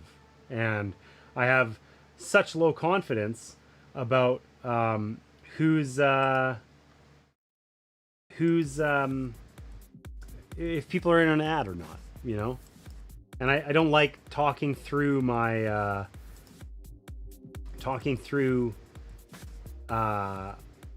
whatever, the end of stream stuff, important stuff, when like half the people may or may not be in an ad. It sucks. So who do we got? We got Olympian. We rated Olympian last time. We could rate Olympian again. On that note, actually, since I forgot entirely. So we were talking when the raid came in. I feel so off kilter now. The raid came in. We were talking about important stuff. I was saying I stream on YouTube and Twitch. So I'm streaming on YouTube Live right now, as well as this. On Wednesdays, I stream on just YouTube Live with my daughter. Check it out. Socials should be in the chat somewhere there. Or we could even... Oh, maybe this will work. I don't remember the command. Is it social? Is it socials? Is it Discord? There it is. Check out the YouTube channel. Join the Discord. Yeah, so Wednesdays I stream on YouTube exclusively. Sundays I stream on YouTube as well as here on Twitch. I'm going to be trying to post a consistent like content calendar on Mondays on my Instagram, so you can find out what I'm up to there. And I will just mention that this coming Tabletop After Dark is on the March 17th, 2 weekends from now, 2 Sundays from now, and I will be participating in that. We are playing games designed by women for Women's History Month. So there's Time Rollers in there, ton of other good board game streamers. I think I'm going to be playing a Roberta Taylor game, probably Creature Comforts or something like that. She's a local to me designer, and Creature Comforts is a freaking excellent game. So anyways, that's coming up, just so you guys know.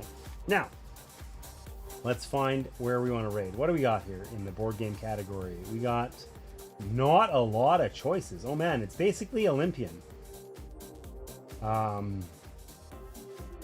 There's the Angry Joe show, but that's sort of, you know, I don't know.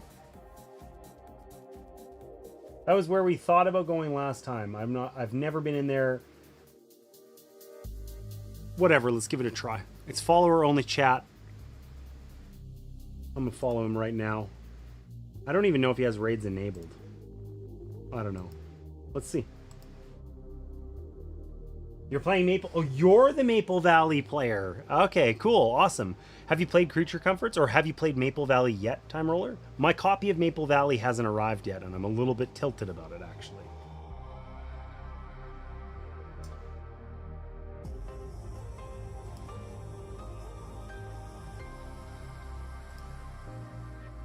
Have both and have played both. Awesome. Well, I look forward to seeing your play of Maple Valley.